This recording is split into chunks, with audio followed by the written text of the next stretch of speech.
You are now live on YouTube, by the way.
What you wonder, you know what your annual is there, 12. Yeah, so for the year, we're almost. All right, let's see. So we're still, Paul was here, but we're gonna get rolling. Let's see. Just like that. Okay, reminder on your phones. And some. Okay, so we're gonna run back onto the Region 6 question we had for Pala yesterday. And then we've got quite a bit of time for us to discuss all the access programs, block management, Pala, et cetera, EHAs, and look through any recommendations we might have there. And we're going to have the discussion about overcrowding pressure. We'll have staff available for that.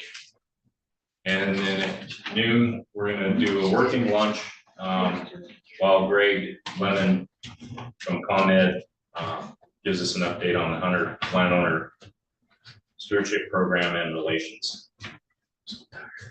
Then we kind of come to an end with recommendations that we're looking for bringing forward that would either be to the department, just recommendations from us, and or anything we want to begin to work towards for the legislative session in 25.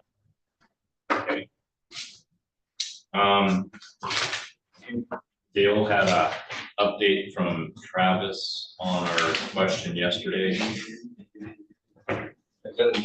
Text message from Travis Mache this morning, and he, when he got home yesterday, called up Weedings, and they were more than happy with the 3-year agreement, and had the agreement for me this morning, and I signed it on behalf of the PL, where it requires a PLPW signature, so it's off and running. Okay. Any other housekeeping from yesterday? Jason, you can think of? No, just if you guys get time throughout the day, on the right side of your packet should be your travel reimbursement. So go ahead and get those filled out and get them back to us before the end of the day to get your mileage and per diem. Hotels should all be taken care of. Yeah, thank you. Yep. Yes. Yep. Okay. All right, so which outlet was that? Rover chair that we discussed in depth yesterday, and Katie is on. She also went to the length and did a little bit of an updated map for us. I just passed that out as well, so Katie's on, as well as our regional supervisor from Region 6, Drew Henry. You guys have no questions? All right, so let's jump back into that Pala. Maybe Katie, just give us a heads up on what you added to this map and information. All right, absolutely. I'm going to share my screen so we can put that up. So what I added is the green boundary line of how I've got the 15,000 acres for that, the calculation. And I also added this highline allotments layer, which is the BLM allotments. So the actual allotment itself is this kind of orangish colored line. And there are multiple allotments that Jerry has the lease on. So this big pasture itself is over 12,000 acres of BLM land. And then there's also a couple of adjoining BLM leases that Jerry has that are down here.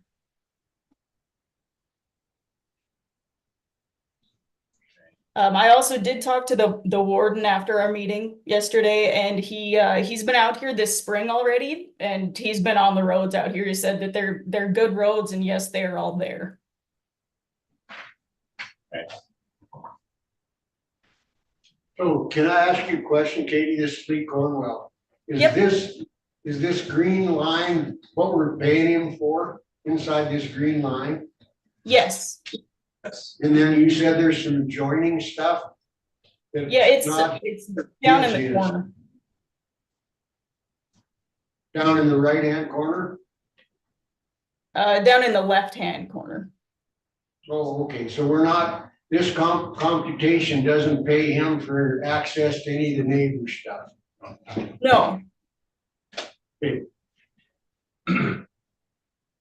And then the west side road, the Brewer Road, does that provide access into like that state section?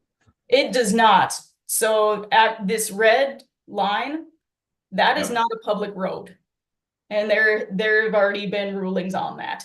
So as soon as it hits the private, it is no longer a public road. Okay, Well, where does he provide access on that one, Katie? Up on the top It's- right there, yeah. just below the Oh, it's RM, over here. yeah. There's nothing, these dotted lines down here on the bottom don't get to it. Doesn't look like. okay, so then again, for clarification, I guess that's purple and black dotted lines, those are actually road access to those parking points. So these are the BLM roads that are out here, that are existing. Okay. And so what the warden drove was the private access to the BLM on that sort of northeast corner. Yeah, he went out, all the way out here. To the BLM. So did he go like into the parking area? I don't know if he went all the way into all of the parking areas, but he has been out here this spring already. Cause that's the one that, as I've been down there, unless they've done somewhere that where it corners and goes from Ray Corbinage's. And you know, where it basically 90s there, the roads that unless they've just allowed people to come through there, I haven't seen how Jerry comes around and then gets to those roads that are there. That's my only question. If he's been out there and done it, then maybe he's done some work since then. So on the southwest side, Katie, where that red and black dotted one is, that doesn't provide any access, either one of those, does it? We're only. No. That's the access point. Yeah, Right, so these are, those are nothing. so we're providing access from the northeast corner down to the southwest side. It's all walk-in? You'd have to walk from here. All right. Thank you. And did we get any clarification on the access on the northeast through the RMEF easement? So that parking area is, so to walk from that parking area down to where we're gaining access to is more than 2 miles. So it's like, it equates to about 2.4 miles. Okay. So we are well above the 1 mile mark.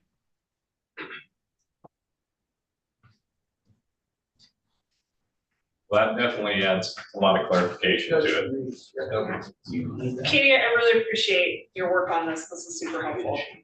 Absolutely. Anybody have other questions for Katie on this? No? They're just doing a 1 year, right, Katie? Correct. Rich is gonna make the motion. I'll make the motion to pass it. Any other discussion? I'll second it. Favor? Wow, Lee, 2 thumbs up. Is Wow. it conditional? Okay, so a recommendation to the department to go forward with the Brewer Pal. And that's all of the ones that are up for your consideration this time around. Thanks, Katie. Good work. Thank you for all that. Really appreciate you getting that for us so quickly. Yeah. that was awesome. Thank you. Very helpful. Any other comments as we get out of the Pella recommendations? Good. I'd like to put some sideboards on it.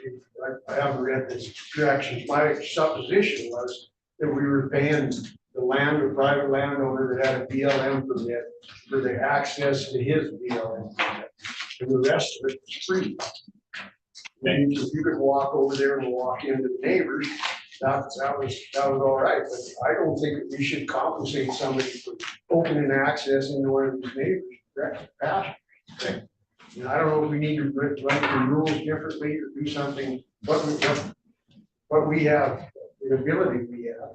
When we used to do it on the board of livestock, make a rule and then wait for the cattle buyers to figure out a way around it, and then we change it. I don't care, we got that option now. And there we might be. Yeah. Okay, No, I'm on. got that. I got that. Drew? I know two cycles ago, the GIS folks, I believe, helped find some places, and the department did a mailer to try and get more Pala, and then we didn't do that this last cycle, correct? Yep. Because we reduced that mile from 2 miles to 1 mile, so basically it made a lot more open. I think Pala is a great program, and I think we should maybe find a way to still try and advertise to people that this is an option for them. So I don't know where that needs to go, or. So you're just recommending that a relook within the department with the change of the 1 mile, does it make more application possible? Yeah, and how do we market to that crowd, continue to reach out to them? Because we did reject some of the split diamond. Yep. Does that make sense? Yeah, we've done that. So we didn't do it in 2024, but we did do it in 2020 when the program was new, and then we Yep. also did it last year, 23. Yep. Yeah, our GIS folks did a spatial analysis of everybody that could qualify with that 2 mile restriction, and then we matched it up with the BLM grazing leaseholder information and the DNRC lessee information to do a direct mail campaign to those individuals. Yeah, just in an effort to try and find more of these, I mean, because it's a huge opportunity that just got opened up right there, so. So, and I think, Cindy, there was one, I think it was McCarty Mountain, that, I might be wrong, but it seemed like it was McCarty Mountain, that we didn't approve one because it was, Yeah, it was, there was a mile. split diamond, we didn't. is that what Yeah. that one was? Yeah, Okay, the road was, it's up near Weiser. Yep. Because the road was only like a mile long or something. okay. There might have been one at McCarty Mountain. But it, you know, like I said, you guys can recommend that as a piece of it as well, if you want to see that. Do we need to change the sideboards on our review to make sure that we already got, since we already have some that are compensating for the neighbors?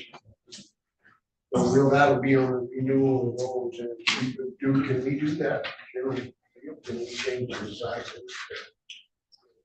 Make sure that they're not written out the neighbors BLM. So, yes, that, if there's nothing else on that specifically, we can jump right, when we're looking at the access programs, I think our intent with this period of time now was to look at each, so block, Pala, EHAs, et cetera, and just make an assessment of where each of those is at this point, and anything we might recommend for either a department internal policy change or a legislative look. Okay. So do we want to start with block, or do we want to jump into Pala? Let's go with Pala, because that's kind of what my brain is right. Everybody good with that? Okay. All right, so I think we better to do that. I don't know if does everybody have the Pala? Try not the new statute or rules, no. I don't think you have it. So I didn't provide the new statute or rule all the time. I can do that, try and put them up for us. Okay, Copy. I have a copy of the creates the code. I can read that. And that's the 2021, 23. version. Okay. Yeah. Because it was updated in 21. Yep. From the original 19 statute. So, okay. Public access land agreement terms. A public access land agreement may be granted only to a landowner who's providing access across the landowner's land to public land that is leased by the landowner or to public land for which there is no leaseholder. An agreement may not include land for which the landowner is also compensated to other programs, which is grants and unlocking public lands. So that's the only exclusion. So unlocking public lands is the $750 tax credit program where I think there's only 4 participants. Three. That's another one to talk about after this too, but the department may negotiate the terms of a proposed public access land agreement with the landowner. Negotiable terms include the amount of compensation not to exceed $15,000 annually, and the duration of the agreement. B, improvements to the land provided by the department that may facilitate public access. C, the location of the access and the transportation mode by which the public may use the access, time periods when the access may and may not be used, penalties for trespassing on private land not covered by the agreement. So these are all negotiated terms in the agreement. And then 3, it just talks about us reviewing the proposed agreements and making recommendations to move forward or not. 4, the department may revoke a public land access agreement for a violation of the terms of the agreement. 5, the restriction on liability of the landowner, agent, or tenant is covered under Montana code. So they don't have any liability by granting that access. And the department may adopt rules to implement the provisions of this section. So those rules are all sideboards essentially that have been created, correct? Yep, and those are the ones that went through the update process in 2023. Yep, that would change like 2 miles to 1 mile. All right. Everybody clear on PALA? So discussion on the code, so the law. Is there anything in the law particularly that strikes us as needing a change to PALA agreements? It says, read the part in there, it says you can claim access to, can't claim access to unleased lands. Yeah, so to be applicable to this agreement, the landowner who's providing access across their land to public land must be leased, that the public land must be leased by the landowner. And what's the rest of it? Is there another thing on the bottom of that one? It just, I think it said something to the effect of if there was no owner of the, or lessee of Leaseholder. so that they could then access that. Is there any circumstances like that in Montana? Is there Forest Service land or I would national think- refuge oh, yeah. land? I'm sure there's, It's not leased. Yeah. Which I don't think is a problem. There's BLM, there's state land, there's Forest Service land. That has no lessee. Right. And I think that's fair. I know that doesn't The seem like a state problem. has land that they don't lease. I think there's probably some parcels that people say, I don't use it enough, I'm not gonna pay for it. In fact, I'm quite certain that is Doesn't work fact. in our country. It doesn't, but I don't know that. I just assume that there was probably federal lands and state lands that maybe no one's paying a lease on because it's not accessible by anybody or for whatever I reason. know those exist. But I don't know, and it doesn't say that the person putting in the pallet can claim those acres, right? It just, the acres they're leasing that are state or federal, those can be claimed, but the ones outside of that would be part of their pallet, although they would have, people would have access to. We have written some pallets in the past from naivete or whatever, because we included the neighbor stuff it was leased in the payment schedule. Is that right? So I think legislatively, I don't see anything here that we're talking about on a change. The only question before we go to this, because this is guidelines that we created over time to run that program. The only thing I have a question on in this code specifically is, and you can't probably read intent in code. Once you interpret it, there you go. Is the second line, the amount of compensation not to exceed $15,000 annually and the duration of the agreement. So we take that as per agreement and no matter how many agreements. Not as a per, it's like the Whitmire Grading Association. Right. It's all individual roads, and so we looked at that. Because that's like 100 some thousand, isn't it? Yeah, well, that's what. Oh, I think I had 184,000. Yeah, I mean, there are multiple PALA agreements with one landowner or association Right. that I see that have gone forward that, you know, that's why I asked, you know, was it the legislature's intent that one landowner would be capped at 15? This doesn't do that. No, oh, I don't think, I think the way Wayne Jenkins said about it, the idea was to open As many as open possible. the public land up. And so in a case like the only one that I'm aware of, Whitmire Grading, well, there's 30 members that are operating as an association. And each one of those pallets goes to a different place. Yeah. And so, I would suggest we move from the code and look at the payment schedules. Anybody have an objection to doing that? Okay. Ready, you good? Yep. Okay. Okay, so if you want to look at the grading sheet here, I think that's where we get into the collective valuations. That we may have some consternation over. Consternation, I just, if you don't mind, Mr. Chairman, just my comments on this as I look at everything there. And I've said this, I'm not opposed to the access, but as a guy who manages land, weeds, roads, and quality of the experience are all things that I think about. So when I look at the grading, and then I know it's changed over time, when we give money to somebody for, say, road improvements, or there's improvements, it just says improvements, do we know that that's what the money goes towards? So clarify, Jason. Yeah, Jason. Yeah, so when the agreement is signed, it says you're allowed up to $1,000 per year Per road. per improvement. In order to get that, it's a reimbursement.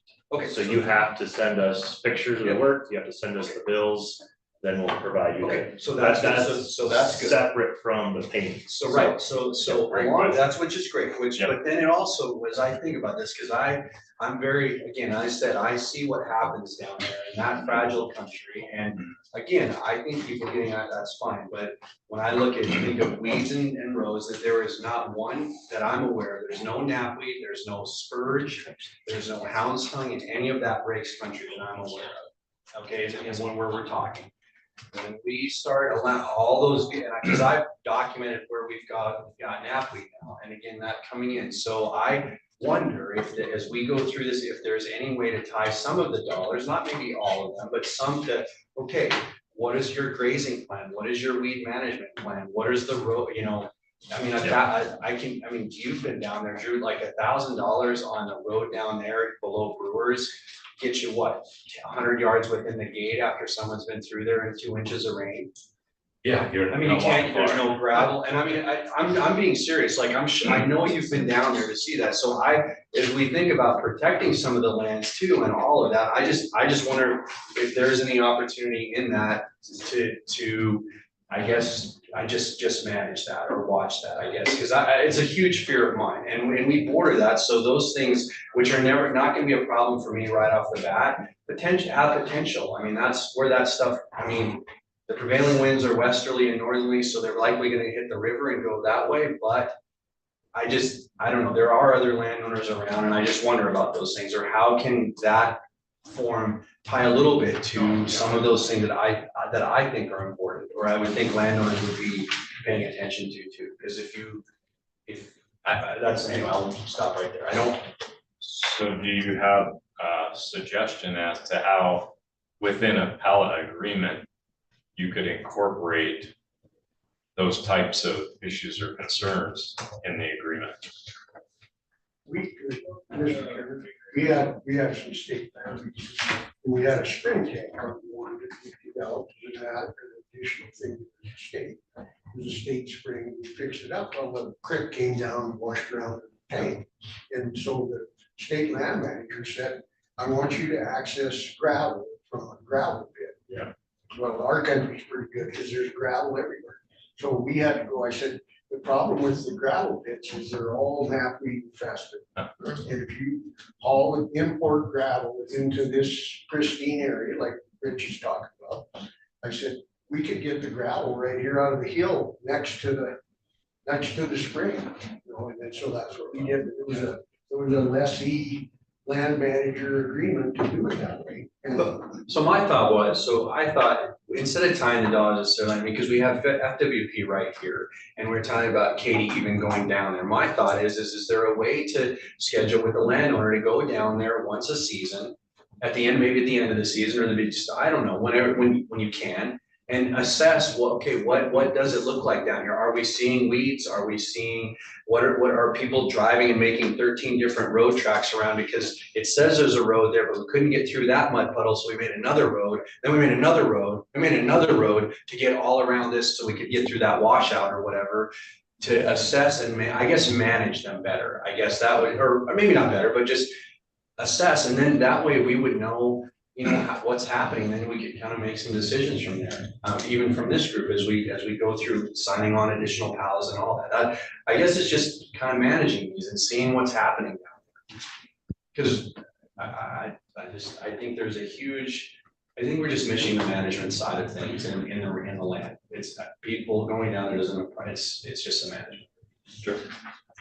Mr. Chairman, I've never leased BLM land, so correct me if I'm wrong on this, but isn't that already part of their contract as the lessee of those properties, is to manage those weeds and manage those roads? That's why it's no, federal is different than state. State, State, I'm an obligation as a lessee to do that. BLM, no, and that's the struggle, honestly, and no BLM's here, but the reservoirs that give water to cattle and wildlife, the repairs of those down, especially in that area, and they've needed repairs since probably the 80s, but they were built in the 40s, but there's no money. There's no money for roads improvement. There's no money. And I've been to BLM a number of times because they're still accessible.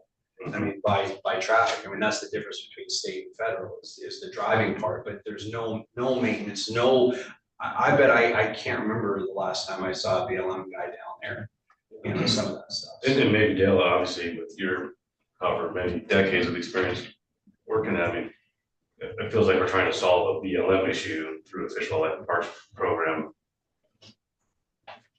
That might be true. Mr. Chairman, in our area, the northeastern quadrant of the Bureau of Land Management, we have a leafy spurge, and it's endemic in the Rock Creek watershed. And they've cooperated with the wheat district for Valley County to GPS those sites and cooperated with the ranches to they'll give you the spray if you're licensed to spray and applicate it, do that kind of stuff. Our working relationship's been good with them. They put in a bunch of money every year into the weed control program because they realize it just keeps spreading like you're talking. And they want access so people can enjoy the great outdoors, which they've been good to deal with up there. They don't have any money much to fix roads. And so that's kind of falling on the lease owner to make sure that the ranch roads that go through there. We fixed one through the wrong edge of the wilderness study area 10 or 15 years ago. Well, it needs it again. And you've got to have time to go up there and find the rock piles because you can't take any rock piles off the federal ground. You have to source private rocks to build a causeway and creeks, you know, because they wash out and the cuts come back.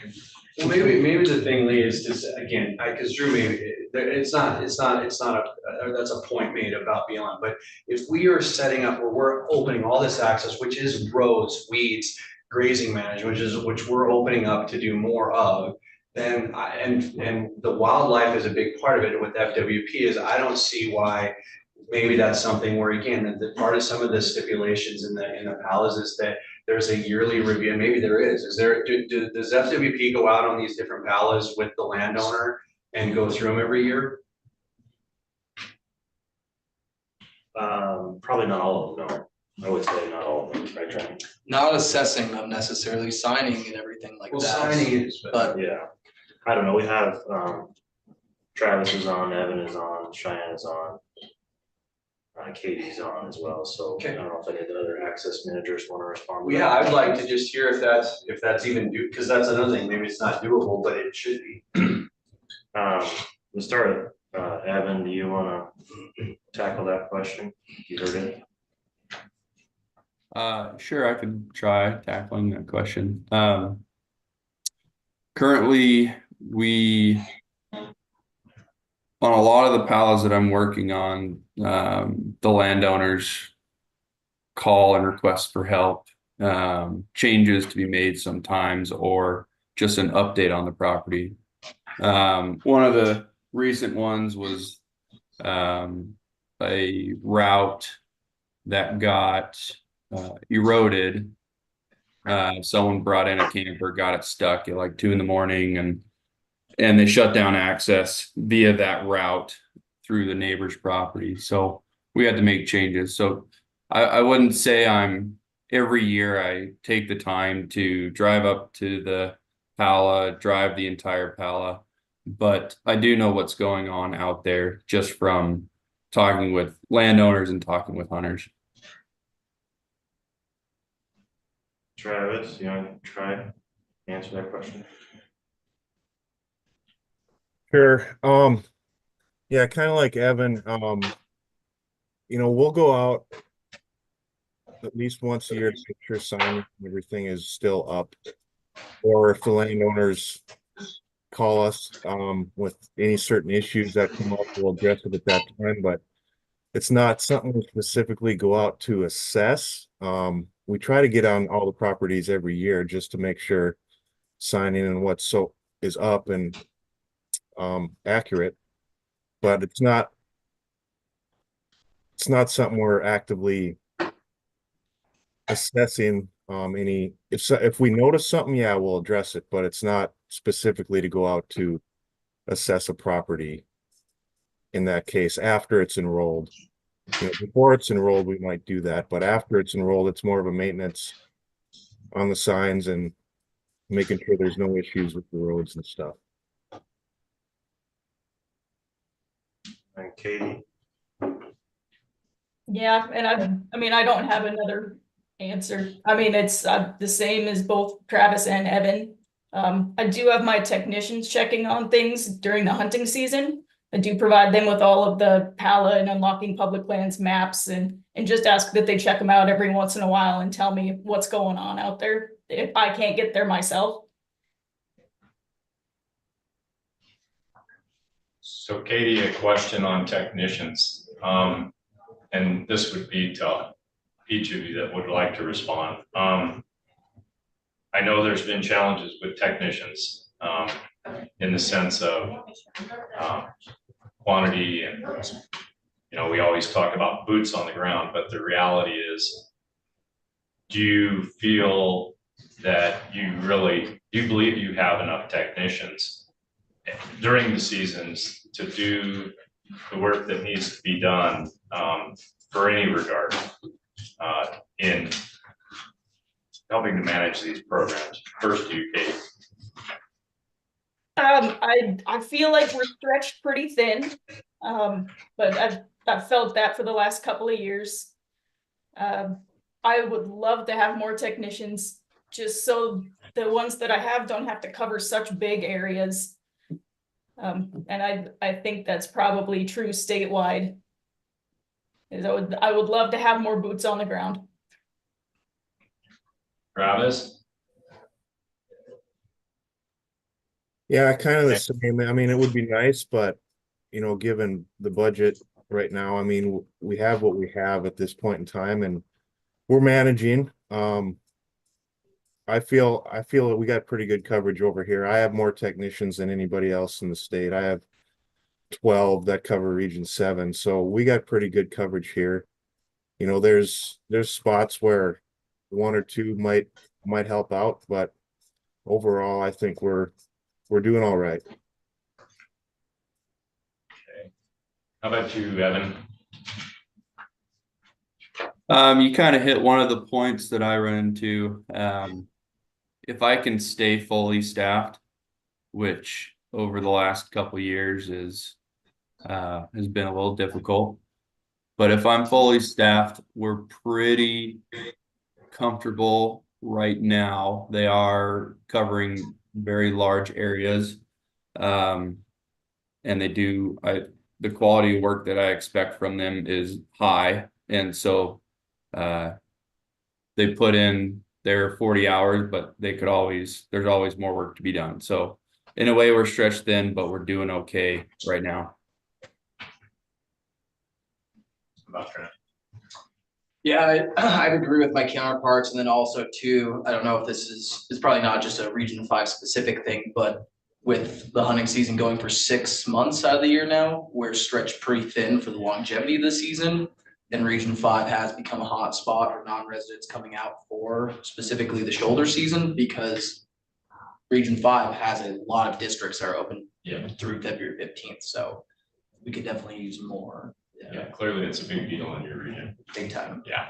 Mr. Chair, Cheyenne Parker, Region 3 is also available. Cheyenne, same question. Yeah, I think kind of the same as my counterparts. I think they cover very large areas. And right now we're making do, and I think we've gotten used to it, but I think that we definitely it wouldn't hurt to have one or two to help try and reduce some of their areas because they're so big. And same thing as Evan, I expect pretty high quality work from all of them. And it's just hard to do when they're stretched so thin. So, and we have several other programs in this region with PALAs, EHAs, and our big Matador Regional Access Project that takes away a lot of our staffing time. So I think we could use the help, but unfortunately due to budgets and everything, we just can't right now. So we're making do with what we got. Thank you. Any other questions there? I mean, that seems pretty clear that we're not quite able to meet that need. And I think about the Matador or wherever else that could be repeated. And if you can't repeat it, clearly you can't meet the need. Right? It seems to me that that's why a lot of cooperators want to do their own thing, because it's probably inconsistent other than regions that have focused heavily on it, from what I gathered. So Rich, the thing that occurs to me, in the past, we've had BLM here and Forest Service to some degree to talk about these impacts, and PALA specifically for the department, and this part of it is the access across their land. And so block, I think, offers more other impact incentives, potentially if that landowner needs it. So I'm not sure, unless we have some brainstorm, I think noting the concern, maybe there's a suggestion to put a checklist.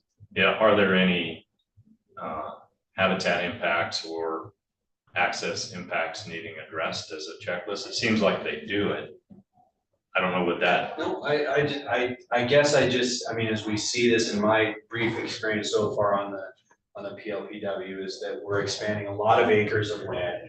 We have limited resources to manage them. And I guess, sorry, coming from my background, my job is to manage what I have. And I have cows, so I don't overgraze, I manage. And I think we as as a, living in those ecosystems have an obligation too. Again, I have nothing against opening up access, but what can be frustrating for landowners is when all of that does, and we're seeing these regions, like you were saying, Region 5, like we're just seeing this huge move. So what happens when all of a sudden, instead of having 6 people down there, there's 60 people or 60 pickups? And again, that's fine, but as we approve all these and go through the checklist and say habitat, access, all that, I just sometimes wonder about the management. And I guess I feel like if that is our kind of role here with FWP, how can we, because I'm pretty certain that in my area here, there'll be not one phone call from the landowner to say, hey, let's come out and see what things are looking like out there. I would be shocked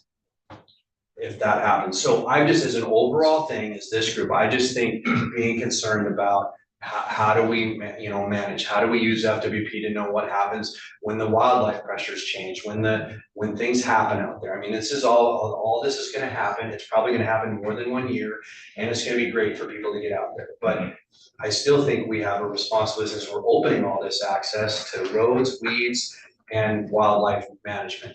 That's just my overall thing. So just one quick comment. Yeah. There's no need for you to apologize for your point of view. I mean, that's why you're here. So just to be clear on that. It's valid, it's real, and I think we all recognize that throughout the state. The majority of landowners are great managers. And then there's some where it's a challenge. Those are the realities around the state. We are in kind of a unique situation. Our ranch has a 75,000 acre wilderness study area, the center. And so we enroll our ranches in block management. And so that allows the roads all go through deeded land to get to the edge of the wilderness study area. It's under, you can't go down there. Well, I was up there a year ago and we had 2 feet of snow and there was 80 orange people walking around down here. So they come from wherever. And so I don't know how we do it. Once you get to the edge of the wilderness boundary area, then it becomes the BLM ranger's job. And the last time I knew, there was 2 in the state of Montana. And so somehow there's got to be a collaborative effort from the adjoining landowners and the lessees to fix those roads. We fixed when the BLM put the thing in 1979, the grazers designated the roads that were, they said, well, that's not a road, that's a vehicular way. And so those roads are supposed to not be usable, but people don't pay any attention. And so it's kind of incumbent upon the neighboring landowners somehow to work collaboratively with the BLM, and the state's got land out in there also to figure out a way to fix it.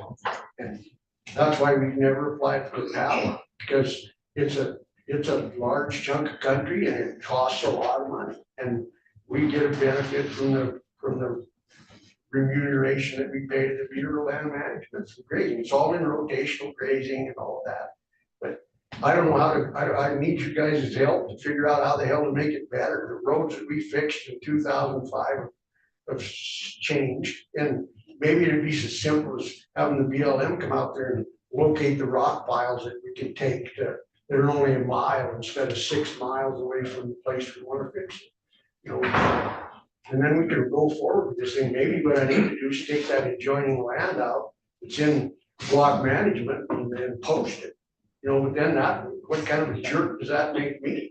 You see what I'm saying? Yeah. There's ways to do all this stuff, but we've got to kind of collectively come up with a solution to it if we can. And every circumstance is different. Like the Whitmire deal is 8 points on the river down there, and every one of them has a piece of deeded land that blocks access to it. It's a large number, but they're accessing a wildlife refuge that might go away when 30/30 is over. They won't have a lease. Might be like the Forest Service. They've taken a lot of those leases away. Maybe the wilderness study area will be the same way, but people are still going to go hunt there if they can see it on the internet, on their phone, and say, oh, I got a huge Canadian buck out of there in the fall of 22 when it snowed 3 feet.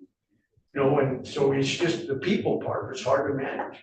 Would it be something that as if you're collecting money from the state in terms of being in these PALAs or any of them, even block management, which is I'm almost make it a requirement. If you're gonna collect money from us to do this, then every year you're gonna contact BLM and FWP, and we're gonna go out once a year and we're gonna just drive through the place and we're gonna make notes of what we see. I don't know. I'm just, there's no strings attached whatsoever. I don't feel like that. And so that's, again, I don't need to beat a dead horse here. I'm just thinking about that stuff. Like, if that would, I know your guys are stretched thin, but I'm just wondering because that might be something that people could actually do. And it puts a little bit into the agreement that everybody who's in one has an obligation to so every year I get an annual biology report. Every year, it's part of my contract with my outfitter. I get pictures, I get data, I get all that. It goes to my biologist. Every year I get an annual report on an entire ranch of what goes on. So, and again, guys, sorry for being naive to some of this. Do all of our PALA and all those that they provide, when we have to sit down to this, do we get a report back every year? I know we get our region things, but do we get a report on each one as to what we saw that year that it was in or anything like that? And maybe I'm making a mountain out of a molehill. I don't know. Who's gonna do it? I can't get the cowboys to drive out there or get a guy to drive a dump truck to fix the road. You know, everybody that's employed on the ranches are already busy doing something else. And so I just don't know where my attitude fits and what's. And maybe landowners don't want to do that with FWP and BLM. I don't know. Drew, sorry. No, quit apologizing. I was gonna ask, is that one of our checklist pieces, is when we do have a new PALA agreement, do we notify the BLM office, say, hey, just FYI, we're opening up this chunk? So we are notifying them, so they know. I guess that takes care of quite a bit of stuff there. I mean, if the BLM office is aware and the land manager who's the lessee is aware, again, weeds and roads and fences and all those issues, we're paying for access, or we're not paying for weed mitigation at this point, so. Yeah. Yeah, and as I think about this, so the ones in the west, you're dealing primarily with Forest Service. Mhm. And I know the contacts that have been made there, and the discussion with the Forest Service ends up being, yes, we want access, and the Forest Service wants the access. So generally, they've tried to cooperate to make that happen once they've determined that there's no legal public access. Looking at that article from yesterday, clearly BLM in that case got engaged with, okay, this access is now here. So the block or the access manager in that area made certainly enough contact to BLM for them to realize, hey, we're going to do something with this to make it work better. Signing, roads, etc. It seems like that happens to the degree it can. The only thing I can think of on this discussion is there any way to certify the understanding? And does that even need to happen between the government agencies that are involved and say government agencies, federal agencies, DNRC with FWP? Is there anything more that needs to happen there to address these issues? And is there something we can do there for that? I don't know what that is. Dale almost said something. I guess I'm just not sure what the value of that is. I mean, other than the email or the phone call saying, yep, we're aware of it. But what is it? What's the product that you want back from them? And again, if you're sending them an email or making a phone call and you have that documented that you made contact with the Miles City office or the Havre office or whatever on this, and said, hey, here's a map, here's agreement that we've put in place with Mr. Rock that accesses public land. I don't know what else you want from it. I mean, just from there, you know, the documents or whatever, it's more paper, and it's kind of like, what is the end result that you're trying to get from it?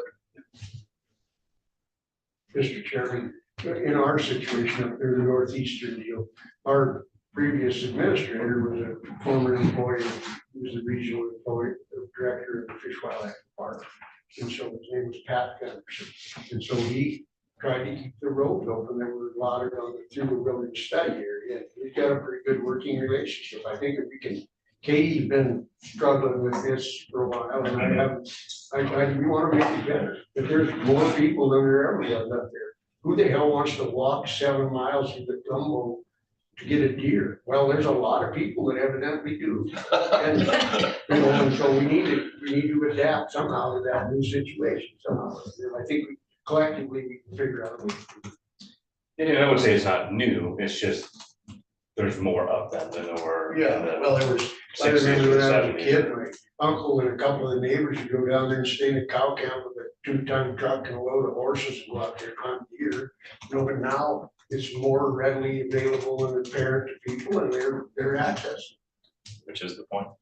And we're also implying too that public land sportsmen are the only ones that are spreading weeds and making ruts, and it's also, and that's not true either. No, it's not, especially up there where the land ownership's so fragmented. Hell, it's wide open. You know, you can say, well, you're not supposed to be here except during hunting season. Hell, nobody pays any attention. You got the lid screwed shut on the box. You don't have to sign in. They go do what they want, which has been the way it's been for 150 years, 130 or whatever. So we just got to figure out how to make it work a little better. And most people are good. You know, I was surprised the number of outfits, cold as it was and nasty. We gave 2 guys a ride out on the ridge there because we had a landowner permit. I said, well, we can get you over here, but then from there on, you gotta have your single wheel cart and all that stuff for pulling it out down there and pack it back. They were willing to do it. They want to bone it out now because they just got set $650 on a pack so they can bone it out. And you gotta use it. All right, I don't know what we can add to that. I mean, the concern is expressed and known. Yes. And maybe we need to get Rich to. I'll just sign go up. down, I'll go down there during hunting Why don't season you on just my do it? bike. I'll just go on my bike down there and I'll cruise around. Don't gas it. Just putt. I don't ever putt. You don't putt. I'm going too fast, Lee. I got too much to do. I don't ever slow down. All right. So, but no, I totally get that. I'm glad that at least the views are heard, that's all. Well, and I think we heard from the regional folks, they do it to the best of their ability. They're clearly aware of it. Yeah. So, okay. Sorry. Gotta buy the donuts. It is. You're buying dinner now. I'm on donuts. Yeah. Yeah. Okay, so that was the impacts. Some of the other issues with Pala. So do we want to go through the sideboards on this scoring contract and just check down them and see if there's any amendments we'd like to recommend to the sideboards for scoring and valuation? Yep. You want to go there? Okay. Yeah. Okay. All right. So, Jason, you want to lead us through that? I can at least start off with, this is a guideline. Right, so this is a tool that we use to try and be as consistent as we can across the state, treating landowners equitably. As you referenced earlier, Mr. Chair, the statute says the amount of compensation not to exceed 15,000 annually, but it is negotiable. So again, just because we use this doesn't mean this is actually all of our projects to date. We've used this and that's what we've said to the landowner, this is the payment that you will receive, and they say, okay, or they say no, and then they don't enroll in the program. But again, statute would say that everything is negotiable. So this is just a guideline. That being said, when we have smaller acreages, like the one we saw yesterday from Region 3, that 80-acre parcel, we felt, again, this was in collaboration with PLPW at the time, that it's just easiest and simplest for us to put a flat rate value on that. The flat rate values that are there came from a process we did with block management where we also established a flat rate contract. And so the block management contracts, the totals for these flat rates mirrored the flat rates for Pala. the PALA project or the block management flat rate contracts have since gone up as of last fall because of the increase in the hunter day rate as well. So we adjusted our block contracts that are flat rate up. These we left alone. We haven't changed the values on those. So then we start to talk about, well, what are we getting for that access? How do we value that access? Again, PLPW and the department have gone around and around on what the right rendition of this version is, what the right values are.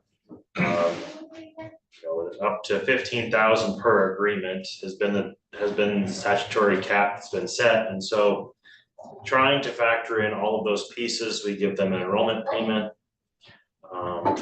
Focusing on hunting and fishing because that's who's funding the program is a general license program. So the more hunting, the more fishing that you're offering, the more your payment will be increased.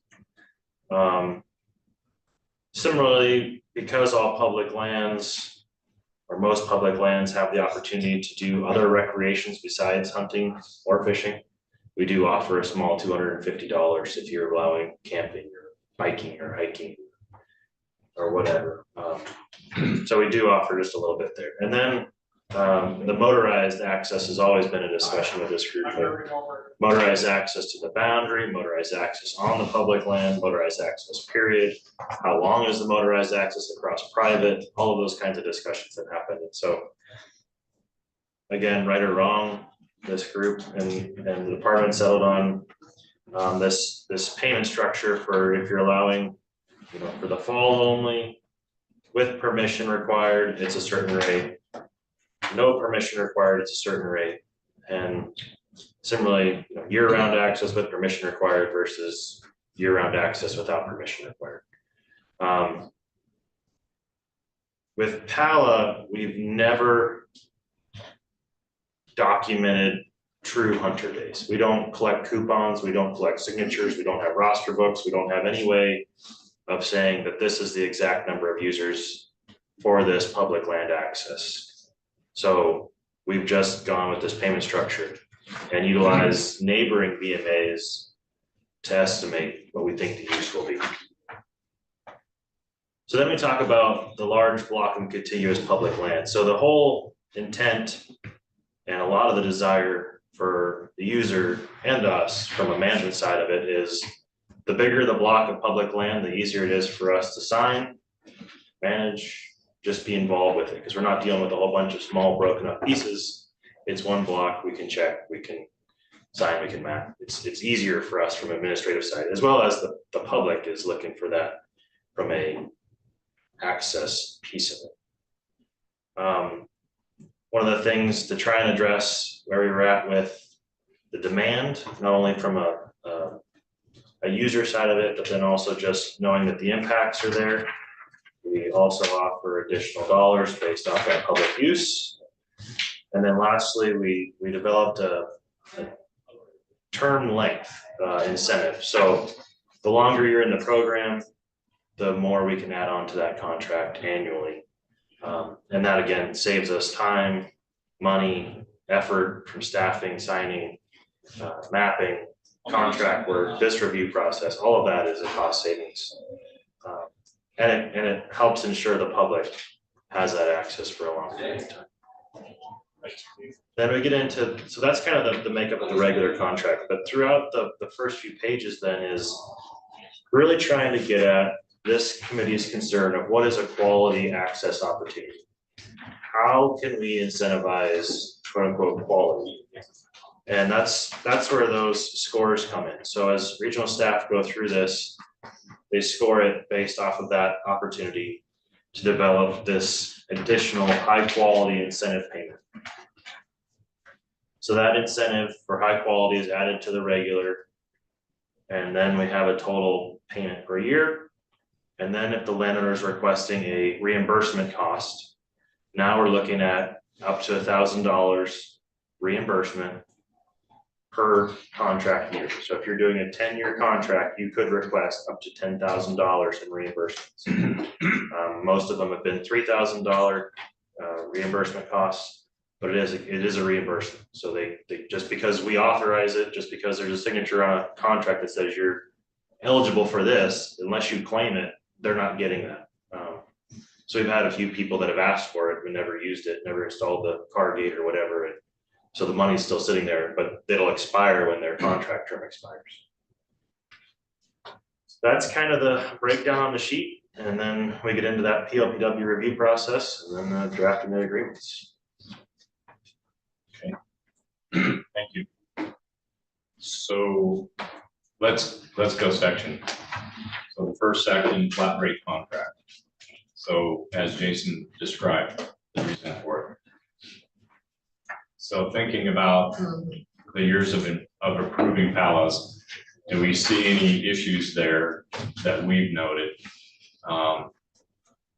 with how that is set up?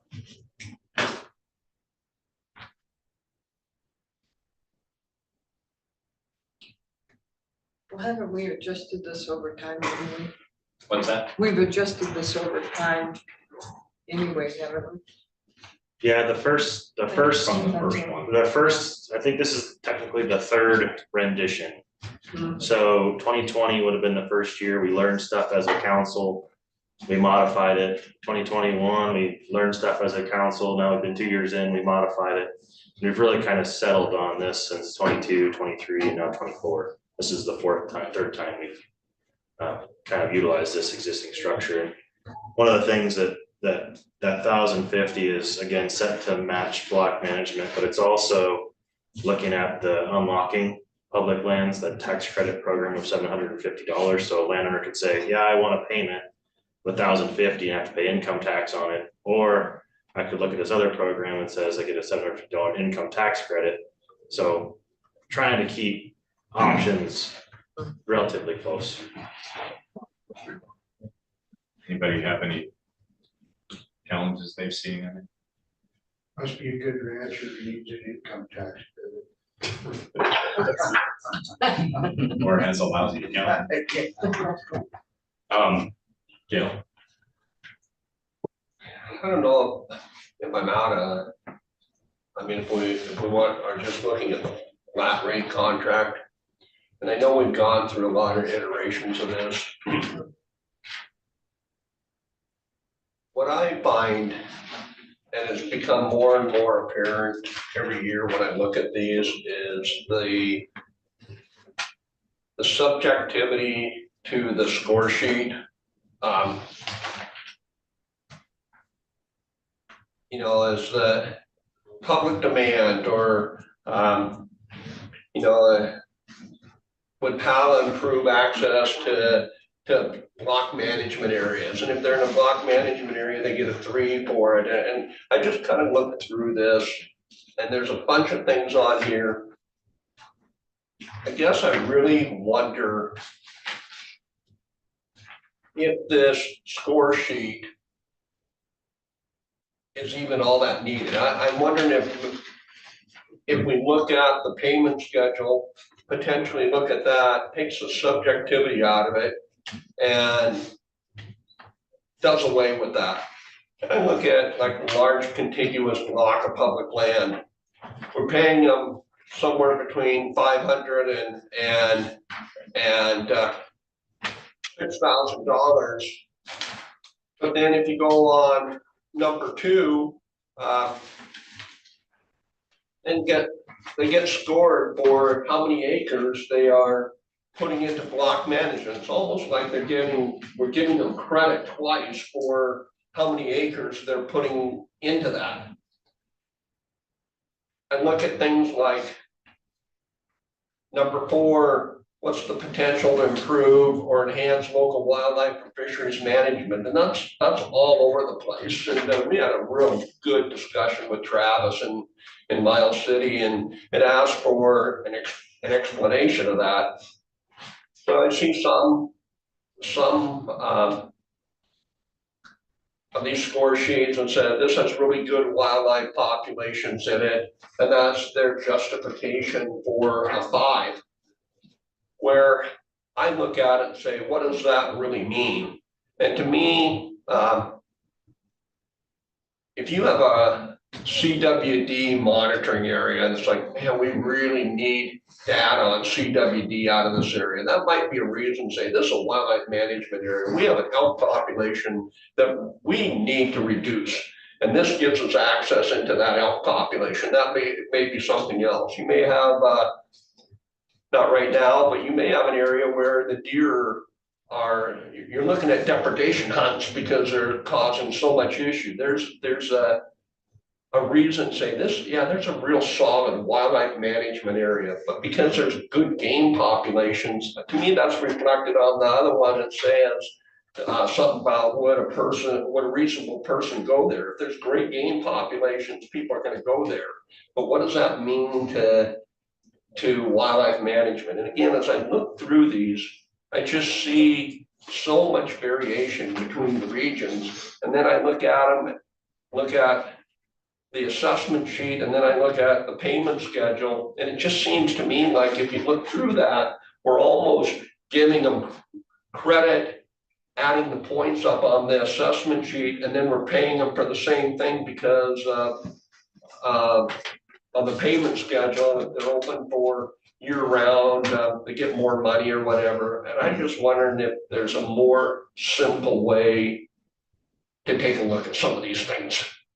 Do you have some suggestions here? Help streamline it, make it, we just gotta give guidance to our 7 block management pala guys, and we need something that's consistent that goes forward. So you don't end up like we did this year where we didn't get ours done in Region 6. And so, where were you? I don't know, I thought I was there, I never saw you. You know, I probably couldn't get there. either have a set of guidelines that each region follows and try to make them as sound as they can be. And I know there's differences between region 1 and region 7, or even 6 and 7. That's just reality. But I do think there's also some level of consistency that could be achieved. But again, how much is that necessary? And I mean, there's some things in here that I think are really valuable. The wildlife management part of it, the fact that, I mean, I've always been an advocate. Is this a piece of property a person would go to? I mean, just because you have a piece of land in block management, that's my litmus test. Or a pala, would a reasonable hunter drive 100 miles to go hunt this piece of land, or 20 miles to go hunt this piece of land? And you have to defer to the regions. I mean, I look at Travis and the people in Region 7, they have that dialed in. They know if those properties are going to be good, and I'm assuming the same thing happens in all the other regions. But again, it seems like we score them differently. All that being said, when we looked at these assessments and I started looking through the Miles City ones, and I looked at number 4 and said, okay, you know, you get a score of 1 to 3 on, you know, the potential to enhance wildlife management. So I just started looking at it and saying, okay, they gave it a 3.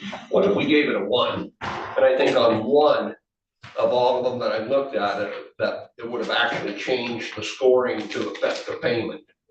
The other thing that's talking out of both sides of my mouth, when you look at this score sheet, the maximum amount of money they're going to get is $3,000 more as a result of doing this.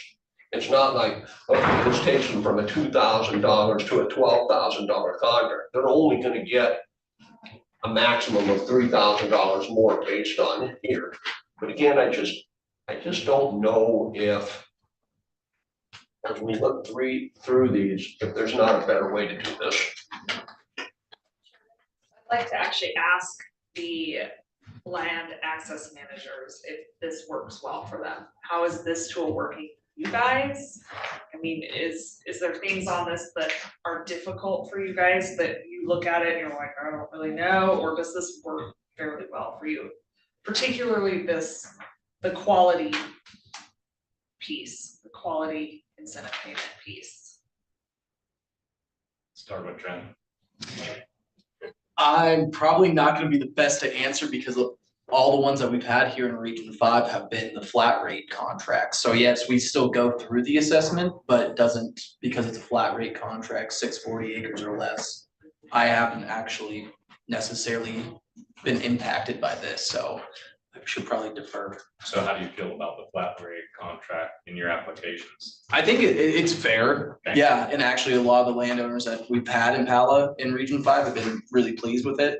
And super self-explanatory for them. Yeah. Thank you. I'd like to add to my question too, how do the landowners, like, does this work for the landowners too, like going through this? I'm assuming you go through it with the landowners. A lot of times, well, from my understanding, and so maybe my counterparts can clarify, but so this scoring and assessment form will go through with the biologist, the game warden for the area, the wildlife manager. This is more of internal. Yeah, sometimes we will call and clarify from the landowner's perspective, like how much deer are you seeing in the area or whatnot. Like, but yeah, for the most part, this is internal.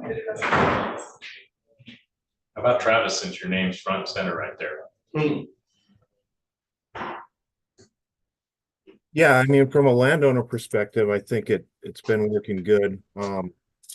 Everybody I've worked with has been happy with what we come up with, you know, based on this assessment form. I mean, it's like Jason said, this is the third version we've gone through. This one's definitely way better than the first year, for sure. I think it's fairly simple, it's fairly straightforward. I mean, it's been working. I'm not saying they couldn't be tweaked a little bit, which it could use just based on the discussion I've heard so far this morning. But I mean, overall right now, I mean, it is working. There's probably room for improvement. Make it a little bit more straightforward and less subjective. And I mean, that's what you guys are talking about, and it's been a good discussion so far.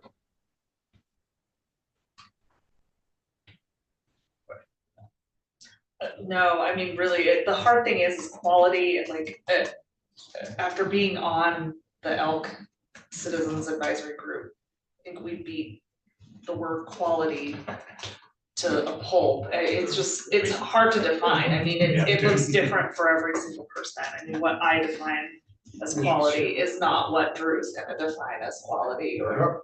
The way I look at it, this is from a landowner, Rich and I are landowners, and we're all both in Region 6. And so we've looked at the way this thing was set up, and we've got 7 professional access managers that work for the Department of Fish, Wildlife, and Parks.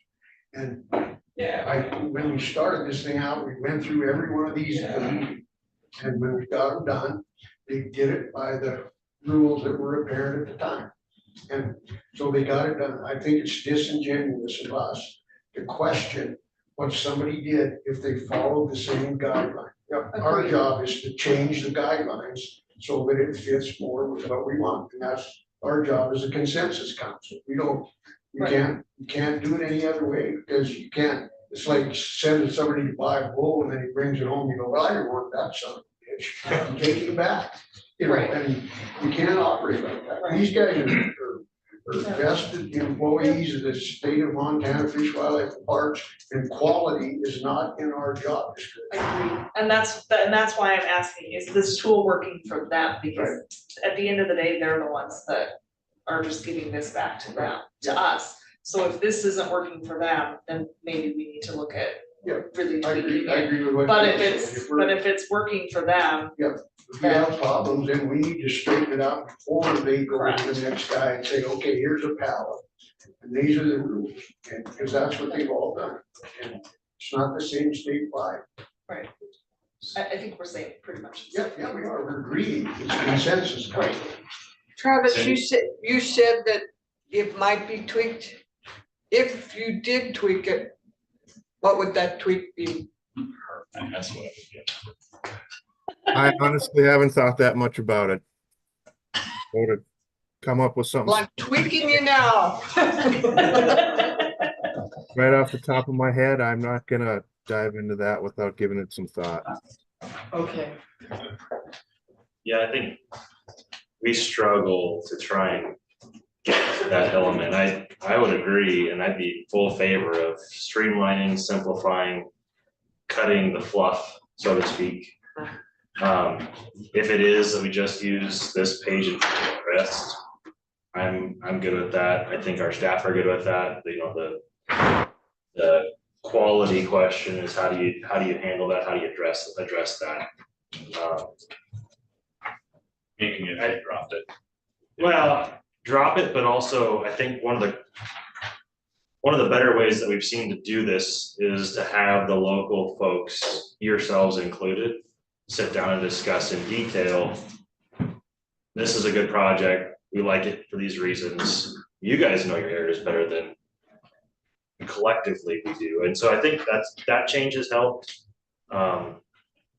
But then, yeah, the subjectivity comes in on those first 2 pages, as Dale noted, and we are a little bit, we struggle to get everything done, I think is the bigger part of it. And that's why I'm happy to cut the fluff, is because if it doesn't add that much value to this conversation and for your recommendation, then let's not, we don't have a need to do it. We do it for your all's benefit so that you can be informed when you make those recommendations. But now we've gone from the 2 full day sitting at every pallet project down to the local reviews, and that's helped understand that level of. I mean, I guess I do like this tool, this first page. I do like it. I think that it does have some value. Especially because I'm unfamiliar with, you know, all of the areas, and I don't necessarily hunt every single pallet or field. So I do think it has value personally, but I do think there is some duplicative questions. Rich, I like it too, but I think the streamlining is too, because when you really, it is subjective. The maps are fantastic. We all can see, and I love the green, and we can all go on Onyx and look if we want to see the surrounding area. I think that's really good. If it were to allow you to get through that process better and allow your technicians and you to be out actually going to those places, and if that would save up more time where you could actually maybe go meet with the, you know, on the boots on the ground and then look at the back page or, I mean, whatever. I would way rather spend less time doing this and more time out there, because then you can see, then you can really make some determinations. You're just more informed. I think that streamlining this, I agree with subjective, but if that would allow more time, Jason, you can tell us, but more time in the field, less time doing this. So we didn't hear from everybody. Does any one of the other access managers, would you like to chime in on this discussion in regards to the assessment form? Evan or Katie or Cheyenne, see Macy's on too now. Yeah, sure. So I think those assessment forms are really good to get conversations going. But whether or not some of those questions are really necessary for discussing these PALAs, I mean, that they may or may not be necessary. But I think it does give a good guideline to, you know, to start conversation. Thank you, Katie. Anybody else? Go ahead, Evan. Yeah, I could add a little bit to that. I agree with Katie that it is a good starting point. I look at the different PALAs in my region, and as a personally, as a hunter who does not like to see other hunters when I'm hunting, and so then it gets into that quote unquote quality. I wonder if this first page of questions should be worth more sometimes versus you know, the second page where you go through like a regular contract or a flat rate. I wonder if this high quality incentive should be more at times.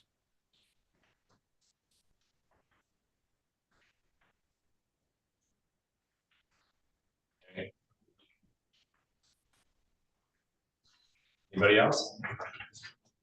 I can speak a little bit to what my experience was this year too, that we had two submitted that were just flat rate. They were fairly small, but And this was my first year going through this. And there was a lot of value in meeting with our biologist and warden on this too, because they had a lot of input in our warden too. Kind of going back to, it's hard to define quality and what that means. So our warden had a lot of input on that. He's like, well, maybe, it's not really good elk hunting, but I see a lot of bear hunters back there, or I see a lot of this. And it was a small DNRC parcel. And he's like, actually, on this one, I do run into a lot of people on that, and or not as many people, but there's a lot of harvest. So I think to putting in with the warden and the biologist kind of coming with us and scoring these has a lot of value as well. Thank you. I guess going back to the beginning of this to me, in my recollection, this particular part of the form was first to start with the checklist of why we're looking at it. And it became, so like the first 3 lines, is this legally accessible or not? That was clearly a huge need to determine before we even went forward, because that was the qualifier in the very first process. Those 3 items are critical to going forward. The rest was added really as a subjective evaluation to the project. And then in my memory, the collective score was sort of added to the end of the process to answer that quality question to some degree. And I think that, as we just heard, the questions create conversation amongst the staff that determines the value for them to pursue the program. I think we added the value to the project subsequently to that, in my memory. So.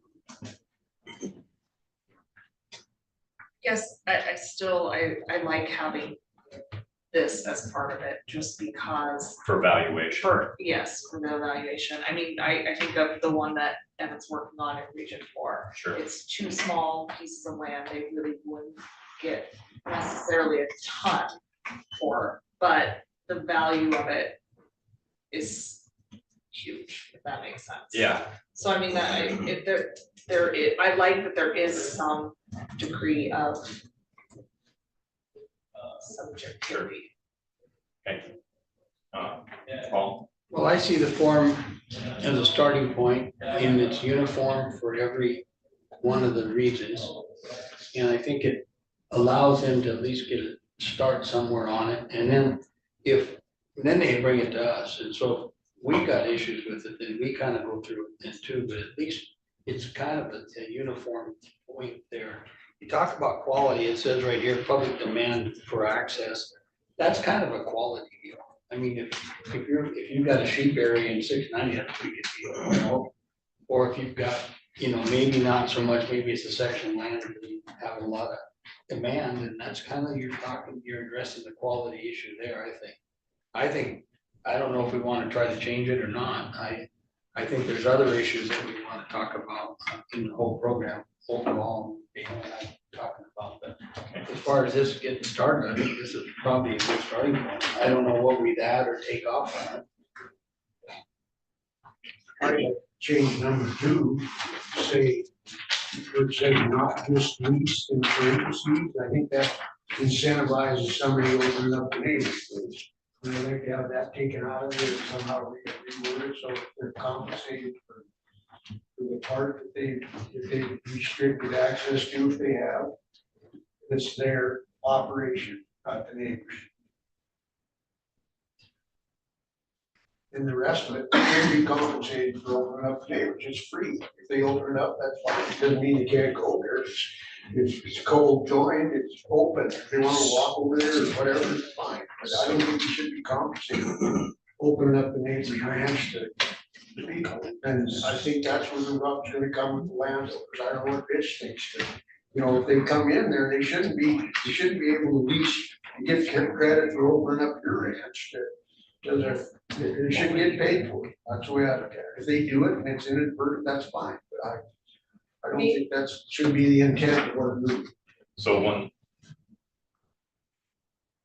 before I lose that thought, Lee, to your point, it's actually creating a double compensation for that because it is on the actual payment schedule. Quantifying the large contiguous block, and on this one also an additive. So, Maybe we just need to deliver. well, and I think it's maybe we interpreted it correctly when this was created, but it is doubled on there in those 2 points. So it's clearly doubled, but a double consideration. But I wonder if how that is applied on that scoring sheet is really correct anyways, based on the code as to how it applies. I mean, the code doesn't address the fact that if you can get on one section and it has 15,000 contiguous to it, you get on it. But they only can do it if they have that. Well, Whatever they can get on it, portions. but they shouldn't be compensated for the other guy's ranch. That's the way That's probably arguable. Yeah. Everett? Was there a specific PALA that kind of precipitated reviewing this? I know a couple years ago we took a look at it again, but I was just curious, was there a test case that we're putting this against? I think it's probably everybody's viewing of all the PALAs over the period of time, and as you go through them, you find all these little quirks that you never thought about in the beginning. And then the total combined throughout the regions. So yeah, I think they were all, combined together as a question for reviewing this part of the process. I mean, in the beginning, the program wasn't successful because it didn't exist. And then the program has become quite successful, which is a good thing. But as you apply it, you see how, are there issues that are created with PALA and block combined?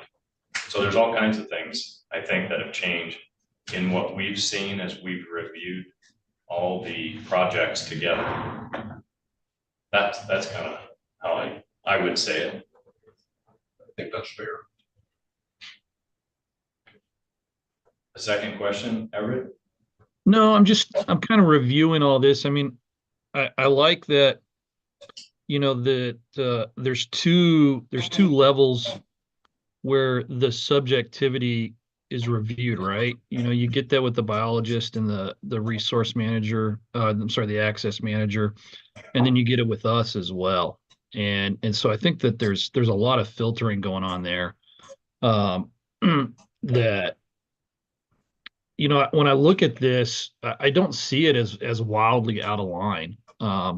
If we needed to tweak it here and there, maybe, but if they're getting credit in the first portion for access to the public land, and then on the second page they're actually getting more money, it's overall, to me, it doesn't seem like it's a lot.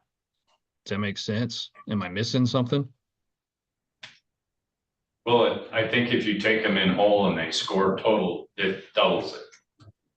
You go from 3 to 6 on that question of large contiguous, if you add the two together potentially. Yeah, and then monetarily, what does that shake out to? Would be 9, wouldn't it? You got 6 for this one and 3 for the other. It just depends on the contract. I mean, there's the large, just block, you get 9,000. I think it's either 3 or 6. So this is the one here that come up with the total. So the high quality has an additive of all those ingredients, right? All the considerations on the scoring assessment form, if they add up to enough. So 21 through 27 points collectively, you can get up to 3,000 for all those qualities. But I mean, really, a large tract of land in my mind is usually a little bit more of a quality as well. I mean, I almost, at one hand, I'm like, oh, we could eliminate this question, but in the other hand, I mean, having access to 3,800 acres is, you're gonna be more spread out than, 640. So, I mean, I could see it factoring into quality. So. Yeah. So Everett brought this up yesterday. And if you look on the agreement payment schedule, and it says large contiguous block of public land incentive, it's the landowner opening a large tract of inaccessible public land. And that's how that money is to, they have different amounts for the number of acres. I think it's probably fair to assume that this scoring has been given to not just inaccessible, but under accessible lands historically. But in the sheet, it says inaccessible. Is that a fix that needs to be made? Is that something that's in statute that says it must be inaccessible to get those number of dollars? To me, that's a big deal, how that's interpreted. I would agree, because actually the one we're looking at right now, or the one that I have in front of me,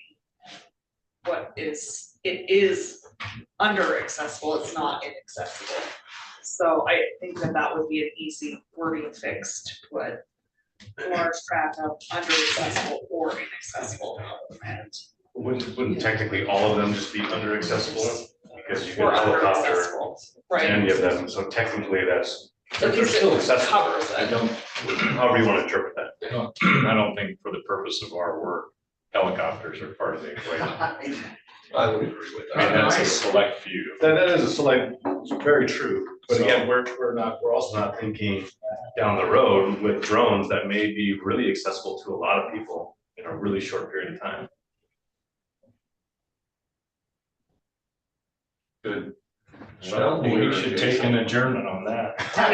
And I don't bring up that point to like all of a sudden, the point of talking about things like drones and how and PALAs and all these agreements, we're trying to mitigate that rift, right? And so do we want drones flying over our ranch houses? Or do we want to just give somebody a couple bucks and they open up a road and it's more manageable from FWP's perspective versus it could be in 5 years, it could be the Wild West on a lot of these lands with people flying in and out of them at will. So can we save that for future? We can reality? certainly table that. I will say though, that enforcement guy was like, we're always behind the time with technology, so maybe. Yeah, I watched lots of videos of people hanging on to drones or flying in drones or it's there and it's coming Are really they fast. going to hunt with them or are they Yes. going around the neighborhood? They're flying. All of the. all right. Okay, so, Yeah, Mr. right, To bring it down to one point, the only thing I see in there is the wording on totally inaccessible. Yeah, if we just take that out. Good point, right? Yeah. Can we do that? Can you do that? well, Or is that all like- we can do is recommend, No, in this yeah. case, in this particular case, it would be a wording change recommendation to the department. Right. So, Jason, if we're to recommend inaccessible or under accessible, is that what we're saying? Or one or the other? Change it to Right. large tract of under accessible. Remove in. Right, yeah, It could be both inaccessible or under accessible. under accessible. Ray, did you have that? Because back One on point. the first, we've got legally inaccessible and we've got under accessible. So you're saying that on the first assessment form, like in this, I'm looking up on the, probably don't know how. This was the, weeding. This one's checked as under accessible and we're paying for inaccessible. We're paying for total inaccessible. So what do you want to propose specifically? I would propose on the back page on the sheet to to change it from the totally inaccessible to just, under accessible.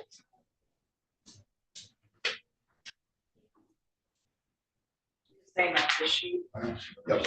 eliminate that one. Right. I would second that if that's a motion.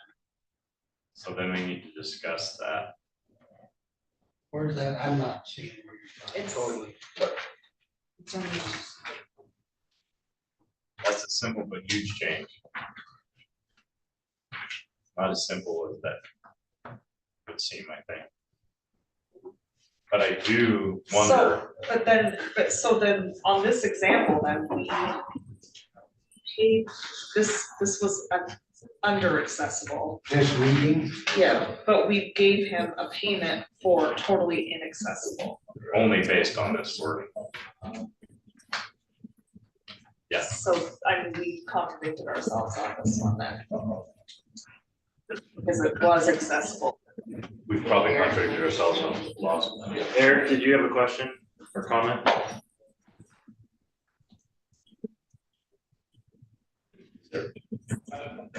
He's on, but he's not making a noise. So. And this was actually a question that Everett brought up yesterday.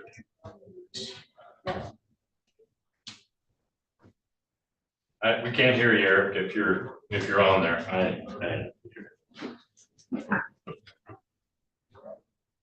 I don't think he has. Okay.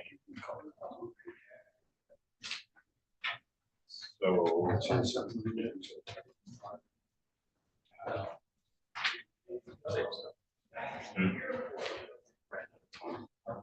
Ran out of ink. That's a tricky one. Yeah, it'll be more tricky to implement as well. I mean, yeah, it's already there. Well, it's, I was gonna say, we're already doing that, so. it's, every one of these is site dependent, right? So every individual example and how you calculate that acreage, back to the other discussion from yesterday.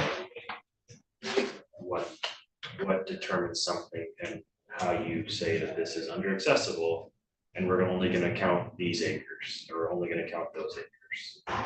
That's where the trickiness comes in. And then Lee's got a third conversation going on about, do those acres also count if you don't lease them? Or do they count as a whole? Oh, yeah. Yeah, I think, to me, it's two questions. Rich? Are we making, again, a mountain out of a molehill now? I mean, if the whole objective is to get through these and get people access, I mean, I don't know that it's a big enough issue to, I don't feel it is. I mean, you're giving the points, you're giving them, the max is 15,000 a year, you know, I mean, you're kind of, in my opinion, splitting hairs a little bit with what that really truly the intent is. I mean, as I've said before, I'd rather see us having more time to make sure we're doing a good job with managing these ballots in terms of how, as opposed to, you know, getting caught in the semantics of this. And it's already in place. It's been there for a little bit, and we've kind of, all your guys know how to go through. We kind of know how to answer the question.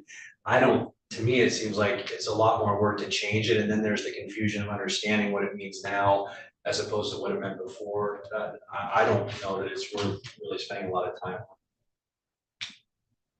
So if I can clarify in my mind, the two questions here, so on the form, it's just creating consistency between the scoring assessment form and the payment schedule. Because in case in point here, this is an under accessible and we're applying inaccessible dollars to it. So to me, the fix is, if we don't want to break what's not broken, then it's a matter of, on this form, the scoring form, recommending you change that to inaccessible or under accessible. Right. Correct. To be consistent with the Yes, front I think page. that is, I think the motion.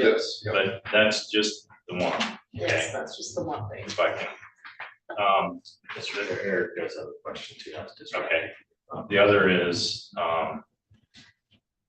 addressing the issue of compensation for total acres gained. I'll withdraw that because it's capped at 15,000. Okay. I've got a circumstance up there in our area where one guy's got, there's a non-designated public road. It goes through a guy's 80 acres and it opens up access to 130,000 acres of BLM and the state. And so the way we've done it in Region 6 is we've appended his lease to the compensation. So, but with the cap, I think we're okay anyway, you know, and then you go on up, we got a bunch of stuff with block management that blocks all the rest of it. We have restricted access to it. So how do you do it? So I'll withdraw my objection. Okay, Eric? I'm trying to get unmuted here. Well, I think that the guy wants to be fairly careful with under accessible and inaccessible. Because if it does say inaccessible acres, then anybody getting paid for unaccessible or under accessible acres, there, if it's in law, there could be a violation there. And room for a suit.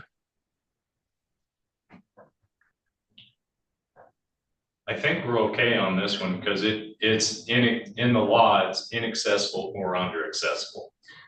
Okay, so that's both, either or. Administrative rules, that is either. Okay. In the law that was revised in 2023, it doesn't say anything anymore about inaccessible public lands, period. Oh, okay, all right, then it The should be good to go. Things that were developed in 2019 to focus on inaccessible land. Don't have to worry. No longer even are here. Okay.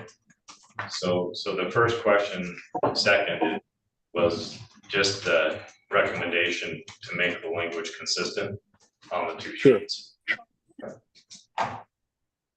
Any other discussion on that? Okay, we all good with that? Yeah. Objections? Donna, Everett, we good?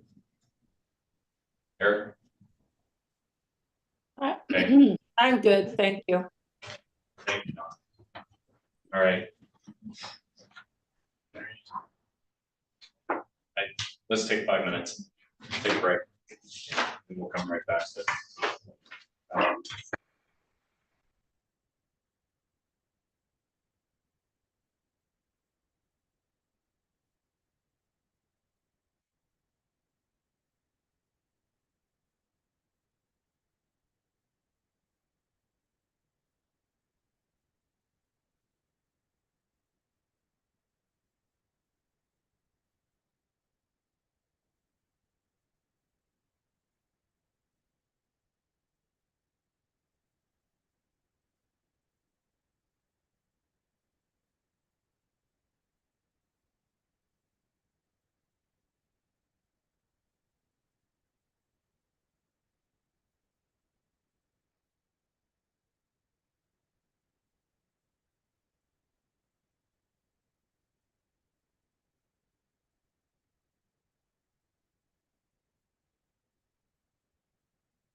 So I just wanna, I gotta get my head around that, so Jason, with what, I mean, essentially, the last recommendation we just put forward to you, can you just restate that? Yeah, so what, the way I understand it is we're looking at this being consistent across the form to authorize the large tract of public land incentive to include under accessible opportunities.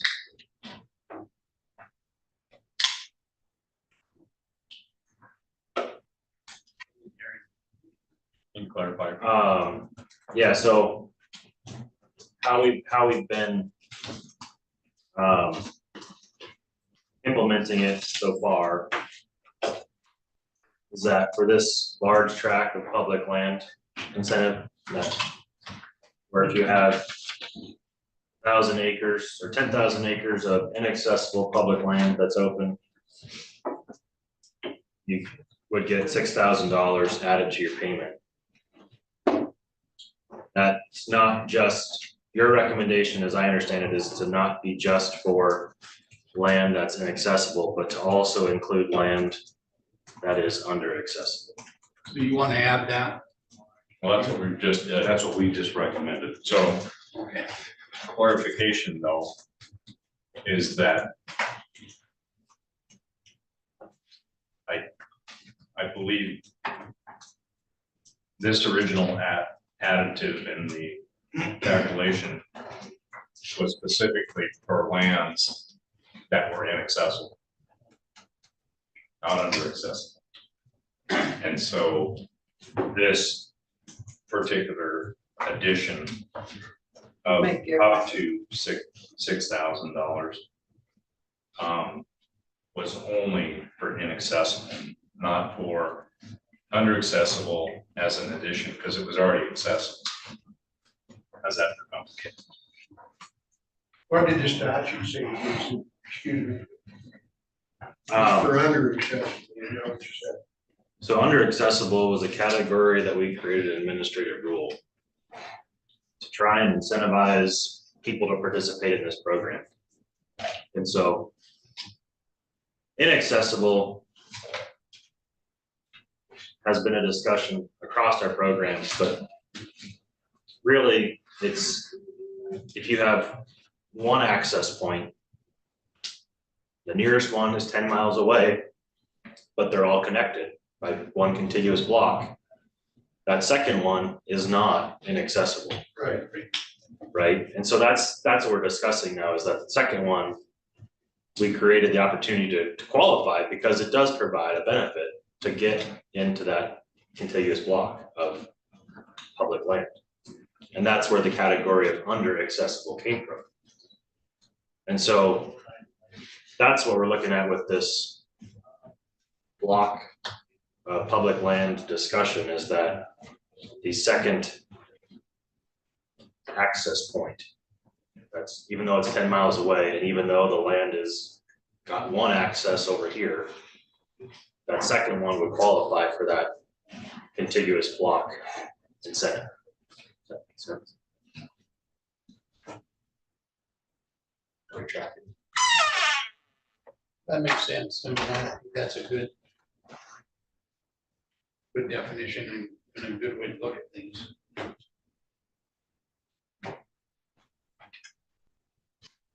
Again, everything is negotiable by statute. Everything is brought to your guys' purview for recommendation.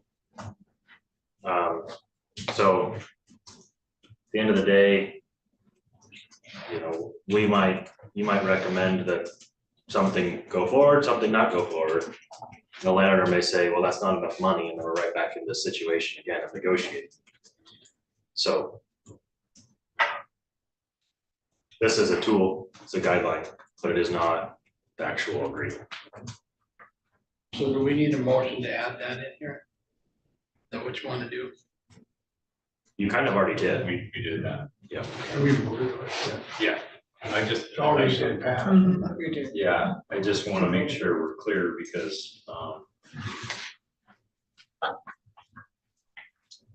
it follows along to other, complications with access programs.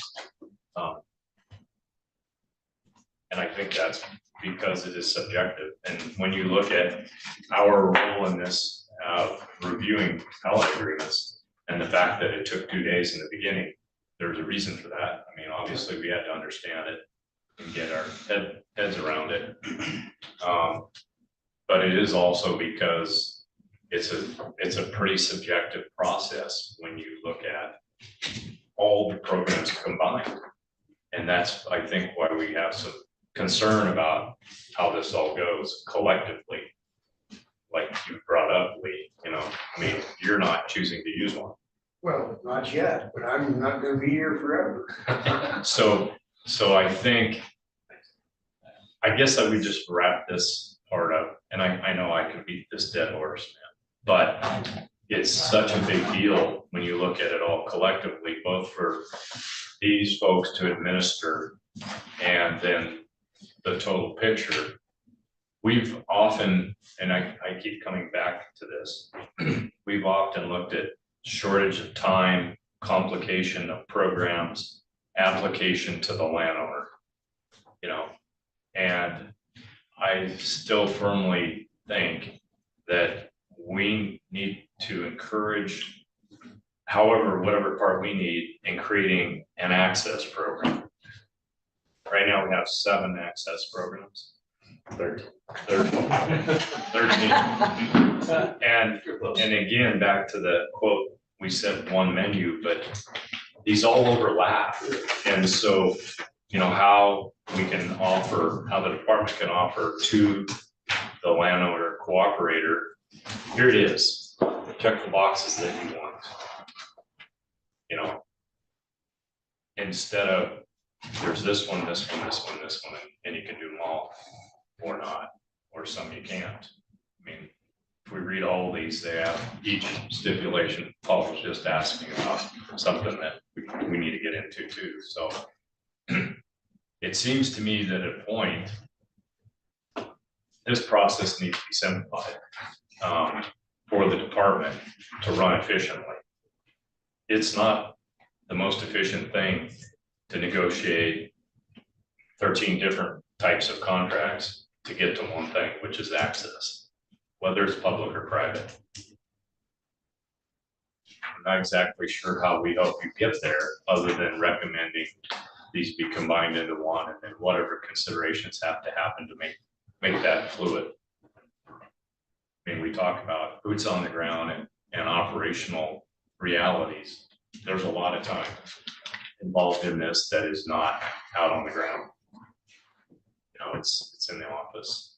So, yeah. I definitely don't have my whole head around that because of the overlaps. Sorry about you. So we're good with where we left that, it appears. I think the cap will take care of that extra acreage stuff anyway. Okay. All right. So staying with Pella questions, I'd like to, Paul, have you record what you were talking about? Okay, so, I mean, when we were reviewing Region 7 with Dale and I and Rod, we kind of looked at this stuff, and a lot of these people that are enrolled, and don't get me wrong, I'm not trying to take something away from a pro landowner and stuff, but we've got a duty to make sure this money is being spent correctly. And I saw a lot of places where these landowners are also enrolled in block management. And through that block management deal, these inaccessible pieces of ground are already opened to access. And yet they're getting paid again for that. Now, I don't know if that is a fair way to do it and whether we want to try not to, I don't want to step on any landowners or think that we're negative toward them at all, but we've got to be fair about it. And it just seems to me like they're double dipping. They're getting considerable amount of money per block and then they're turning around and getting the same for the same act. See, a lot of these places are already accessible through the block management. So I don't know, I think we've, for a couple of years now, we've had a little bit of an issue with that. And I don't know if what the council thinks about it, I guess, is what we want to do. You know, that's kind of what the issue is. Paul, were those PALA agreements for Region 7 that connected to those block managements, were they a 12-month a year PALA agreement? Meaning, were they giving access to those landlocked pieces 12 months of the year? Some yes and some no. Yeah. Okay. Yes. And I don't know, maybe that isn't a big issue. Maybe that's a determining issue over that. That's a good point, Drew. But I don't know. I mean, it's just kind of, as we look through them, there was several that did that. I don't know. Could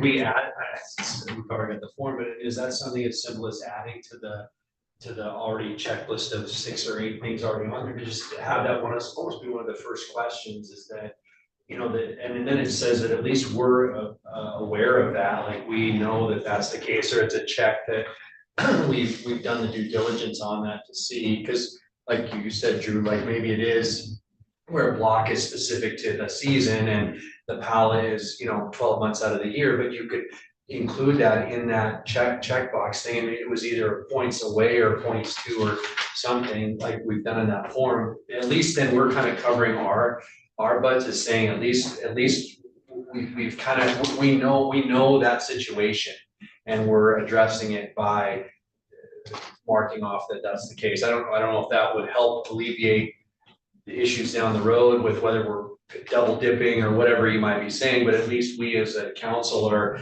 acknowledging that we are aware of block management, we're aware of the other programs that are there, and we're certainly trying to do our part to not, you know, I don't know what and whether we do anything or not with it, but at least we're acknowledging that they're aware of it, I guess. Maybe. I don't know. Yeah, because one of the things here, if you look at this, your sheet, it says that they can do both. It specifically says that. And to your point, yeah, the BMA technically opens it. That's the user only, if they sign into the BMA. They might choose not to sign into the BMA and just use the PALA agreement to access. And then there's no signature for that. So you have no way of knowing. The way I look at it, being a BMA participant, is that they draw specifically around every piece of deeded land. When you sign the blocks, that gives you access to those. And sometimes they're not contiguous. Okay. And so you're granting access. They have de facto access across the inaccessible. If you remove that land from the BMA, it would not be, none of that would be accessible. But how would you BMA would be monitor that? accessible, then the federal and the state would be accessible unless they had a road. And so just from my perspective, where I'm at, it's a fairly sizable chunk of country. And so you're incentivizing somebody from getting out of the BMA, which doesn't amount to much, you know, and going to the PALA, which can be significant. And so I don't think that you can say, well, they're double dipping, because the BMA, unless I don't understand this, the BMA specifically grants signed permission to go to deeded land. And sometimes they have to cross that. It's accessible because you allow them to go through your stuff to get to your other stuff. And if you took it out of the BMA and said, put up no trespassing signs, which nobody wants to do. And there are no dedicated roads in our country that amount to anything. A bunch of them are fire guards, and people didn't get to live there long enough to put a dedicated road in there. And so I think you're opening up a can of worms to not save very much money. And you're probably gonna disincentivize the people that are in BMAs if you take that away from them. Case in point's the Page Whittam Ranch. They've sold the ranch sold the conservation easement to the Fish and Wildlife, the Fish and Game, and then they received another ranch and another ranch, and they still participate they have a conservation easement on the Fish Game, they still participate in block management. So I think you wanna be kind of careful what you're thinking about here, what you're gonna save, and what's gonna cost you. The block management system, whether you think it's quality or whatever, it's the most successful one in the continental United States. And I think we gotta be pretty damn careful what we do, that we don't send the wrong message, because we're trying to save somebody's BMA deal. If they don't go there and hunt, you don't get anything for it, the way BMAs work. But the way the PAL works is if you open up access to a large area of public land, it incentivizes you to stop your own stuff until you get a PAL. And then you can open it up and then they can drive through there, but they don't get to hunt your deeded land. They gotta drive through it. Isn't that the way it is? Yeah. You can't hunt it. So it's two different things, guys. Even though you can drive over on somebody's place, park on theirs and walk out on the BLM, they don't have to allow you to do that. They're giving you permission to hunt the deed. Doesn't say anything about going to the federal or the state or any of that stuff. So it's two different things. And so whatever you think about, whether it's fair or whatever, that's not our job, really. And anyway, enough said, beat the dead horse. Other discussion on that?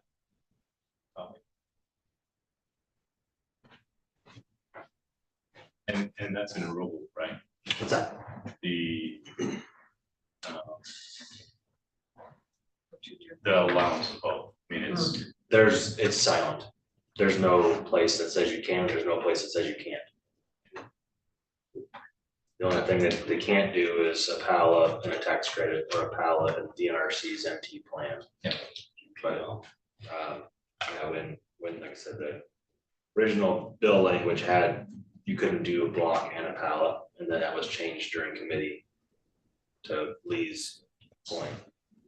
And since then, it's just, we've been doing them as both, because a landowner could shut down access across the fence, right? If you go in private to public, it's their right to say, no, you can't access the public. And, or they can say, we're gonna draw the boundary 50 feet short, and you still can't get there, so. Yeah, it's like a corner cross, that's where it is.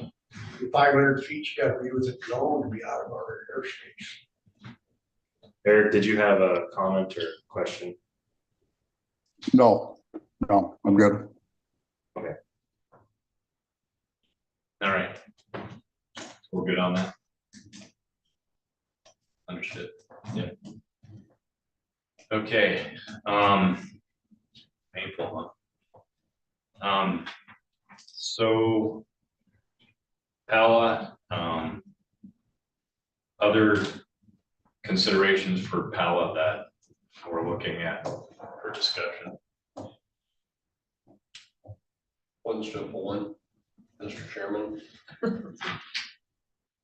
I sure liked what Katie did in terms of drawing the boundary on what the acres were. And I would very much encourage where sometimes it's just evident, I mean, you have an 80 acres or a section or whatever, but where you have a large block of land, I would like to see that or encourage the department to say, yeah, when we develop these maps for review, let's show what is a part of the PALA agreement here.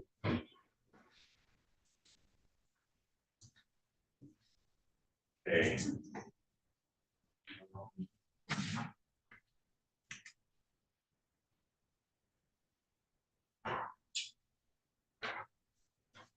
So wanted to just point out,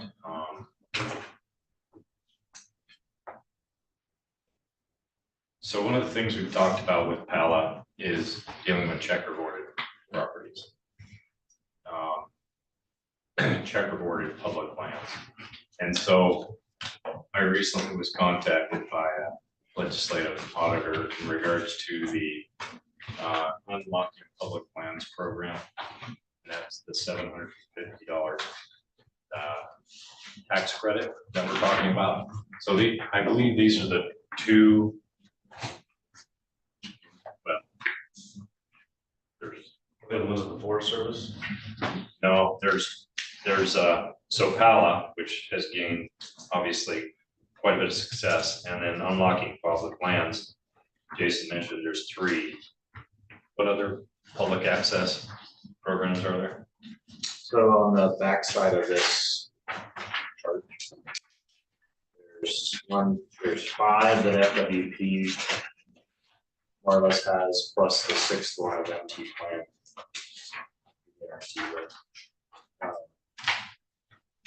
Really, they're all kind of different tools, one of which I referred to yesterday in that elevator conversation where there's a reference point gets split out 4 ways. One of them goes to a program we haven't even named yet. But then the main ones are public access land agreements, or PALA, the unlocking public lands, which is the state income tax credit. And then we have some other programs that are all, again, designed to get access to an accessible public. They're all doing the same thing. It's just which tool has which nuance in terms of requirements.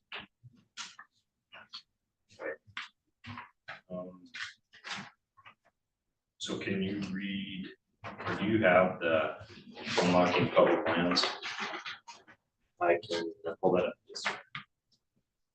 Looks like there's 4 for unlocking public land, 4 for the BMA access. What you're asking about total numbers or the statute? Yeah.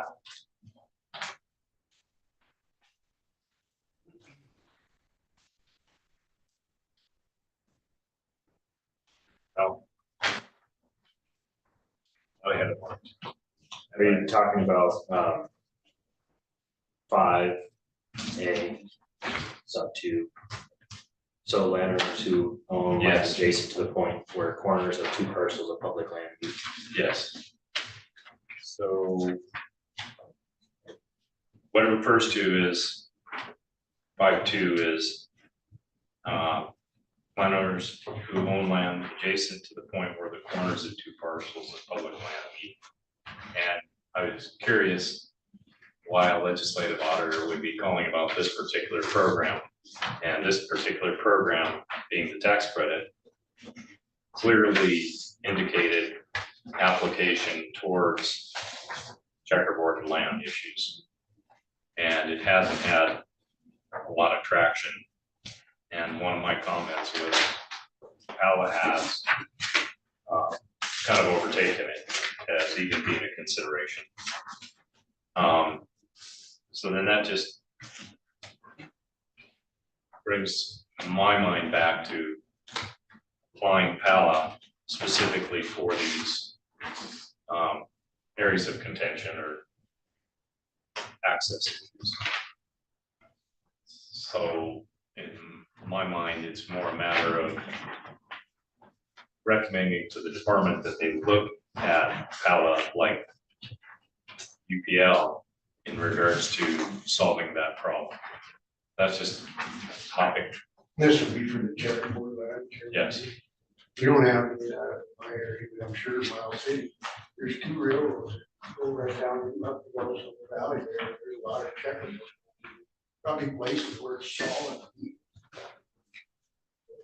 Doesn't, yeah, I mean, that's what they were all of those guys know more about that. There's a lot of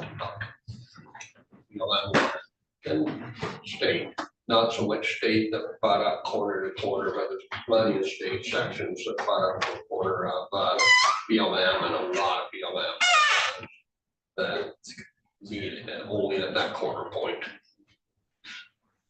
And that's a whole other kettle of wood.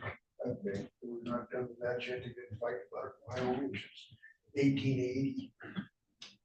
Yeah, I think it's been, you know, we've talked about it a fair bit. It's just, there's never been any application towards it for addressing that particular issue. And I thought it was interesting that in UPL, it's specifically lined out for that purpose. I don't know, does that matter?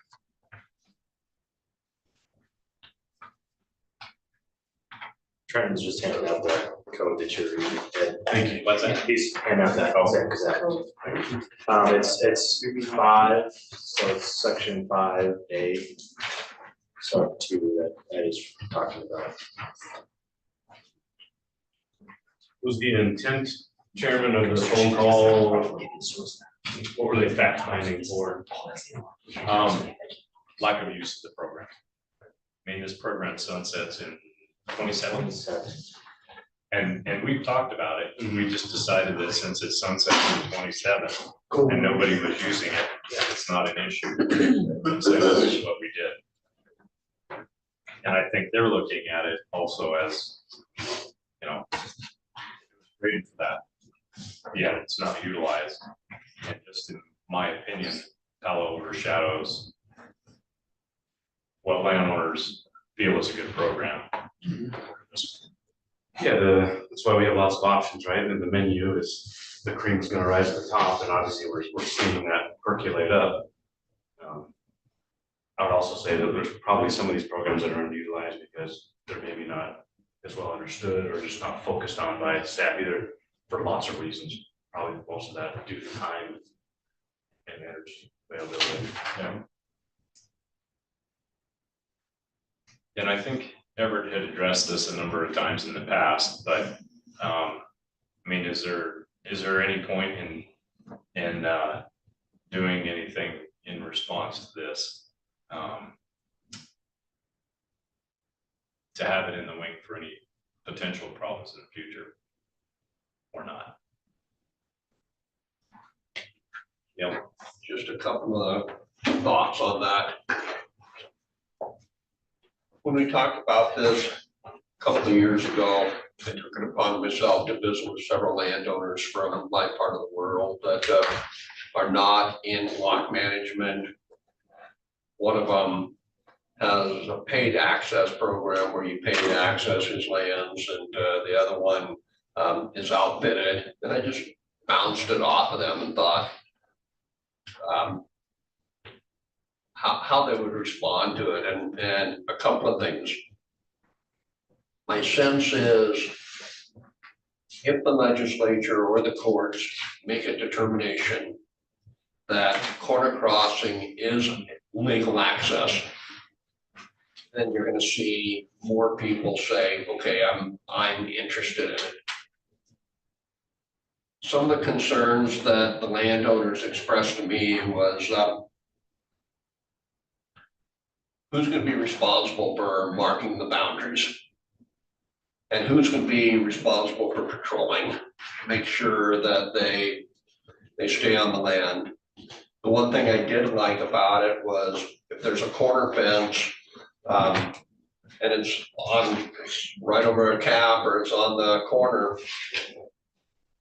Yeah, people could come and climb over that or whatever and be legal. But it may also be that there's a gate right there.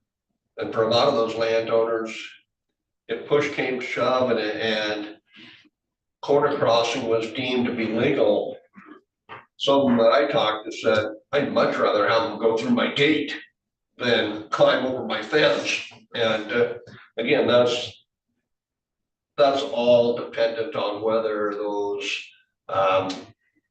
a determination was made that corner crossing was legal or not. Other concerns, one landowner expressed a concern that so if I allow people to come across and access up through the corner, does that create some type of historical use preference that becomes a historical right? And then all of a sudden at sometime down the road that, hey, this has been used for X number of years and now they have a legal right to it. Valid or not, it's a concern of landowners, and I think we need to recognize that.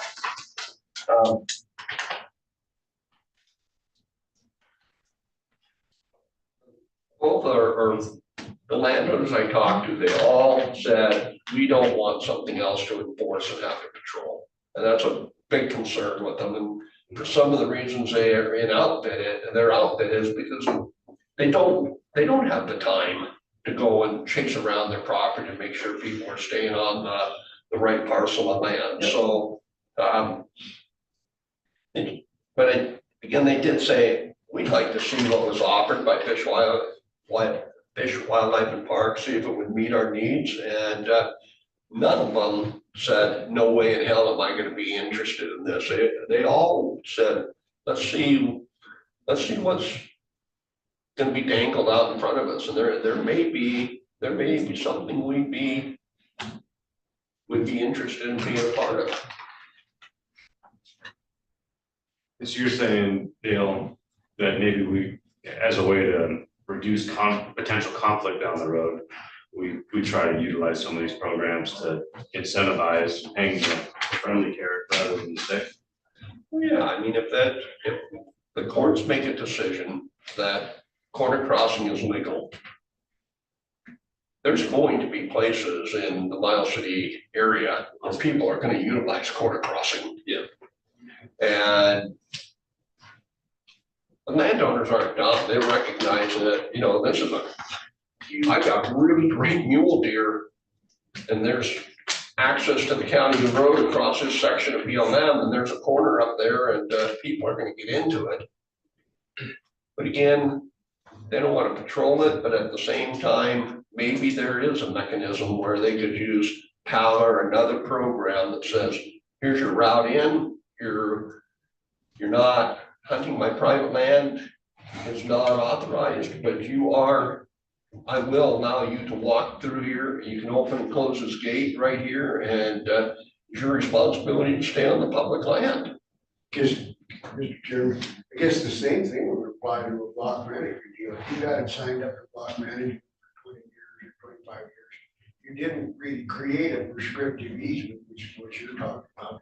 I think the rules apply that they have to do some kind of maintenance or show some kind of action that shows that they've taken possession of the road. And I could be wrong. Maybe it's as simple as saying allowing access does not create a prescriptive easement in the legislature. I think that's already in these. Isn't it already implied in these access agreements that it does not create, yes. Yeah. And again, these are just concerns that were voiced by the landowner, and I think there's already protections there, but my feeling is I needed to share them with this group when it was appropriate to say, hey, these are concerns that were expressed. Thoughts? My thoughts, Mr. Chair.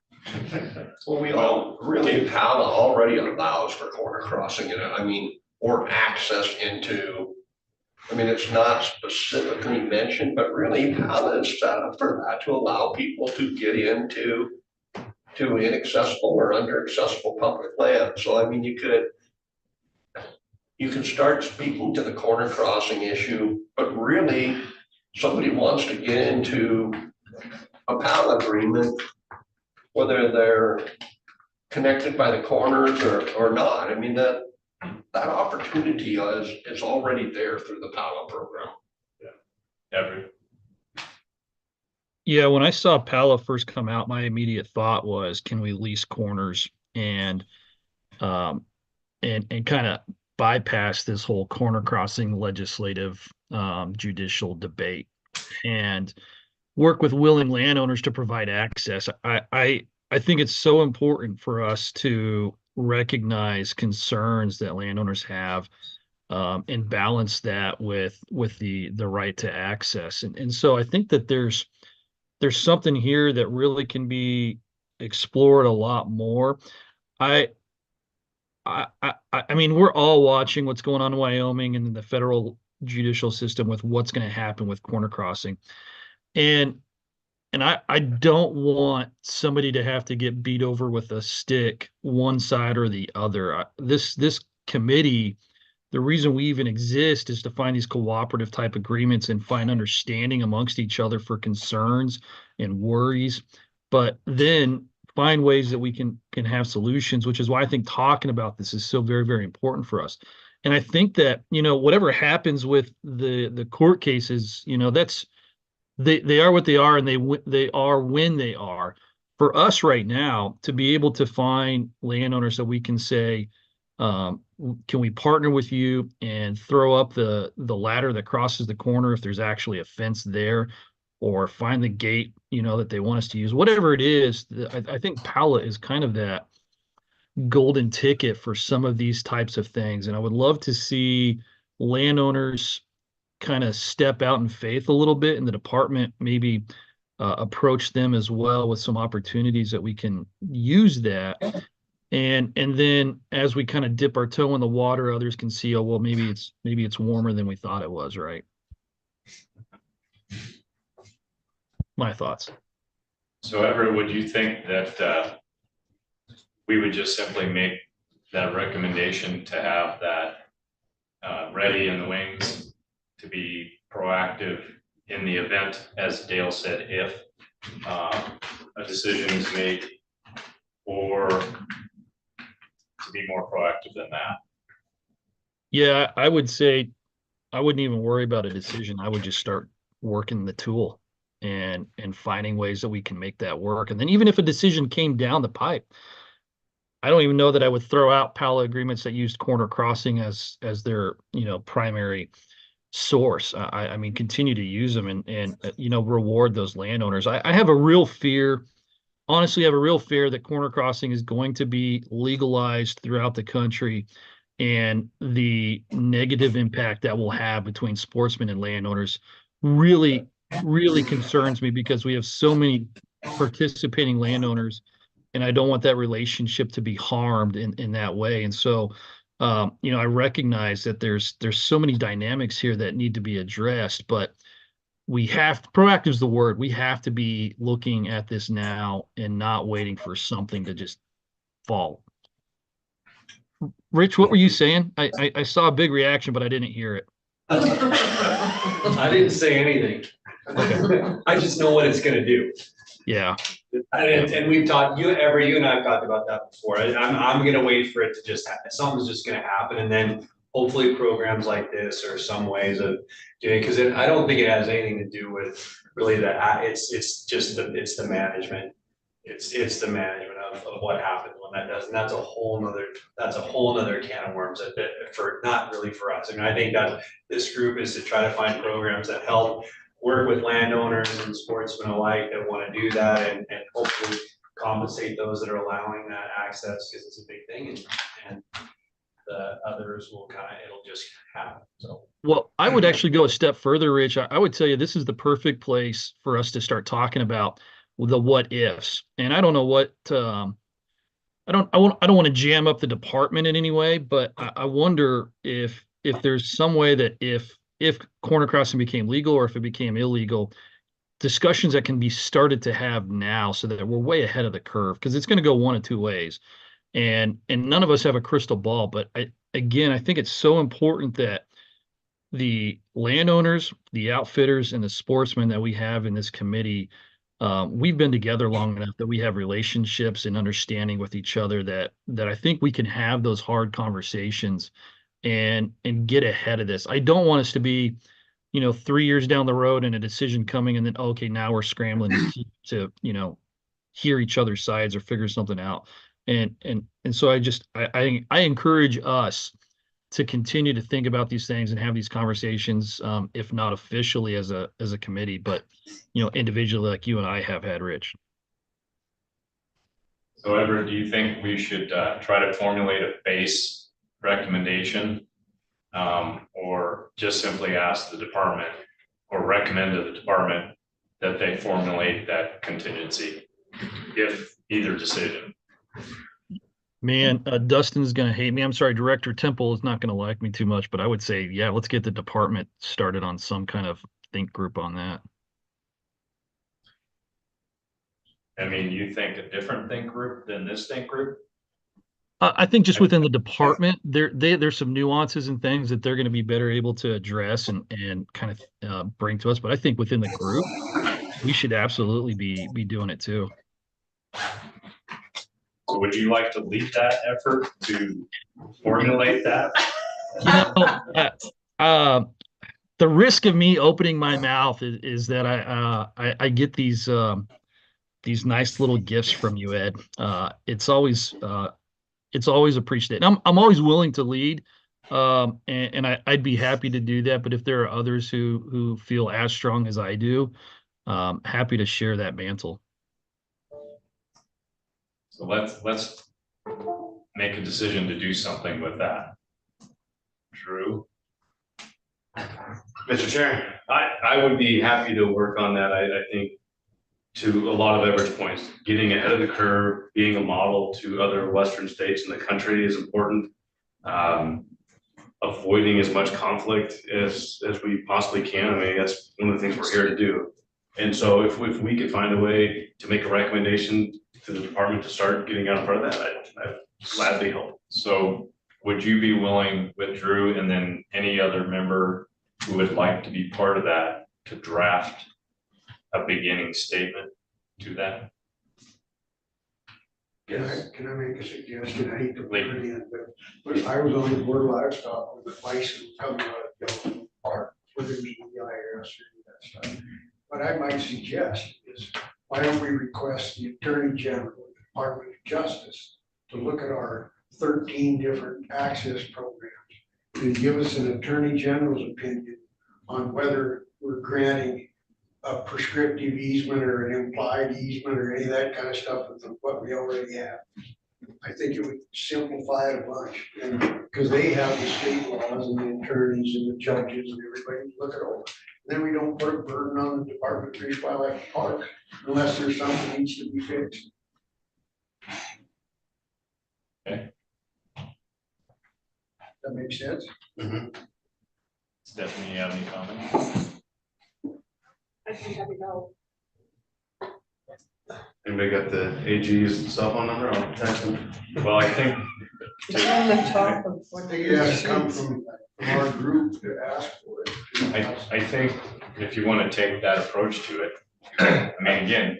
Do we need to? I thought it was already. We report to. I mean, we report to the governor through the director and then the legislature. So in my mind, it would be us drafting a statement of our concern and what those concerns are and what we think is a proactive potential direction. Not definitive by any means, just a guidance of here's why we have these concerns, like you stated, Everett.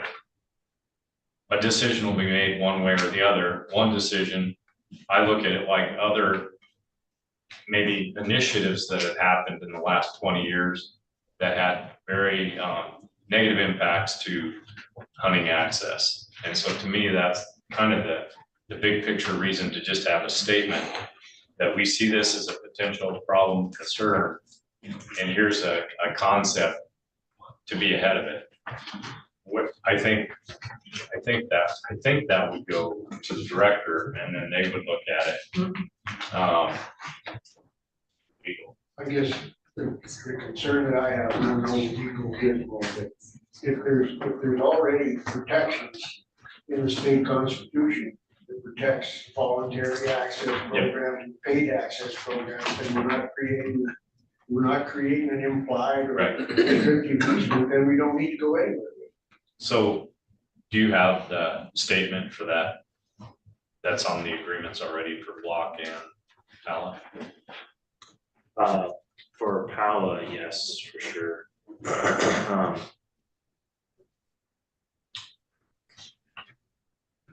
So both in the administrative rules and in the agreement for Pala. Pala shall not be construed to support, establish, or preclude, limit, or diminish any claim for the right to public use. So meaning if there's already a prescriptive easement and we do a Pala, it doesn't clarify that. And same way if there's not, if we do a Pala. Does it say anything about not by setting up a block management agreement or a Pala? There's no way to monitor how much palas and these palas get used. Right now, there's no sign-in box. All there is a 8x10 sign that says you were out on a Pala. And it's up to you to get on your Google or look and see where it goes or whatever. There's no maps, there's no sign-in box, there's no responsibility for anybody that uses a pallet. And so is that something we need to add? Is a simple sign-in box that says you're entering a pallet, sign your name, say that this is, you're agreeing that you're crossing this land to go to the public. I don't know, Jason, I'm just muddying the water.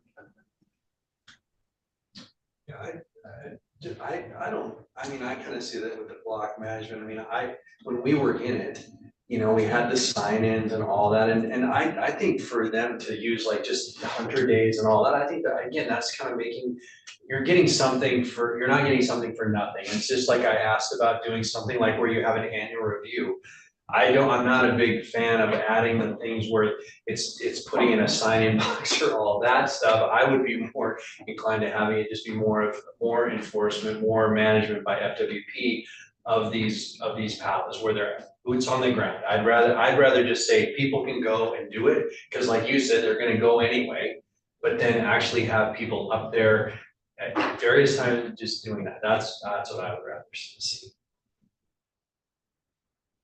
Okay, so at this point, Drew, Everett, Stephanie, would anybody else like to participate in drafting that? I can't type, so. Okay.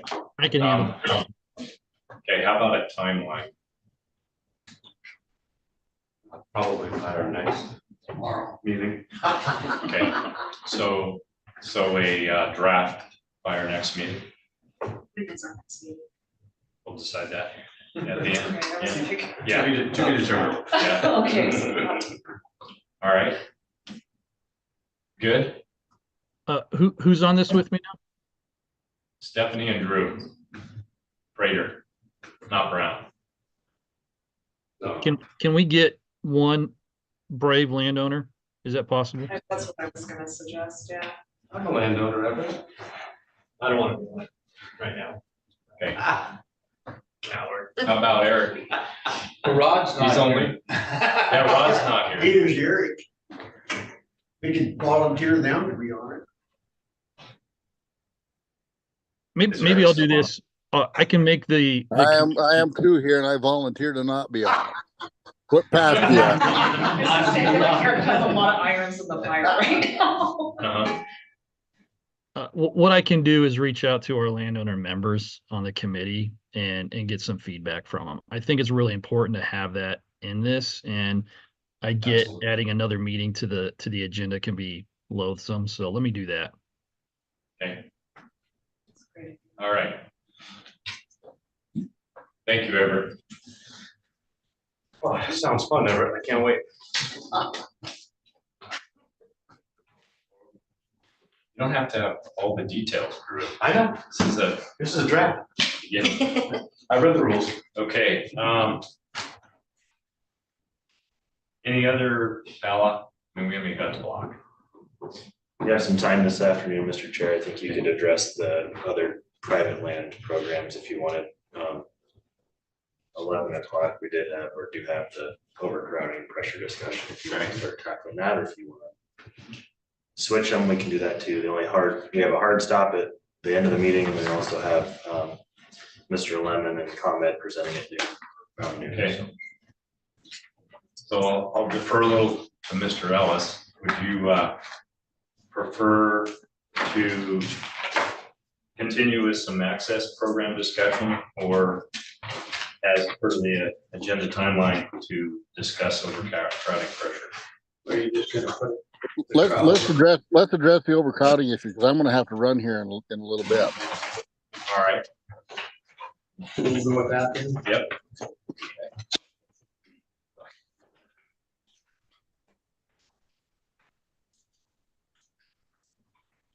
I assume you guys have all read through my proposal, and to start out with, the reason I got on this committee was to try to find ways that we can find access. That's what this committee is about. So, when we started talking about, I was hearing a lot of talk from hunters about all this overcrowding and never seen it like this before, all these Washington plates running around. And then I also heard it from the Fish and Game in their new elk management plan. They have 23 hunting districts that wanted to address overcrowding. And so when they did that, they didn't put any proposals out. So I was thinking, well, where's the problem coming from? You know, and I think a lot of it was coming from doe hunters, out of state maybe doe hunters that didn't have a license, but we've addressed that. We've cut them back. So we've cut the doe permits back. We've made it so that non-residents can only hunt maximum of 2 does. So that, I think that issue on has been kind of addressed, and I think it might help. We'll wait to see what it does this year. So where would the other overcrowding be coming from? And I guess my thoughts were that I've looked at the non-resident license sales, and they've pretty much stayed consistent for the last 10 years. I mean, so the only thing that's really increased for non-residents and residents are the LFB licenses. And what my proposal was basically was to take that season, anybody that's hunting on a B tag, and moving it to the end of the season after the general season, and then, you know, and run it shorter than what it would run mid-January instead of mid-February. So, and then when Mr. Wakeling went through and analyzed what his thoughts were, he did acknowledge that the resident hunters, most of those have an A tag. That makes sense because everybody that gets a tag usually, they get a B tag, they got an A tag too. So, but only 21% of the non-residents have an A tag. So that means almost 80% of them, the non-residents that get a B tag, they don't have an A tag. So they're just coming here to hunt cows on a B tag, and they're doing it during the general season.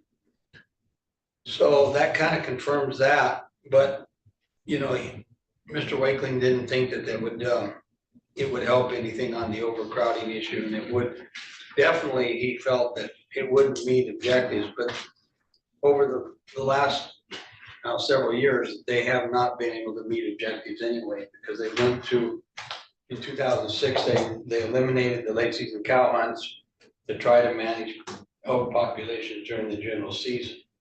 Well, that hasn't worked very well. It went from let's see, what was it? Elk populations have gone from, in 2006, 126,000 elk to 176,000 in 2022. So, you know, trying to manage elk during the general season hasn't really worked population-wise, bringing them down. So, this was just an attempt to try to bring the conversation about. I don't know if it would work, if it would reduce anything, but when you hear about all these Washington plates and all this coming about, where are they coming from? I don't know. Yeah, from Washington. But I mean, it could be. Thanks for clarifying that. It just, everybody says, well, all these Washington plates, but I mean, just non-residents. And the basic thing is there's just a lot of people saying there's too many people, a lot more people than there used to be. So I wanted to come up with something that might work. Just really quick, just when I was reading the thing, it says non-resident deer elk but license sales have increased 4%. I guess as I look at the charts, it looks like the non-resident deer elk A license sale. What licenses versus sales? I guess I don't. There's a 4% increase, but then you look at 34,000 to 31,000. There's what I'm just misunderstanding. I think what I'm trying to read out of that, and then it says sales have increased 116% for non-resident deer, but it says the license sales by year have gone from 13,000. Is that over? That's over since 2014. I guess maybe that's what that is saying. Over time, those increases. I'm trying to figure it out. So what you kind of 2 or 3 questions there. So are you referring to the overall license sales? Well, I guess that's it. So chart one, non-resident deer elk license sales have increased 4%. That must be over time. Is that over time? Yeah, the years are down there from 2013 to To 22, that's 4% from 2013 to 2022, not necessarily 21 to 22. That's what I'm trying to, okay, because that's a decrease from 2021 to 2022. Same with the decrease in 2021 to 22 and the non-resident B license. Those have made significant drops between 21 and 22, but overall, that's what this is an overall percentage increase. Well, those are A licenses on chart one. That would be either sex licenses. Chart 2 and 3. Chart 2 is non-resident B, deer B licenses. And then chart 3 is non-resident elk B licenses, okay? Yeah. And for this conversation, I'm more referring to just the non-resident resident elk B license. And you can see they've increased, 1,300 up to 3,500.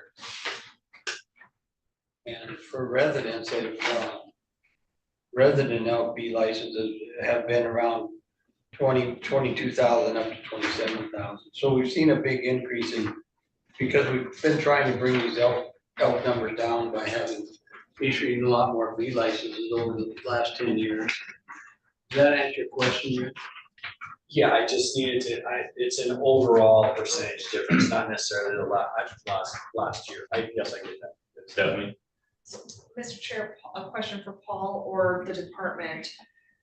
So we've got these graphs and they've got the number of licenses sold, but I mean, I carry multiple B licenses in my tags. So I'm curious, do you have the actual individuals that are carrying these tags? So how many residents and non-residents have B tags? Because when I did this isn't the department.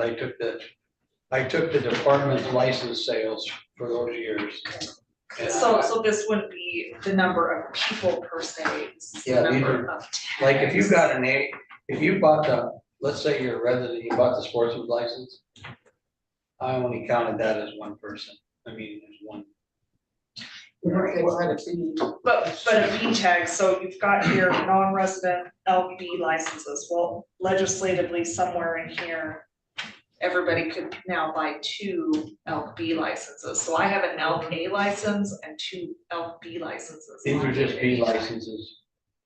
So, but that would be, it would say that there's 2 people here or 2 licenses, when really only one person possesses those licenses. Yeah, one person might have bought 2 licenses. Correct, so this would not be reflective of the number of people on the land. There's really no way, it would take a lot of.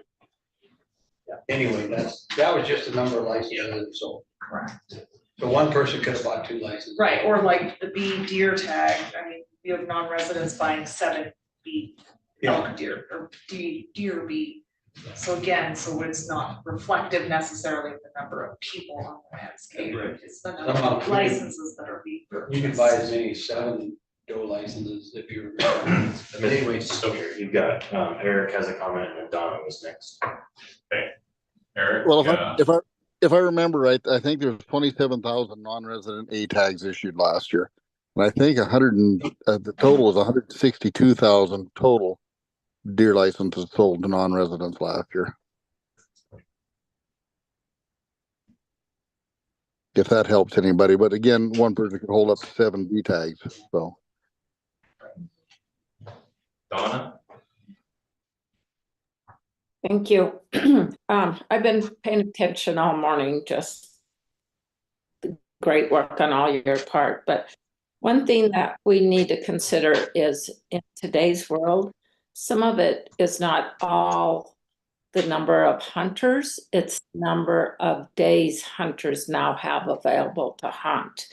So hunters, the average hunter is spending more time on the landscape, and that could be to, there's more elk along with more hunters, but the elk are now on private, where 20 years ago, most of those elk that were there, even though there were 30% less elk, we're on national forest.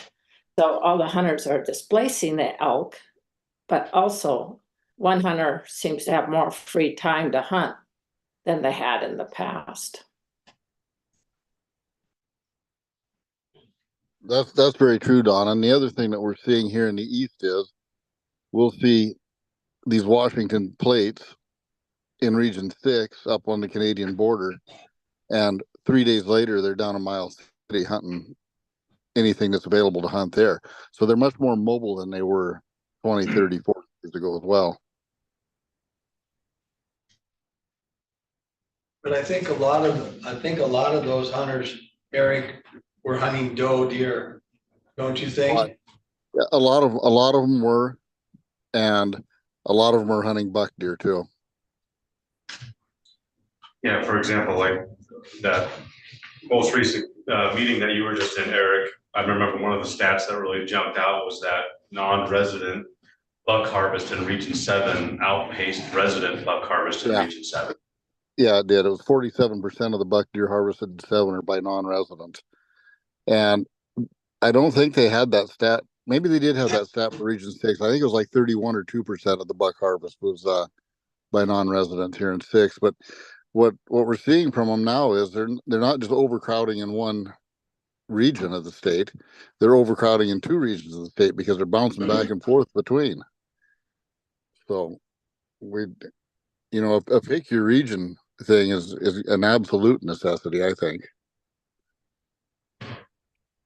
Well, I think a lot of it is too, there's a lot of displacement for resident hunters because of the elk hunting is so poor in regions 1 and 2 that they are traveling, somewhere else to hunt elk anyway, and probably deer also. But I just took this on as throw something out. Let's come up with some ideas, because when the department wants to address this overcrowding, and they really made no recommendation, I thought, well, we'll try this, throw this out and see what people think. But I know it's well, it may be something that's as simple as pick your region, and if you're going to hunt mule deer in Region 6, it's the only region you can hunt mule deer in the state to start with. And splitting the whitetail tag into mule deer tag, take some pressure off of the mule deer. If not, we're going to wind up at permits, and at the very least, and we maybe should be looking at putting non-resident caps into each region in the state.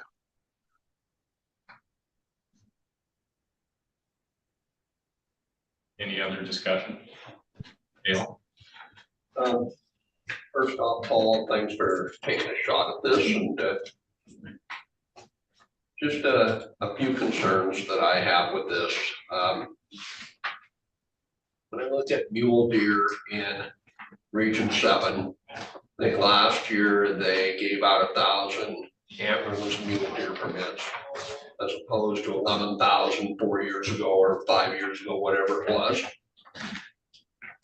When we start looking at regions 3, 4, 5, 6, and 7, I think there's a tremendous amount of difference there. Overcrowding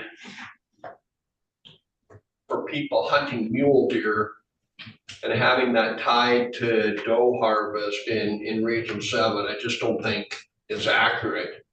Part of it that would be helpful is to know how many of those antlerless tags or whitetail tags as opposed to mule deer. Because where I hunt, yeah, there's some whitetails, and some people certainly have a tag in their pocket. I do, but it's not a destination point where I'm going to go look for a whitetail.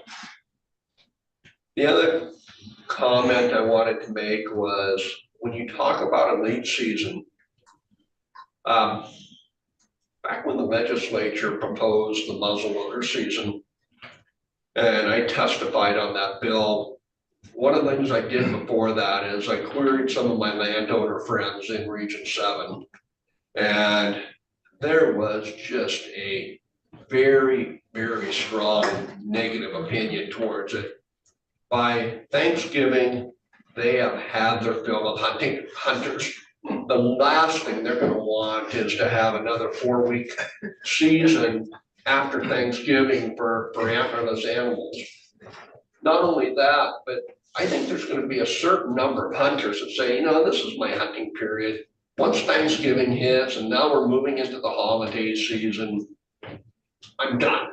And the idea that we could increase like elk bee harvest by having that later season, I question whether that's accurate. I know that's an opinion, but I just don't know. I just don't know how accurate that would be. And it's certainly, as you move into December, not that we can't get weather in October and November, but we certainly can get it in December, that I think that could also exacerbate the difficulty of people getting out to those areas. But probably more than anything, I think of my landowner friends, and there's not going to be very many of them that say, yeah, come out in December and January and hunt antlerless deer. They're just going to say, I'm done. I want people to go away because I hear it all the time right now. Well, can I comment on that? Sure. This proposal took the deer out of the equation, but what I'm talking about doing is replacing the shoulder seasons.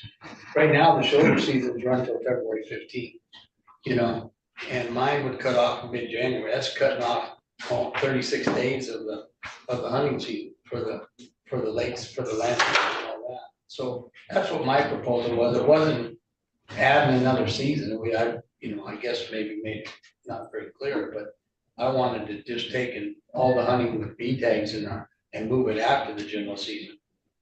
And, so that was just, but I don't know how else are we gonna address this overcrowding? Because the overcrowding isn't happening on private ground, it's happening on public ground.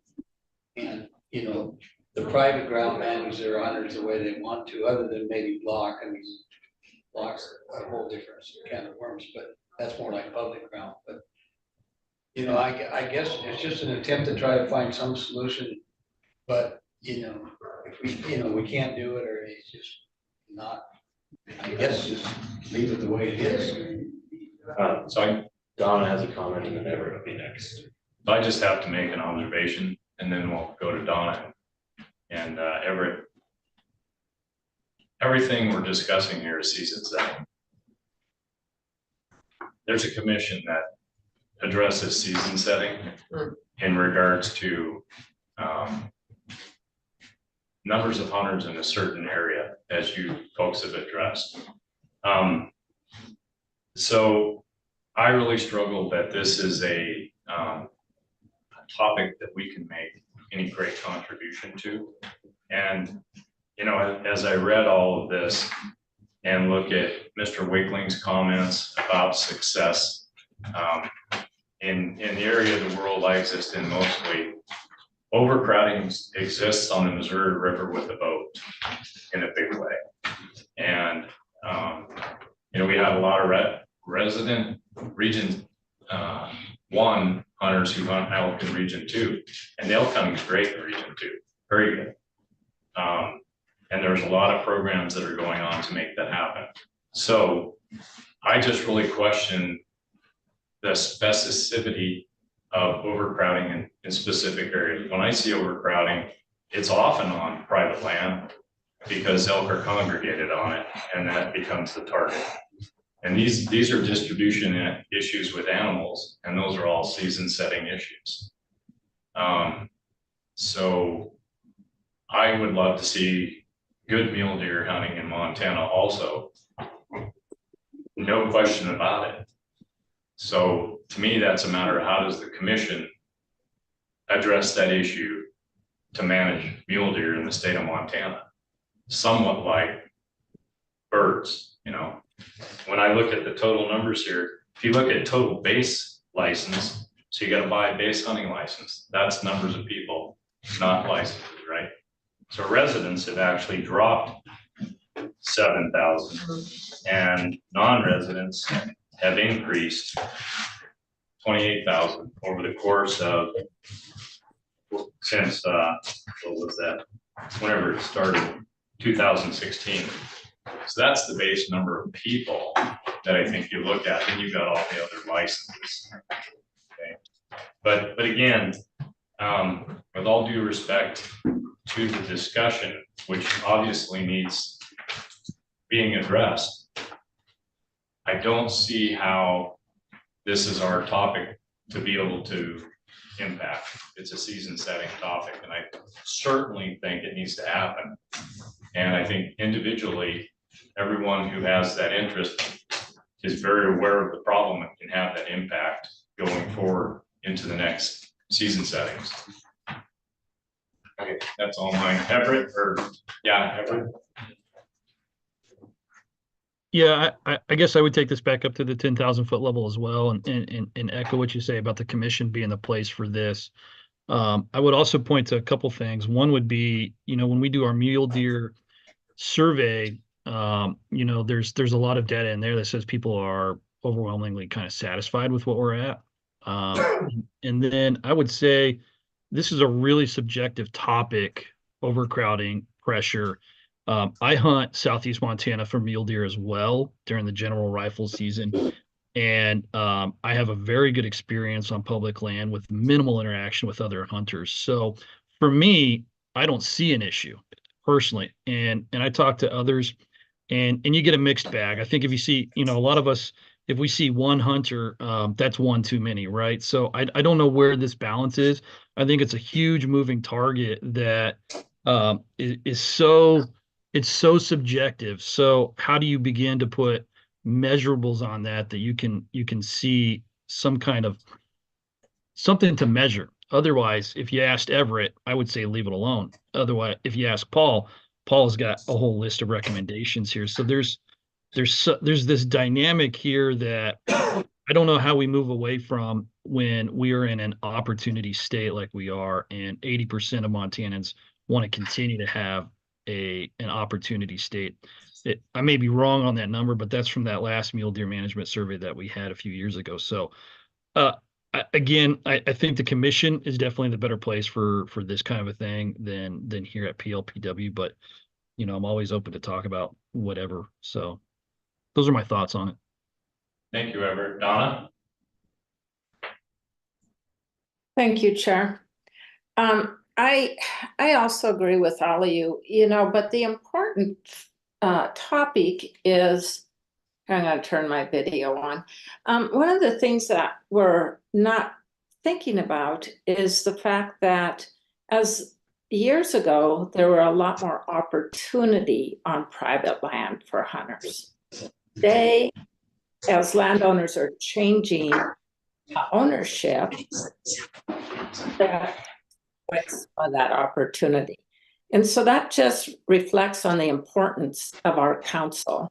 We can't judge or set season dates, but we can work hard to open up more access to hunters.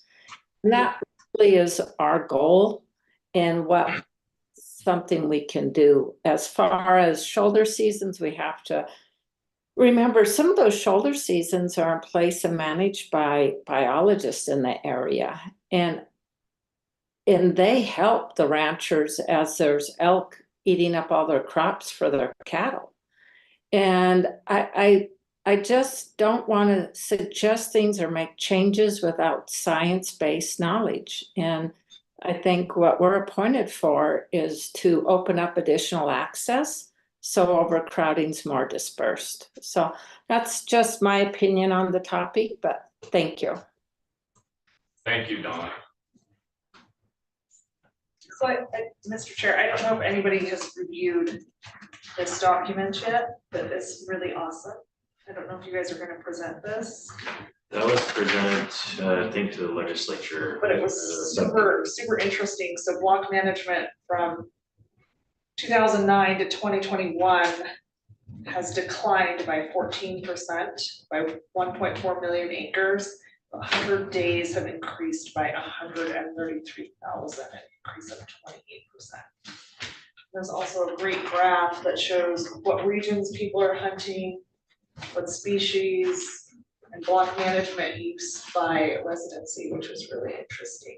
There's some great recharge centers. It's more relevant to our task. Yeah, I mean, as Macy mentioned yesterday, there's some nuances in those numbers, right, where land is sold and into public hands. So it is represented as a loss, but it's actually converted.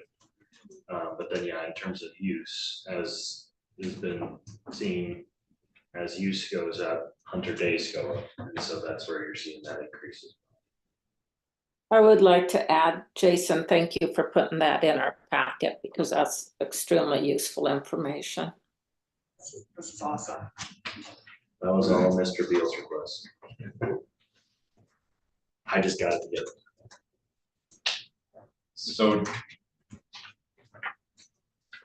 All we good? I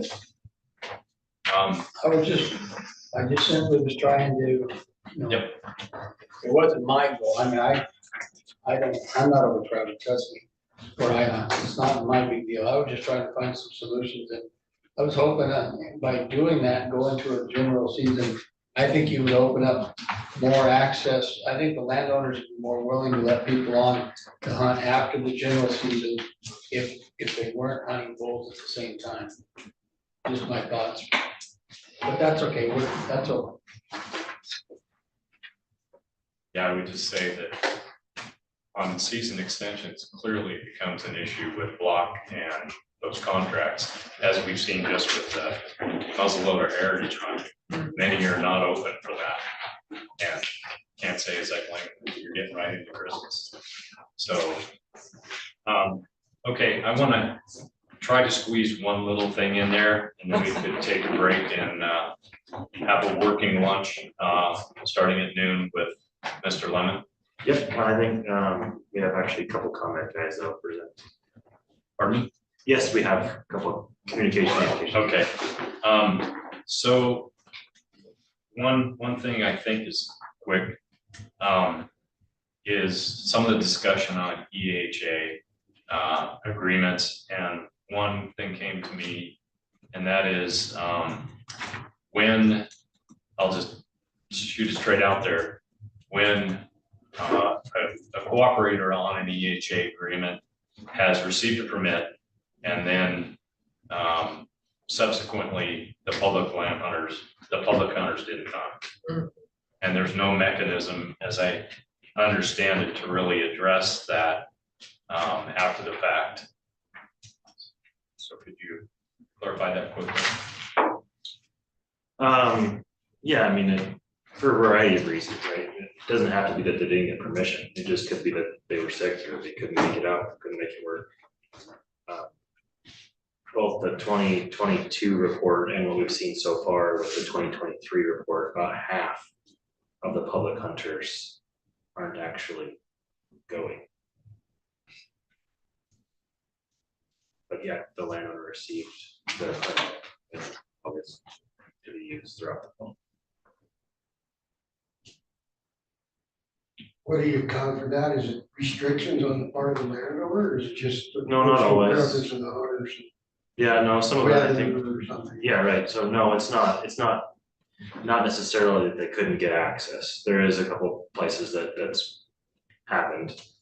But it's more about, you know, if you're a non-resident, you've got 1 week to come to Montana and you can't line up that schedule. Right. That opportunity, if you're from wherever and you've got sick kids and now you had a weekend book plan to go and you can't go, that's the only weekend you got on. Yeah. You forfeit that opportunity. There's just a variety of things a variety of reasons that public hunters are not, they could be landowner selected or department selected, that are not actually taking advantage of the opportunity, which then, you know, from a landowner's perspective, we've seen that they're frustrated by, like, we got this opportunity, why aren't people taking advantage of it? Then the hunter side, of course, says, well, it's bad optics and we don't get any feedback. So yeah, there's just some of that. You said there were a couple where they weren't given access.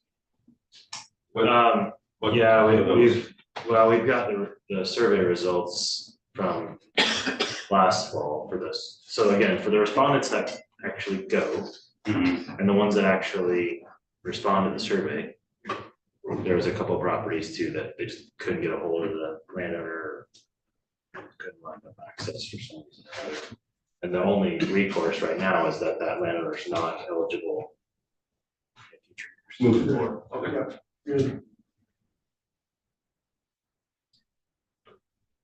So is there anything needing to be done there or not necessarily? It ain't. That's your guys' prerogative. I mean, at one time, right, it came from, there's pros and cons. One time our hunter selections came off the unsuccessful lists, which then means additional licenses for the public, but that also means they're interested in going.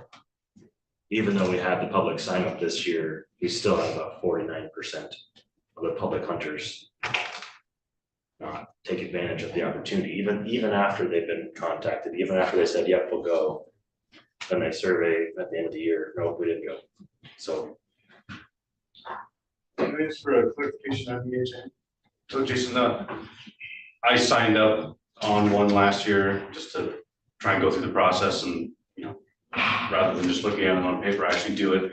And I know, so I had an elk archery permit, but that archery permit wasn't applicable to be selected in, I think, all of the EHA agreements. Am I missing that, or is that correct? It depends on what the landowner opportunity in 23 was going to allow. Oh, okay. So in one of the changes from the 23 to 24 year was that now the landowner has to allow an equivalent opportunity. Right. Whereas last year in 23, it could have been, we're only gonna allow cattle. And so that could have been, that where there wouldn't have been that opportunity to sign up for that. Okay. LPT based off of what the landowner is willing to allow in the district. Thanks. Jason, is it a like opportunity? So if the landowner chooses to get an archery permit, they have to allow an archer? One of our department selected hunters this year will come from the archery list. Again, depending on the LPT, some are archery only, rifle only, some are both. And so we have the landowners indicate on their application this year, which season or when are you going to start using this permit so that we can plug in the corresponding equivalent public hunter. But the sign up will be available again, starting July 1st, or just right now going through all the agreements, figuring out what we even got for applications at this point. Will those be presented at the next commission? Yes. Is there, when a landowner signs up for an EHA and they get their permit and then they have to allow a certain amount of hunter days, is there a minimum number of hunter days that they have to allow a hunter to come out? I mean, and I guess my question is, so I get a bull permit on my property, you know what, I'm gonna allow a person to come out and hunt one day. I mean, is there something that says, okay, the expectation is you're gonna allow a minimum of 5 days or 3 days or whatever else for a hunter to come out? Yeah, we've run into that situation with a variety of properties, but we kind of said that's what we're asking as a department, that at least be 3 to 5 days as a minimum per public hunter, which then you think about if you got one permit, that's 3, so that's 15 days of your general rifle season, whatever. But we as a department have said that 1 day is not sufficient. The commission still has the deciding factor, right? So our guidance to staff anyway has been it's got to be at least 30. Ultimately, the commission could just not approve it based on, we don't feel like they're meeting us far. Correct.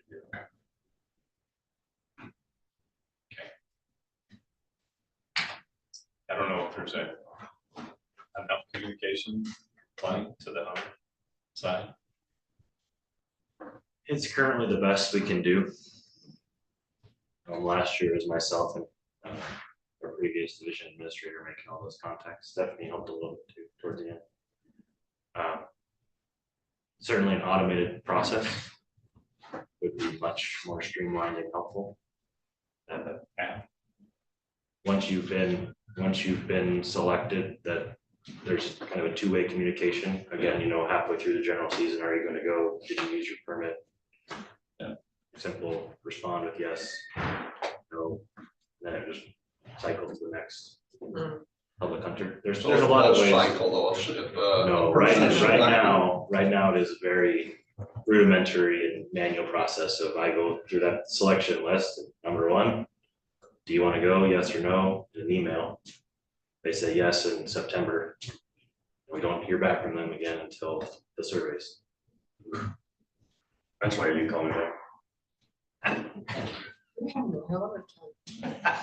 The best we can do with what we're operating under. And I would just add to that, our director's office is very aware of these situations and we're working towards automation. And even with the new block management reservation system, looking to see if we'll be able to use that in any capacity to be able to work into this. So this is something that we're very well aware of and highly focused on. But it's a growing pain from your side too, because we went from having only a few of these Yes. EHAs and they were very manageable to, a lot, more than a few. 50. And one of the big changes that we've made internally for this year is that this has been like all on Jason's plate. And we're lucky, maybe we'd have some help from the division administrator or myself or an admin.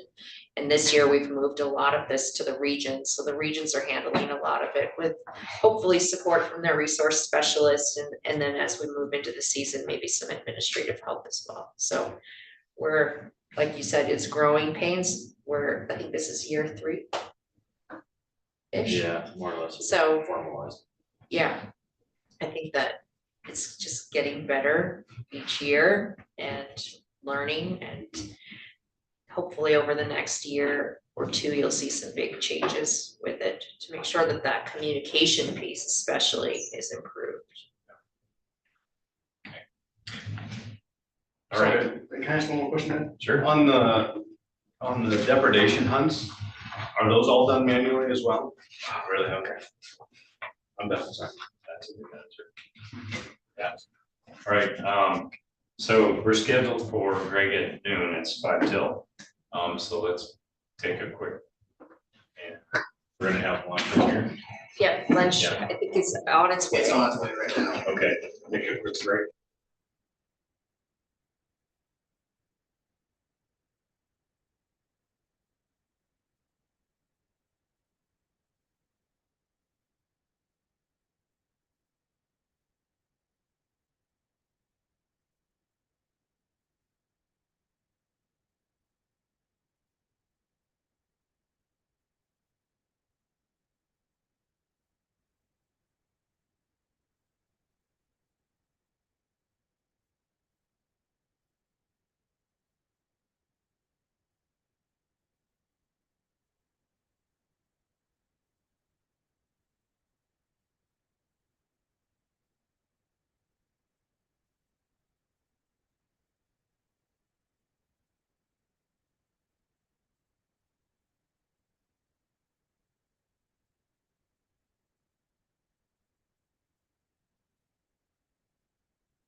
Greg's coming down here in a moment, so we're gonna work through lunch and hear about the status of the stewardship program. All right, Greg, you're up, buddy. Sorry to keep you waiting, Greg. Well, that's all right. I'd rather deal with you guys without the hangriness of a pre-lunch meeting. So I'm assuming you're gonna be way nicer to me with a little food in your belly. Well, thanks for having us on. And I think Pat's here too. So I'm gonna talk a little bit, just an update on the Hunter Landowner Stewardship Project. And then Pat's gonna talk about what we did with the It's Up to Us campaign last year from a marketing standpoint. So both, we'll just take each presentation and then answer questions. So I'll start with the Hunter Landowner Stewardship Project. So as we've talked about, I think for the last couple of years, the need to update this project. We've encountered a few challenges just really from a staffing standpoint. In the past 12 months, we've had quite a number of changes to Hunter Ed, and Francis, who I think you all met at the last meeting, has done an excellent job. He's also kind of the person that we're leaning on this Hunter Landowner Stewardship Project. And so we've treaded water a little bit, waiting for him to get his feet underneath him. But we've got a plan in place to get this project updated and launched by September 1st of this year. So project will be, as I mentioned as I've mentioned before, sort of an update of the current framework. So the sort of broad buckets of topics that are in the current program are generally going to be in the updated program. We're going to be much tighter on what the content is, much more direct. We're looking to assess people's from a knowledge standpoint, not really ask a lot of opinion questions right now. There's some of the questions are a little, I think Perry Mason would characterize them as leading the witness. So we're gonna try to get rid of some of that. And then we're gonna shoot 3 new videos that will be part of the project. So there'll be an overview video that will sort of talk about why the project is important, why it's important for people to take this test, why it's important for landowners and hunters, the landowner-hunter relationship. And then there'll be a video that speaks to our access programs. And then there'll be a video that focuses in on safety. And so we're looking at a possible 4th video that talks that sort of dovetails into some of what we've been working on, sort of the responsible recreation. We call that program for us as Montana Mindset. So we might have a 4th video if time allows that sort of emphasizes some of those components about being considerate, planning ahead, respecting working lands, that sort of thing.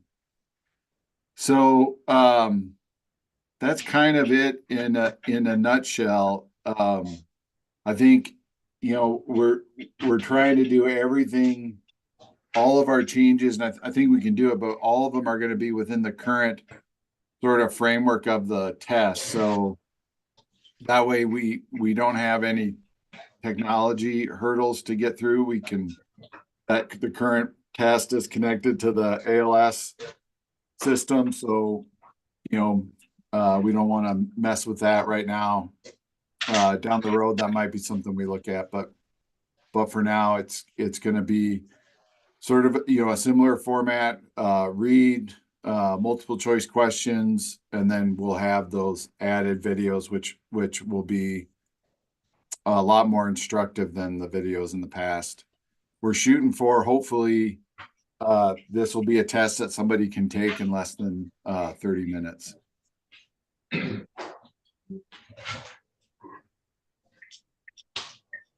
Any questions?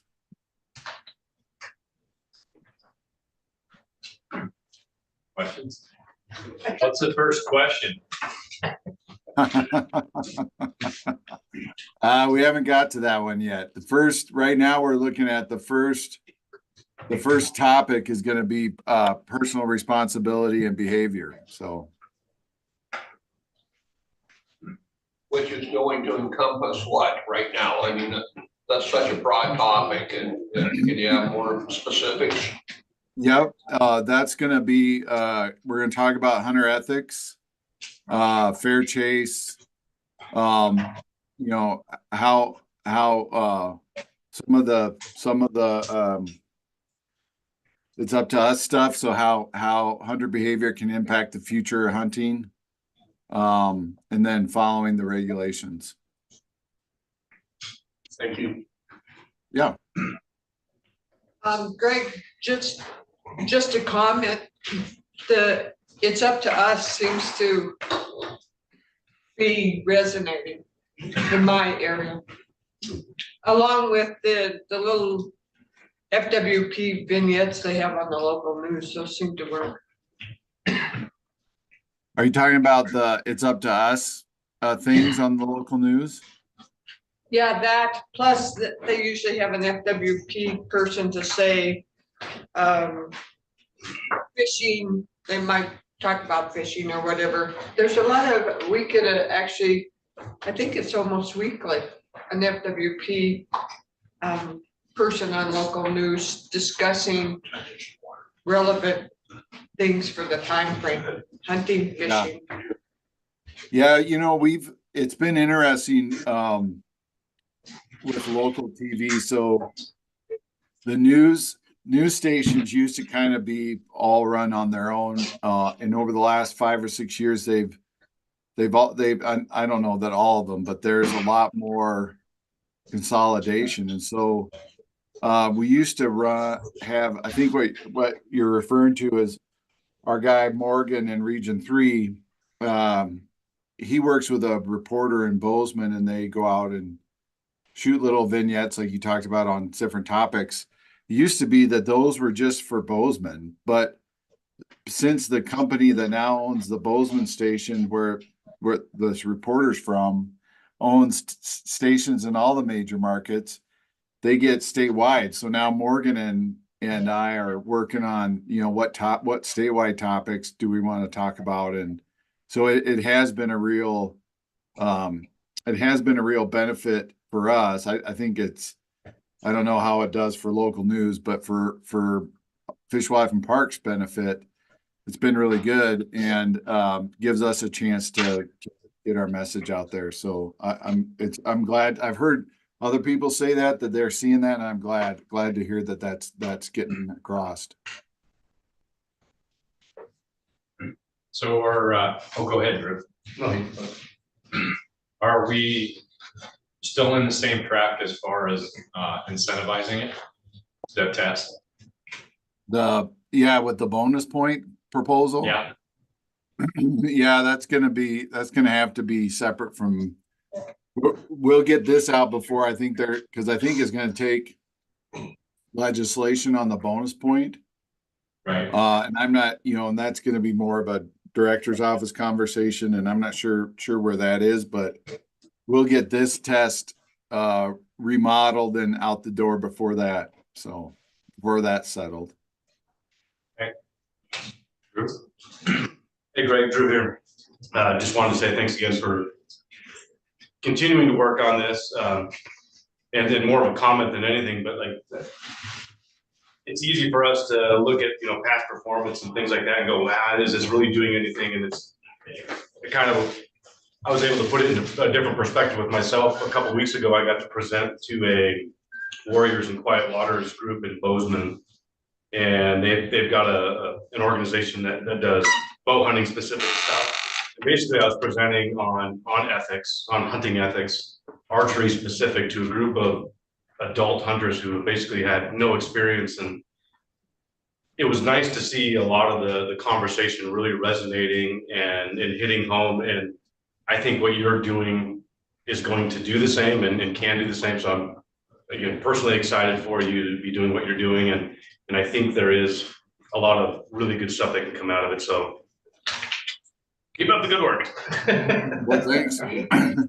Yeah, I think I appreciate that. I think you know, we haven't really, you know, it's been a long time since we've really promoted this program, just because we've been wanting to get it updated. And so, you know, once we get it launched, we'll also, you know, do quite a bit of promoting of it and work with partners to, you know, encourage them to promote it. And I think, you know, I think there's a lot of support for this, particularly among the sporting groups. So, you know, I think a remodeled program is going to get some attention. We'll probably get some news coverage and be able to be another vehicle for getting that message out about ethics and responsible hunting. So, Mr. Chairman, question. Greg, hey, Rich Robb from Big Sandy. Hey, how, in kind of formulating all this, because I'm super supportive too, like Drew, has there been, as you try to put all this stuff together, what are other states doing in their efforts to do what Montana's doing, or are we kind of a flagship in that response? That's a good question, and Jason might be able to help me. I looked around a little bit, trying to get an idea, and I couldn't find anything in the West that was really similar. You know, there's what I did find went sort of pointed back to hunter ed. So, you know, it could like in an advanced hunter ed type program that really dove into landowner and hunter relations and things like that. But I don't know. I don't know if I was seeing everything that was out there. But Jason, do you know? There's a few smaller entities. I think Wyoming's got their Access Yes type stuff. It's not as focused as this. Arizona has a course that's a lot in line with this, but that one is more of like a pay course. So, and I think it's for both residents and non-residents, but it's a similar model of this hunter landowner relationship. Pay for behavior. It's bonus points.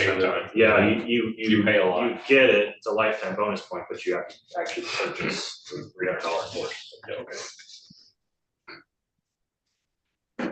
Yeah, so I think in some ways this is plowing a little bit of new ground. And I think I also think the message, you know, there's the message in the It's Up to Us campaign is I think it's a little unique. You know, Colorado did a big campaign a few years ago, the Hug a Hunter campaign, which I don't know if you guys are familiar with, but it was basically saying if you like seeing all the wildlife and you like the conservation work that's going on, you know, thank a hunter because it's their dollars that do it.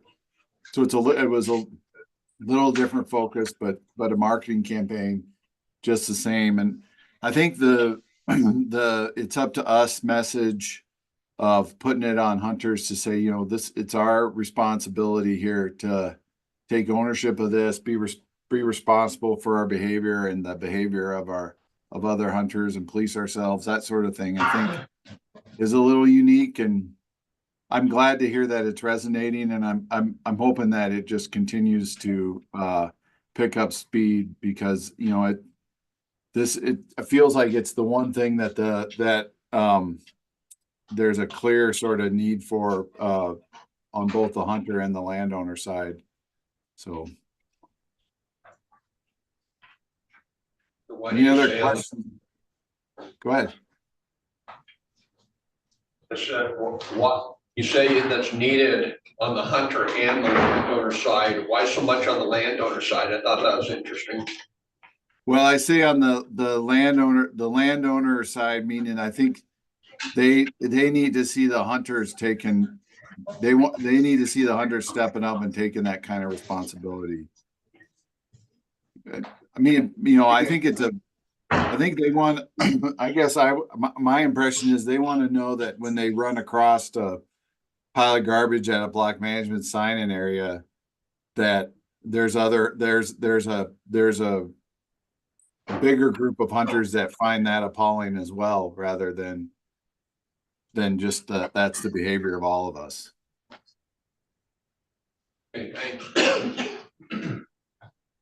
Any other questions for Greg?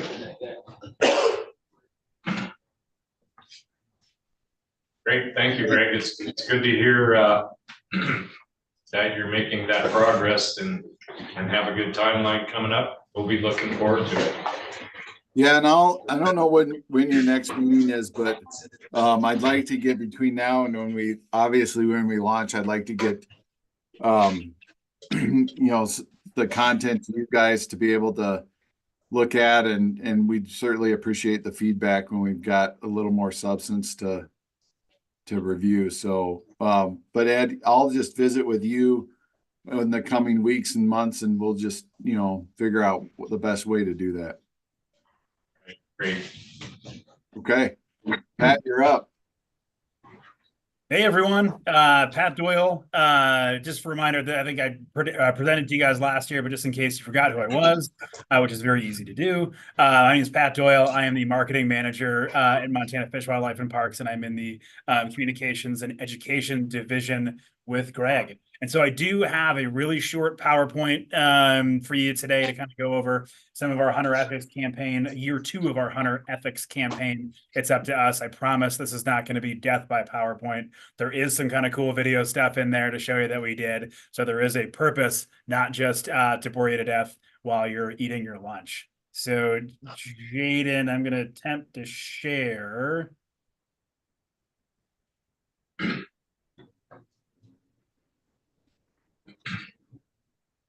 Can everyone see my screen?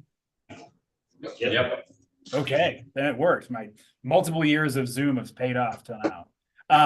So anyway, so like I said, this is our second year of the It's Up to Us campaign, and it's been really great. Hearing some of the comments that were made during Greg's presentation about this up to us mentality, that it's up to us to protect, respect access, protect the hunt, is resonating with people, and that's the real goal. I think a lot of people kind of outside of the marketing communication space see a campaign and launched in its first year and whatever that first iteration is as that final iteration.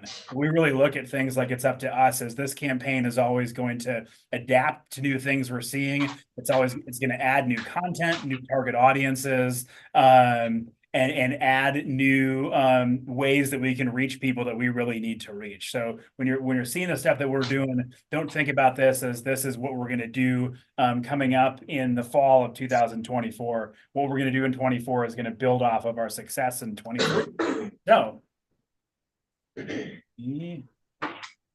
So what is our campaign audience for this year? Obviously, hunters, residents, and non-residents, really targeting at people that have purchased hunting licenses in the last 5 years. If they're from out of state, have visited Montana before, or have purchased an out-of-state license, have a high probability of coming to hunt in Montana, as well as private landowners too. One of the things that we really like to do in this campaign is to show private landowners what FWP is doing with its partners for It's Up to Us, so that we are taking a lot of these concerns seriously and developing content that we're pushing out, and hopefully seeing some behavioral changes. And also our partner organizations. As the last 2 years, we've kept revising, this long list of partners, industry partners, NGOs, people like that, some people in the private sector that really amplify our message. So how can we have a message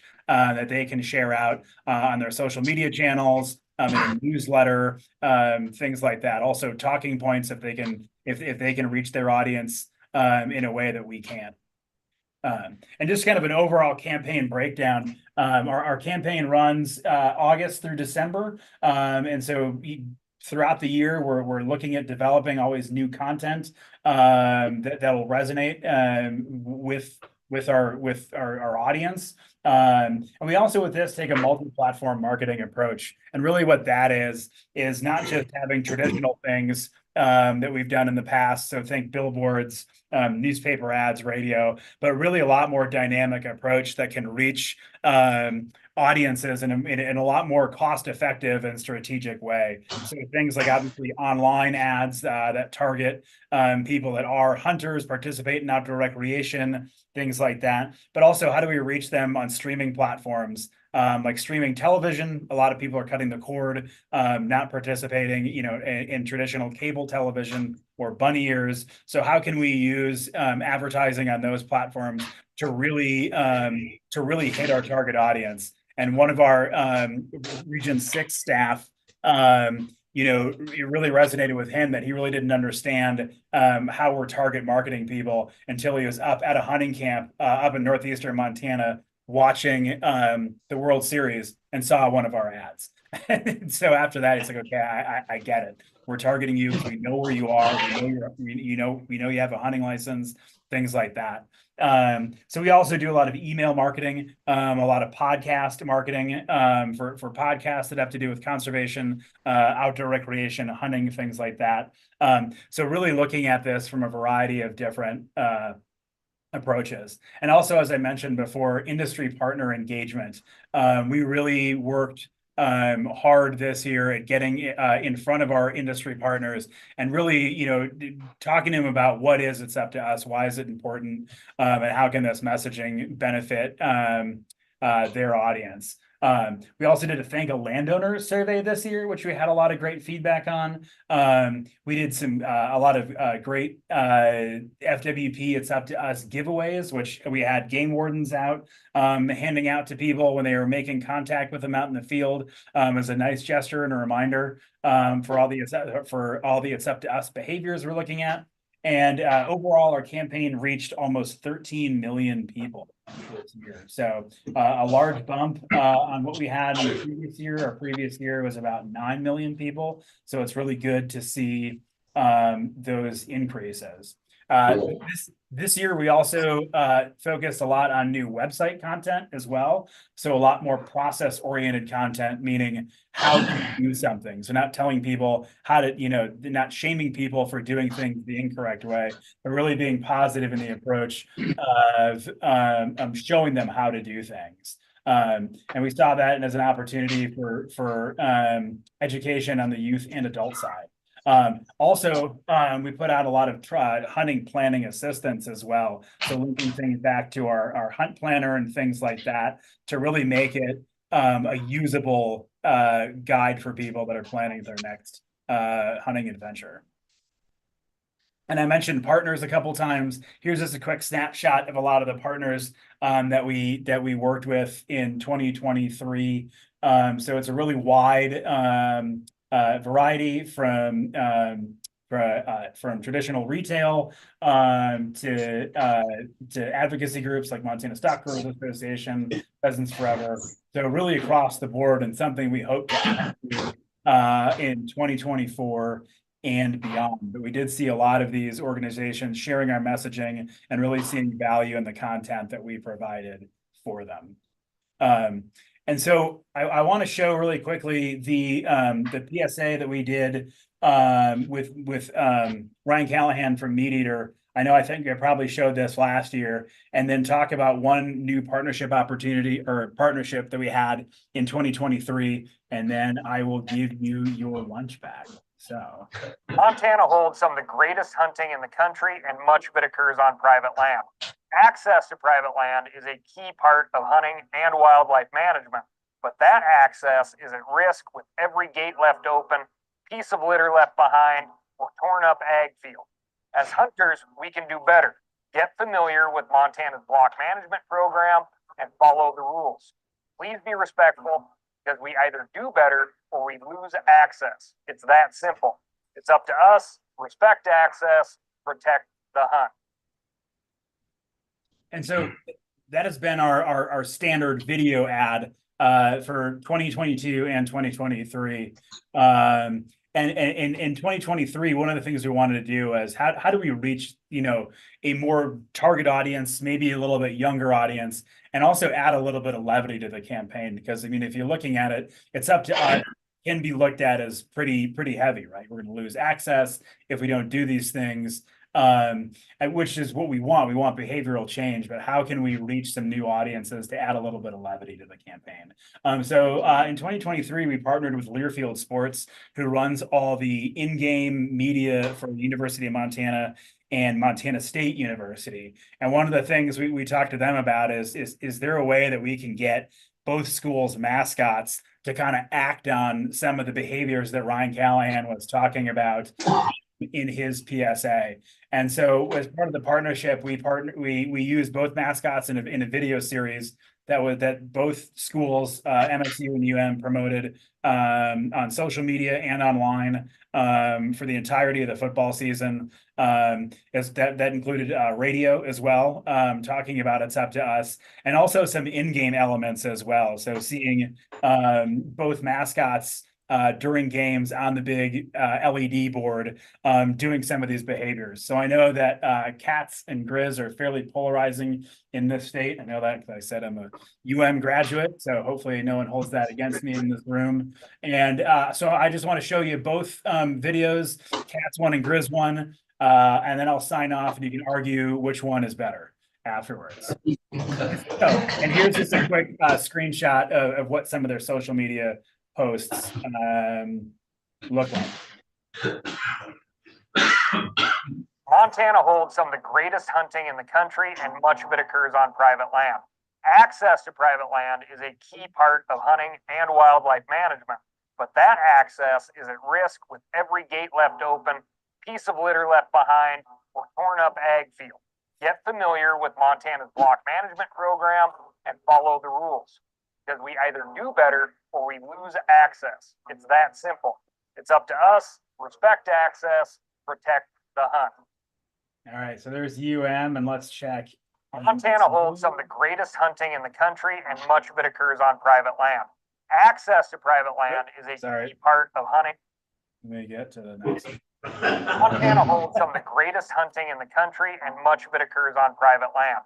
Access to private land is a key part of hunting and wildlife management, but that access is at risk with every gate left open, piece of litter left behind, or torn up ag field. Get familiar with Montana's block management program and follow the rules, because we either do better or we lose access. It's that simple. It's up to us. Respect access, protect the hunt. Definitely the Bobcats. And,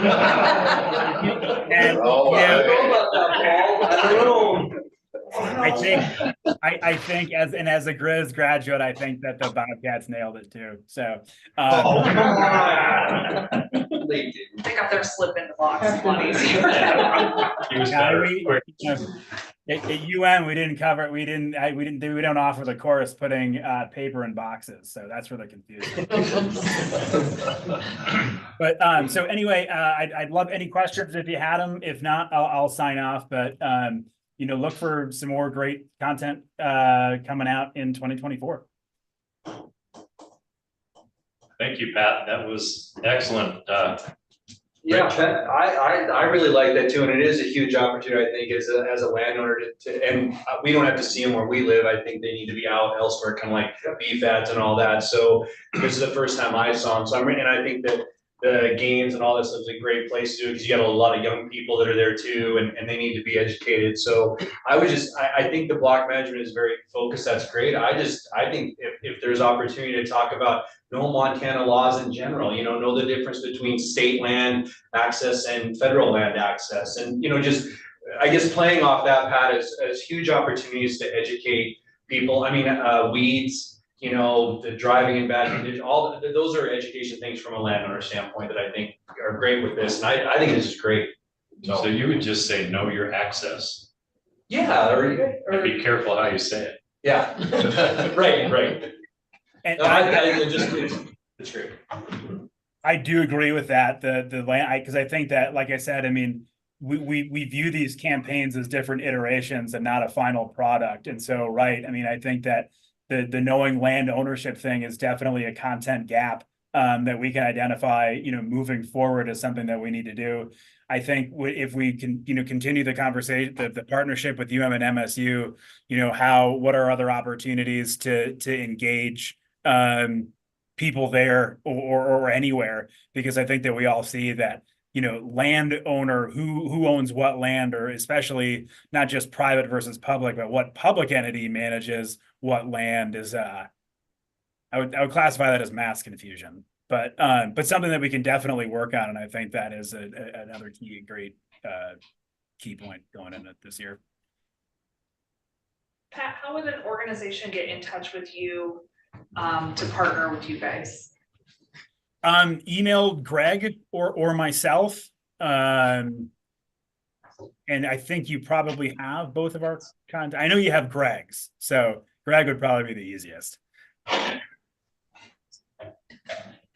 Yeah, and we've got, I would say that one of the things that has been sort of it's always, I think it's always a challenge to engage partners on some of this stuff, because everybody's got their own thing that they're working on. And we've had some success. Backcountry Hunters and Anglers, as an example, has been, they've posted stuff all along during the campaign. But I talked with them this year, and they made the suggestion to see if this year we could emphasize some of the smaller local sportsmen's groups to partner with. We might see a little more traction with them, and so it seems like a fine idea to me. And so, we'll just keep chipping away at it. Maybe there's a time down the road where there's a coalition of groups that come around this a little more and kind of take more ownership of it, which would be okay with me. But if we don't get there, we'll keep chipping away at it.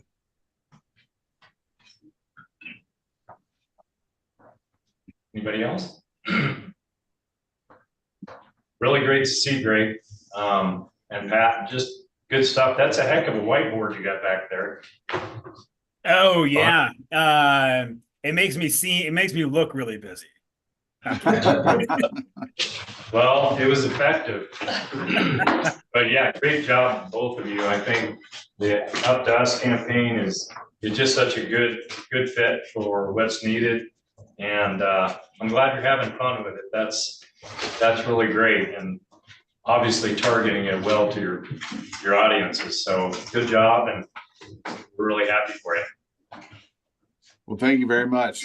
And we appreciate the time with you guys today. So if there's any other questions, don't hesitate to reach out. All right. Thanks very much. Thanks. Yeah.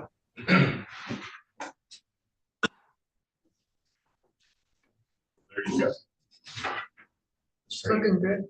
Yeah. Okay. Where were we? We could point out the all-time catch Grizz record to Paul, but I don't know that we need. Some of us are more into recent memory. Yeah, Like I last- know that. I mean, it went both Are you ways. talking about the last national championship? Wow. How long ago was that? Should we mention basketball? I have It grandkids was over now. better a little bit in like 95 to 2001. I'm with you on that. 16 years, I know. That's all right. Yeah. Well, really, if you look at Fish and Game's logo, I'm in right there. They could stick a bobcat in there, right? How many national championships has the Grizz had? We don't need to know. Only two. Good marketing efforts. I did like the bear spray. I thought that was cute. That was a cute little That was touch. good. Oops, good touch. Okay, so back into programs. All right, so kind of recap here, and over the last year or previous to that, really, I guess, looking back at some notes. So with Block, we have thrown around some thoughts about issues around block that might need some attention, whether they're improvements or whatever. Obviously, the substantial enhancement on the cap and the 100-day has been implemented, so that's a big step. So we've talked about, like we did here, boots on the ground, the need for that. We've talked about issues around quality, on block management. We have talked about more aggregates, the success of aggregate block managements and how to increase aggregates. We've talked about the potential of a permit for a block cooperator like an EHA. And we have talked about in particular we've either talked about it in regards to a type 3 or enhancement to type 2 in regards to quality and reservations. So those are some of my notes on it.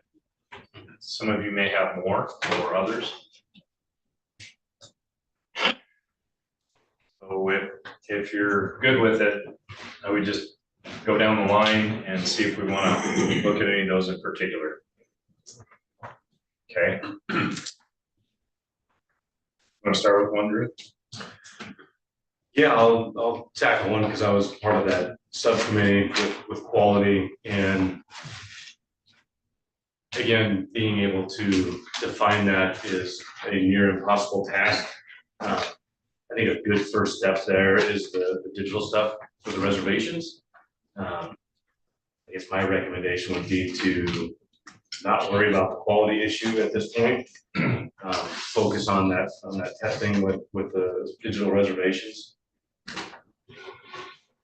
That would be my statement.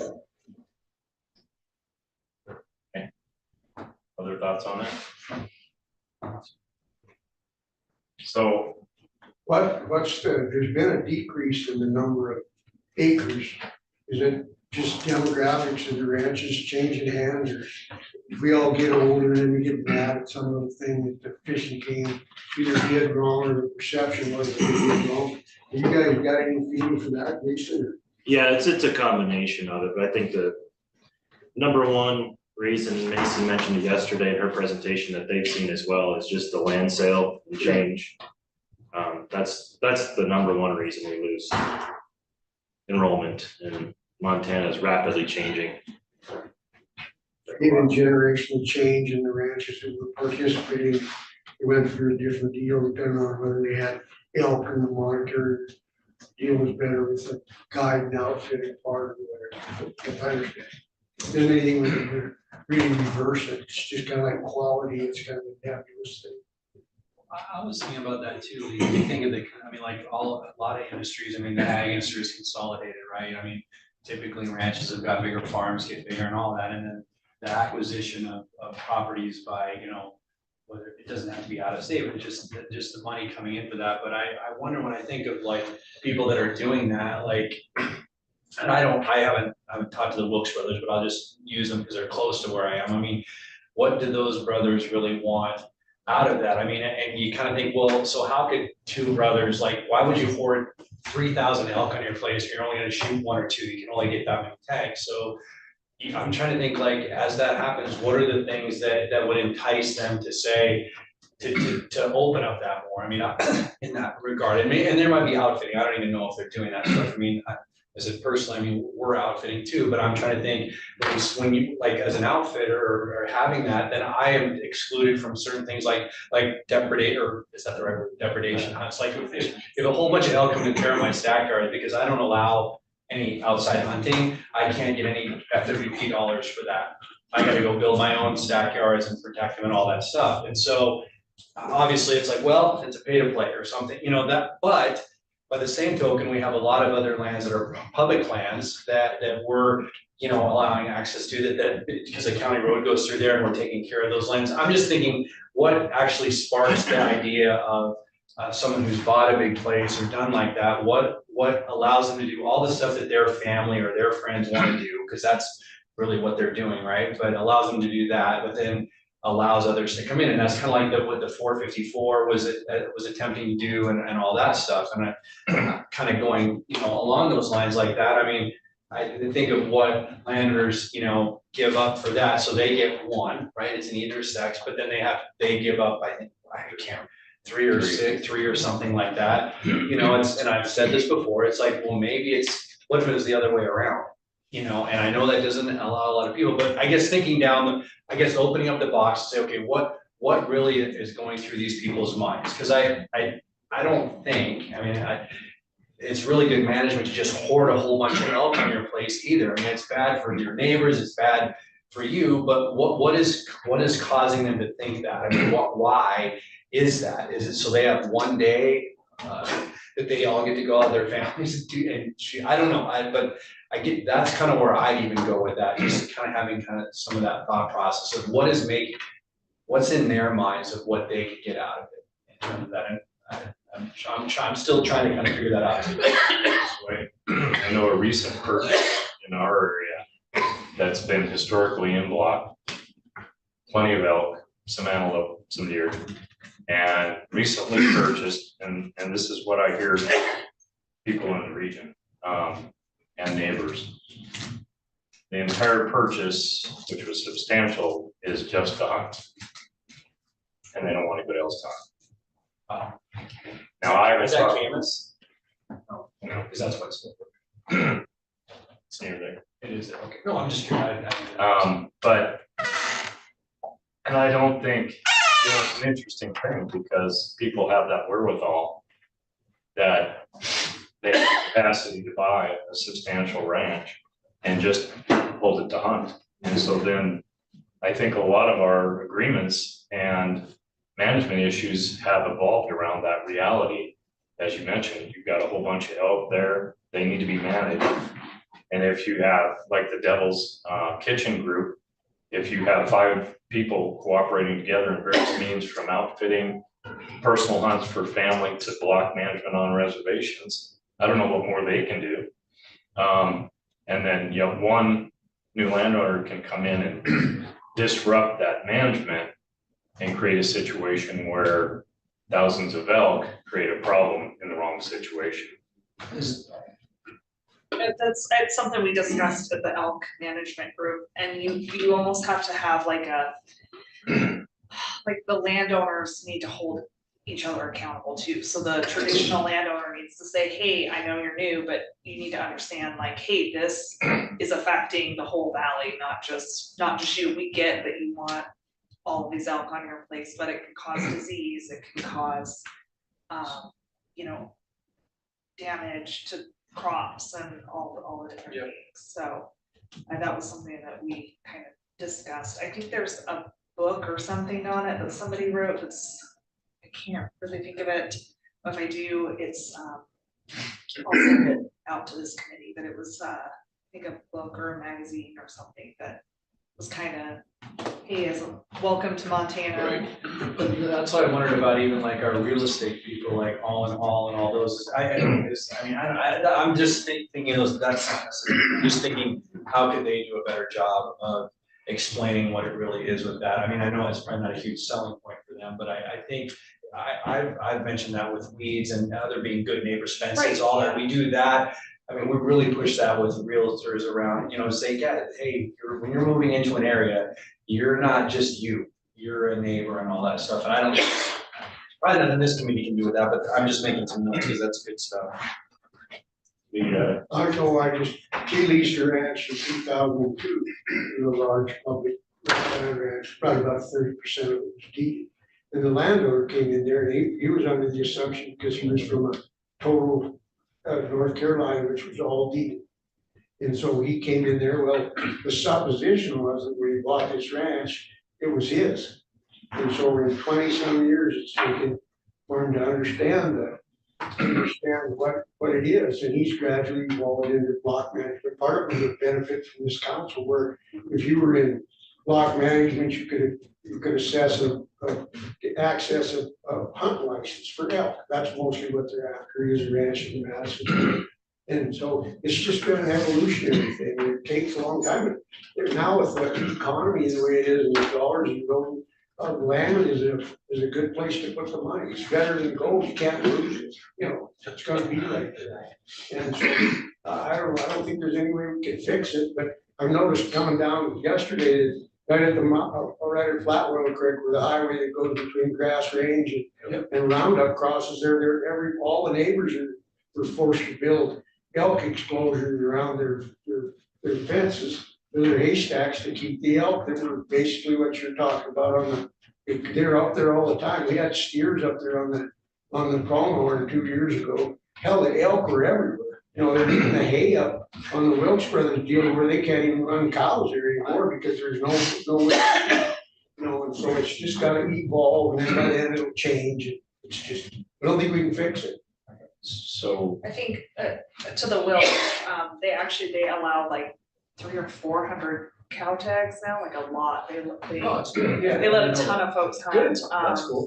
They also invested heavily into land trust, is what I heard. Oh. And that they're going to put some of their stuff into land trusts. Yeah, it's A been rumor, that's cool. Evolutionary, how long are they? which is another 10 years. unique Yeah, 8, 10 years. thing that will be competitive to us.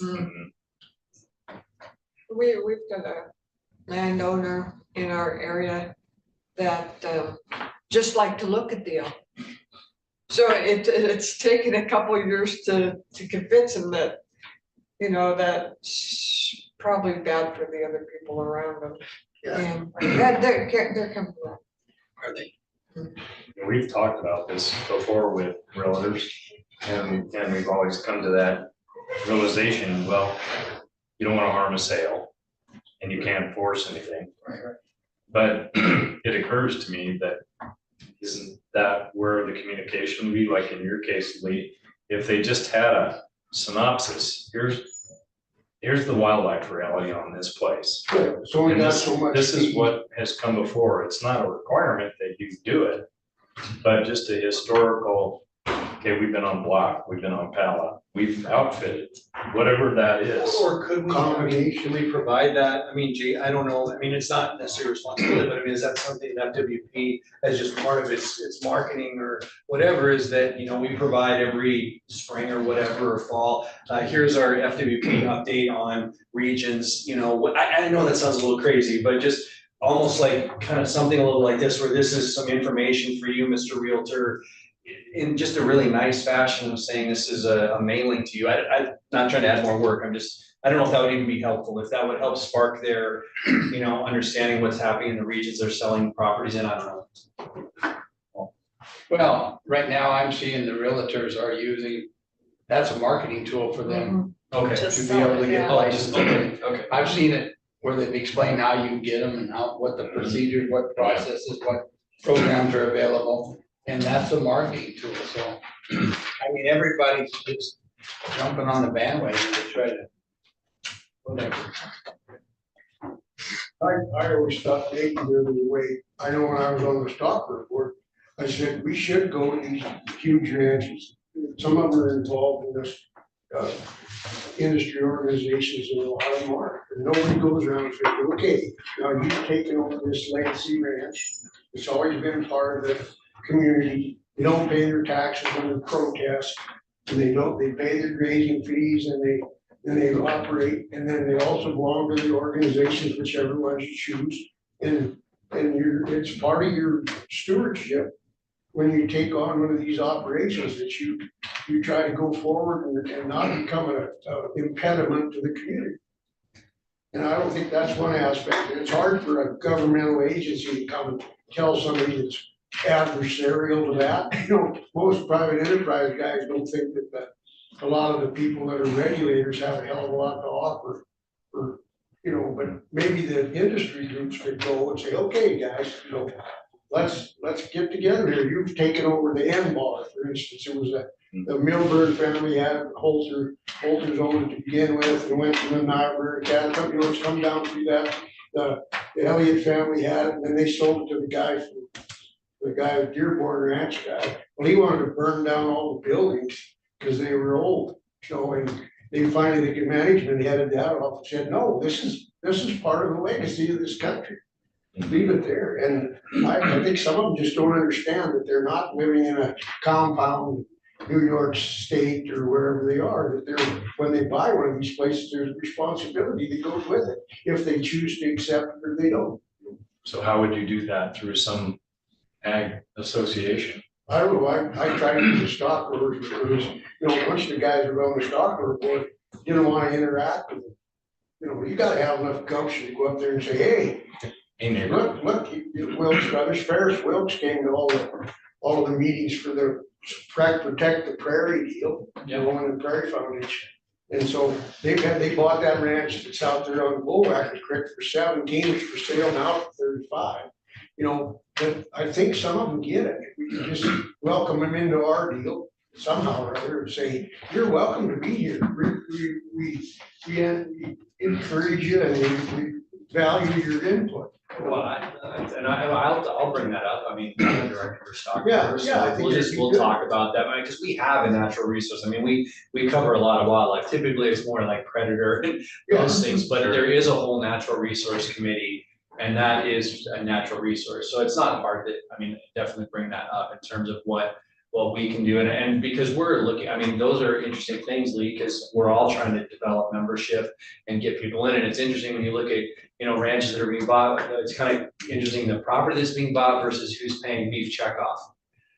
You know, and to who's got cattle and who's just got property. And when you kind of start mixing those or those little figures together, it gets kind of interesting and you know, what their real objective is. Because if they're paying the beef checkoff, it's interesting what cattle producers are thinking about: range, wildlife, fences, water, all that, as opposed to just owning a piece of property. Demand for products. So I just made a note. I'll visit. I mean, I'm on those committees, so. I think Race King worked for Lassance. Yeah, He was on the Stockbird board. And, it was the guy who worked for the Koch brothers. Ray. Yep. Ray Marcer. Yep. He was, you know, they were participants, hopefully. The president, you know, they changed from 2 80-year-old guys to a 90-year-old guy who bought both ranches. So somehow we need to reach out to somebody. Yeah, Ray and Hank would be easy guys to talk to. Yeah. But I think they're huge participators in this program, in block and all Yeah, that. they're participating in the elk thing, and so are Wilkes. So I don't think we've thought of that before, and really who's the main benefactor in having good management around your area in all aspects. We're just looking for not losing access, but maybe that's the way to get there, because I don't think realtors are gonna do it anyway. Yeah. Unless it were required, and that's never gonna happen. it worked for Sterling. When, after I was on this committee, we went and said, okay, now if you open this thing up for block management, give the guy a license. He's an out-of-state guy. Give him a license, or give him an opportunity to have one so his grandkids could come and hunt on his ranch in Montana. And it doesn't have to be something you can sell or do any of that stuff, because all of their friends are back there. They don't know us from Adams off Fox. We're just like a bunch of, you know, until they get to know us. And they're not our enemies, you know, they're free enterprise people, and they're, you know, they pay taxes and they do all that kind of stuff, and we just need to find a way to get to them somehow or other. Paul. I think a couple things could be very useful. I think the Fish and Game department can make concerted effort to, at the regional level, to try to go out and visit with these guys. I know I've talked to people in certain regions, and they haven't even heard from the biologists or anybody else. And even when they try talking to them, it's been not very good. So I think the department has to do a better job at reaching out to these people. And the other thing is, I think as this council could move forward, I think we need to hear from more landowners. I mean, traditional landowners, non-traditional, and get a mix of people in there that have different agendas. Some ranchers they don't care. They don't want any hunting at all. We gotta talk to those guys. We gotta talk to people like, you know, the Wilson's example, maybe, or somebody like that that's bought their ranches just for hunting. And we gotta talk to the traditional landowners that are trying to make a living off the land. But we gotta have a variety of people come in here and talk to us, whether they zoom in or whatever, because I talked to a lot of them and they're not happy. I mean, they're not happy with, you know, the service they're getting from the department. And I think it would help us if we could bring these guys together, and we can, as a council, really know how to fix a problem if we don't know, you know, where the problem lies, in my opinion. Would that be something that we should chat with Greg about in terms of communication? Because there's, what, 17,000 landowners in this state and 7 regional offices. I mean, it's a pretty big task to ask them to speak with every landowner. But could we flip the script and say, is there a way to have a PSA that says, hey, if you're looking to get help in terms of management in any sort of capacity, here's a regional office. Or what about Drew, I mean, we all can look at what the ownership maps show and say, okay, who are the primary ones for this group that we should go visit? You know, I mean, I think that would be a much smaller group. If you looked at public access and ranches that are maybe new to the state or owners, whatever, and pinpoint out of every region, 1 or 2 that are areas maybe that would struggle to reach out a hand to them again and say, hey, this was going, or I don't know that, because I follow you, like, it's a lot to ask, but I think if you looked at the map and kind of, and then prioritize, maybe I'm wrong in that, it seems like we could get a fairly small list of like, okay, we're gonna make a concerted effort to visit this one in Region 6 or Region 7 this year. We're just gonna call up, we're gonna find out who that person is, who the manager is, and invite ourselves and say, hey, we'd love to, this is what's going on, are you aware of all these things? And I don't, that might be something. Well, you could tell in about 15 minutes when they're listening. Or they're not. 15 seconds. Maybe you need to go 15 somewhere else if that's not working. But I think over time it changes. I know it did to Sterling. He bought that ranch and he thought it was like North Carolina. When he came in there, they found out the reality of it all. And so by doing the block management, he was allowed to get a license for his family or his friends or whoever it was. He wasn't gonna sell them. Shit, he doesn't need the money, you know, but they want to be able to bring their buddies there and say, okay, this year you get to come. Maybe it's the truck driver or somebody, you know. And I think if we can get one in each area, that'll start to change it, everybody else will look. I don't think we can send them a mass emailing, and most of them are damn busy, they don't want anybody to know they're in Montana either. You know? Seems to me the common element for us in that is if we know we're losing a block or an access agreement due to a land ownership change, that should be the flag that says, can we have a intro to the programs? That's it. I mean, I know when the tax guy comes and shows up on your property and they want to look in your house, it's like, no, I'm going to lunch. But, you know, I know that can happen in those cases too, but to me, those are the indicators that we've got to address. And as we saw in Region 1, they're doing that with complicated, but fewer numbers, complicated issues with wholesale land changes that are huge. It seems like they're very proactive because of how often that's happened in the last 5-6 years. And it would have cost us a lot of money if there wasn't all that awareness and attention. I mean, not a lot of money, a lot of access.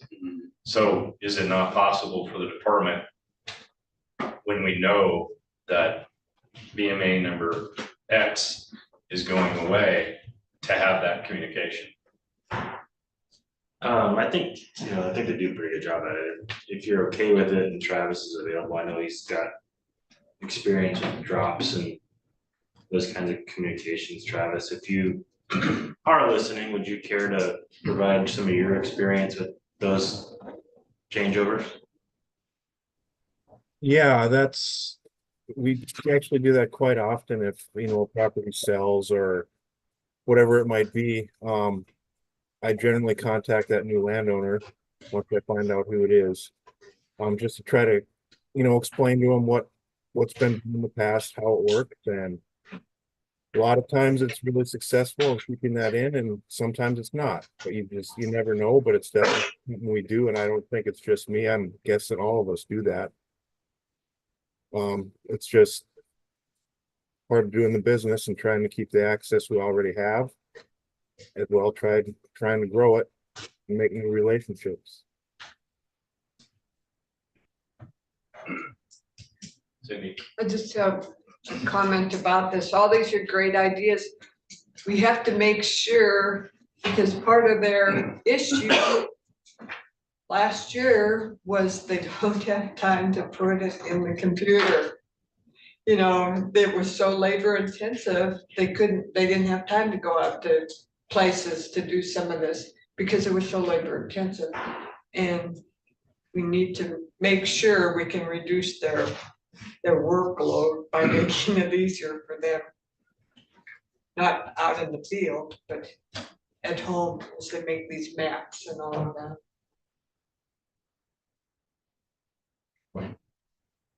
that. Other comments?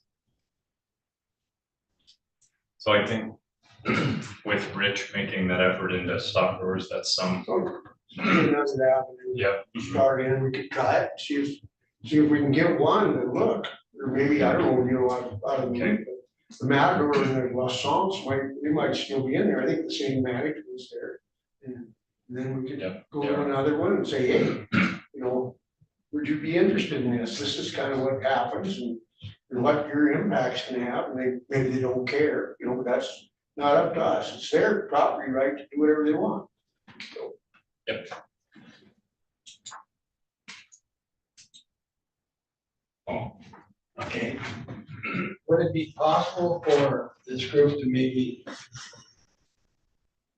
have a committee or somebody reach out to these landowners, some different landowners to bring them forward to this, to a meeting or get them on?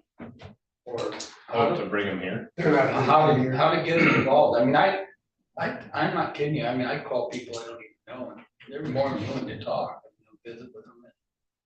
But just trying to get them, and I told them about these comments here, you know, they don't have time.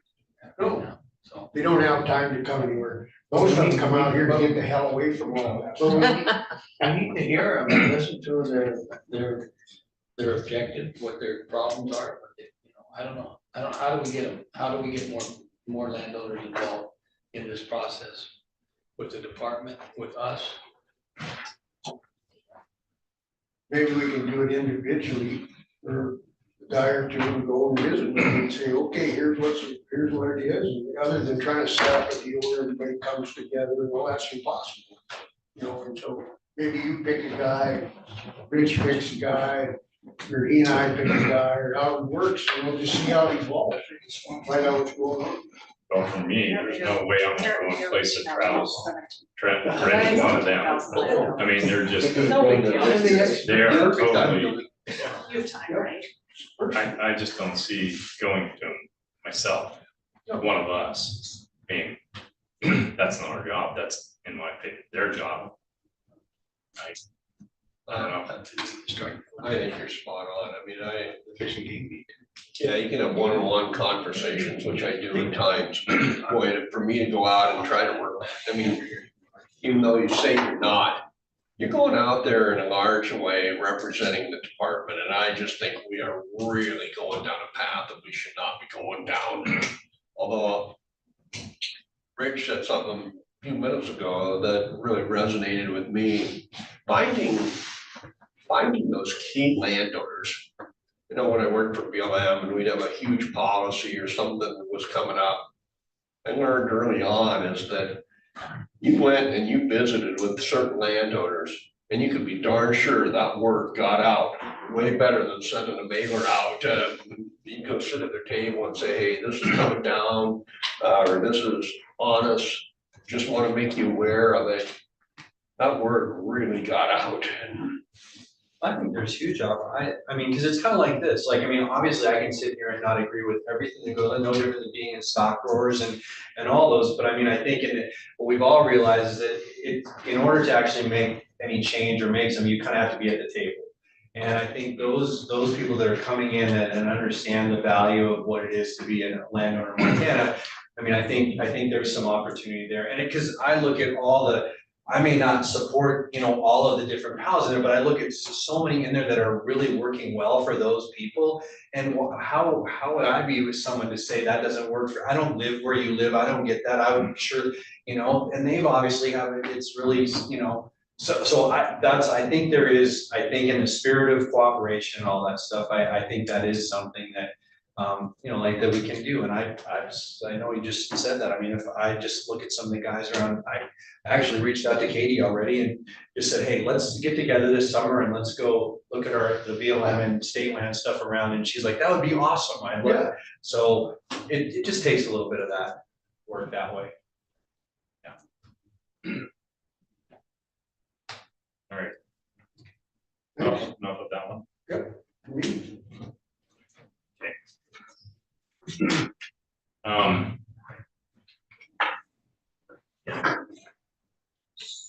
Does anybody have any interest in discussing permit for a block management cooperator? Like the EHA permit? We've talked about it in the past on it. Right now, they can get a license, but not a permit. Correct. A lot of those guys, it doesn't do any good to get a license because the permits were pulled. Anybody got a problem with that or? Well, the creation of the EHA 454 was to answer the question, like Rich was addressing, of they don't really want compensation, they want a permit. So they're not getting compensation, they're getting a permit, and that's why the two programs exist. When we looked at it, it's like they get a permit and they only have to allow 3, as Stephanie noted. Some allow many, many more than the 3. So, I think the better thing is if we can go forward with the concept of here's your access program and here's the options in the program. This is one program, you can pick the EHA or you can pick the payment and you can also pick a PAL, etc. However that would be. To me, then you're clearly allowing them to make a choice. I don't want to allow that many people on, but I want the permit. And they make that choice. And everybody can see that. And I think it streamlines it for the department a fair bit. Mr. Chair, I would agree with all that, and then I would go on to say that as far as landowners getting permits, there are also other options in terms of just landowner permit application processes. If you look at those statistically, correct me if I'm wrong, but it's somewhere in that 50% range across the board of them getting special like an help permit for preference. For preference, for landowner preference. So it's hard to say that they don't have lots of good options to get permits. I don't know that we need to add that to block simply because we're already taking care of them with a general license and with compensation. I think you line that up really well. Okay. I have a question, Mr. Chair, on the 40, is it, I thought, so it had to be, you couldn't like get the tag. No, if I were to say get that in the 484, can I give that to my kid or is that for me only? No. Family and employees. Okay, you can, okay, good, okay, that's, I wanna make sure, okay. Doing that. Huh? It changed quite a I bit since gave your it last to the wounded experience. warrior. Yeah. Yep. So, but, which is good, I think that's one thing for a landowner that might, like, that doesn't hunt, but still, it's that, I was just gonna say, so that's a good, I just thought, so that's good. So what Stuart's talking about is that 15% of the special permits go to landowners. But of that, non-residents can only get up to 10% of that. In some cases, non-resident landowners don't get any. But if you all, again, to rebut that, I mean, I've gone through and I've looked at this district by district. I have too. And there are many districts where non-resident landowners draw special elk permits at a better percentage rate than resident landowners, and certainly better than resident Joe Lunchbox hunter. That's not true. The resident landowners. It's very true. They get, no, wow. I can sit here and show you the numbers. There was some places last year that the non-resident landowners didn't draw any of the permits. And that might be the case, but And some of them, But anyway, I'm just saying that it isn't always 100% for non-residents in some cases. I think you got the numbers there, Stephanie. I was actually told that with the 635, HB 635, all 131 landowners that qualified under that group. They drew the general tag. That's not for special permits. He's talking about the special permits for Limited draw areas. yeah, the draw areas. You're right. Every one of those landowners, 131 of them drew the general tag, but then they still didn't necessarily get the. They still have to go into the 10% pool then? But I was just looking at the numbers the other day. Well, and to that complication, EHAs go above that. Mm-hmm. 700 and 799, there were very little non-resident landowners. Isn't that the operative word, Drew? I mean, it's a random thing, right? Right. So Yeah. Right. it's fair and then it's random. Right. I mean, I, to play devil's advocate, I get what you're saying, but also you have to wonder, like, are these realtors not telling these people that they're buying land in a draw unit and they're buying this? Yeah. And then they're buying this land, I mean, why don't these people understand that, hey, you're not gonna draw every year, you're not guaranteed, but there are a menu of other options to get these tags. Yeah. So Yeah. to say that, you know, a landowner, a non-resident landowner is upset that they didn't draw, well, you should know that it's Well, drawing in the unit that you purchased land in. I think most of them know that. I think the realtors that I've watched have explained it very clearly, and it doesn't necessarily mean that. But still, we're talking about trying to get more people enrolled in block management. And I think if some of them could get that permit, which, you know, it's only one permit. You know, if they enroll in block management, they're letting several people, many people on. If they got one permit to hunt their own ranch, I don't think there's anything wrong with that. Well, especially if they're in block management, I mean, I could see that totally being fine. I think that's how this discussion. But I think that's how people feel about it, though, that the landowners feel is that regardless of block or not, it's like even like putting in for cow tags when it was a draw, like my kids didn't get one every year. And yeah, I mean, it's like, wow, God, I should be able to do something like that, you would think, like. But but then there's the draw, like, but you're also a landowner, so I don't know. So don't you think there's two different things there? Yes. I mean, if there's a cow tag available on a draw, that's there for overpopulation objectives or herd maintenance objectives, and a bull permit is a limited opportunity. Sure. So to me, I can't imagine, I don't know. Landowners should have access to that cow tag. I mean, it just, and I don't know all the details of that. No, it's easy, I mean, at least in I'm only speaking of our area, because now you can buy it over the counter cow tag now, so it's different. That's something we have not looked at on the VTAG that I'm aware of. That doesn't make sense that you could get, you know, even if it's limited to whatever the number. I mean, the problem with fall is with the ask for, is they're always limited. You know, you have a unit with 100 bull tags, and landowner preference already allows for that portion. And then you got non-resident, so when you get down to 100 bull tags, you have how many really there for the draw, limited draw for the resident. I mean, it's now, is it 75? I don't know what they all are, something like that.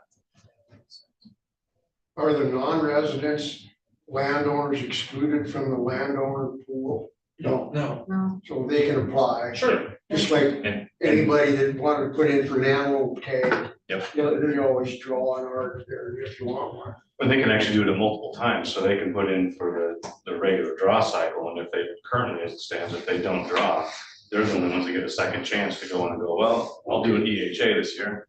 So I mean, again, they have lots of opportunities. Right. Well, I thought our job is to try to incentivize people to get into access programs. Within the limits of the regulations Yeah. within each unit. Right. That's the clincher. Yeah, and we're talking about carving out a finite resource. Bull tags are never complete. I mean, that's why they're limited. And what if you wanted to hunt a sheep? Yeah. Or one? No landowner preference there. Be like, luckily we cut elk more than sheep, I guess. You want one of those every year, Rich? Yeah, no. I'll just go on for the exercise with you. Just go.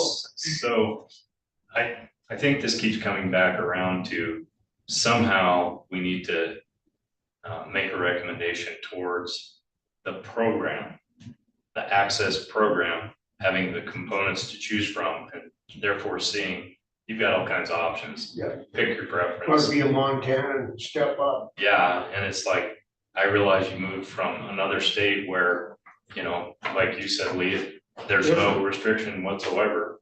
Of course, they don't have elk. So. Texas, if you got a fence around them, you can shoot them. Yeah. Yeah. So that's, I guess, where I see that. I would recommend not adding a permit to the BMA. I think we need a lot more thought on it, and I'm with you at this point in time. I'm not ready to go there. So I definitely think, especially after the beginning of this meeting, I think we should make a recommendation on operational needs, that those be assessed. And I know they are, but our recommendation through what we hear from landowners and see on the ground is that there needs to be a double down on providing that operational funding to the access program in a larger capacity than it is currently. I mean, all of you here that are landowners certainly experience that. And yeah, I realize maybe in conjunction, it's with the neighboring federal agency. I don't know. It's just, sorry, Mr. Chairman, what I love about that is that it's more of a presence. It's not writing citations, it's not that, it's seeing a border patrol, it's seeing a fish, wildlife and park truck, it's seeing a DNRC truck. It's amazing what people's psyches do when they see more of those people out there, and I think that's what I think is really needed in that. So I like what you're saying. Maybe I to give the Cowboys all a badge, DNRC, fish.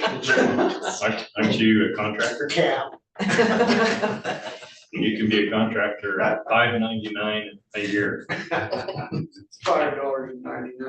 $599. No 1099s. I don't know how that works in the government. But seriously, so I think just to make that, what it does in my mind is when we present that to certainly the department, then they do what they can or are able to do. But it's also a statement to the legislature that this is an issue. It's a issue that's been identified in this council that has a need, and that's all. I agree. Send it forward. And then they'll do whatever they do, but it appears from what we've heard that they could use like 2 more people out on each district, or, whatever it might be, but they need a few more people if they could get it. Mr. Chairman, is there a way to, do we have to be very specific in that request, or how does it need to go to Jason's group from our committee? It's a good question. The chairman's gonna word the motion and you are. I mean, is there a way to talk to our regions guys and say, if snap our fingers, if we could have this, that would make it better? And not that we have to use exactly those numbers, but is it 1 person, 2, or how specific do we need to be, Jason, in something coming from us? But maybe hearing from our regional people what they really need would help us form a I mean, I can chime in on what we are doing internally to address some of this now. And through the budget process, we have requested additional FTE for some of our programs. or some of our access programs and some of the regions. So that's going through our budget process right now. But I think what you folks need to do is to formulate your own recommendation that can go into your report. Stephanie, what does an FTE cost for the pickup and benefits and the pay for wage? Do you have any idea? Is it $100,000 a year? Probably with overhead, it probably is. Hmm? With overhead, it probably. Yeah, I mean, when you think that Yep. you factor in all of that, and I don't have that figure in front of me to be able to answer. Don't hazard a guess, because you'll probably be wrong, and that would be the only thing anybody would know. Exactly, thank you. Thanks for looking out for me. And we're not gonna quantify that. Yeah. We're not gonna be able to quantify it. I think with my limited understanding in the legislature, to say, we recommend, let's add it together. So what we heard, we recommend a minimum of 56 new in this division. But ideally be 112, and then the 56 counties would be covered. Mr. Chairman, could we say something based on some of the summary data we've got, that we've seen an increase in accessible lands by this amount over the last 5 years? We've seen the efforts shifted from west to east. I mean, we've got some great data already here that would formulate kind of a motion that would give some general, direction of where we see this going. We realize that in region 6 and 7, where we've seen the most increase, we have this many, whatever, I don't know, it seems like we've got a lot of great actual factual data on what's happening in the state that would help us formulate at least the reason why we're bringing to FWP's attention. Yeah, I think to your point, Rich, on page 5 of Jason's data, total contracted 100 days from, it goes from 99 to now. I mean, it went from 250,000 to just under 650,000, just on blocks. And that doesn't deal with the addition of Pella, which wasn't even there then. So, yeah, if we could draft that, and I think it kind of depends if we can schedule another meeting in the next 6-ish weeks, I don't know. Where we could finalize that, I think that'd be sufficient, by the end of June. Well, and honestly, Mr. Chairman, with everybody having email, I mean, if we just got a basic draft and sent through, we could all kind of add our points and almost fine tune it and then have it literally like kind of together fairly quickly, I would think. Yeah. I think so. So let's go forward with that. So.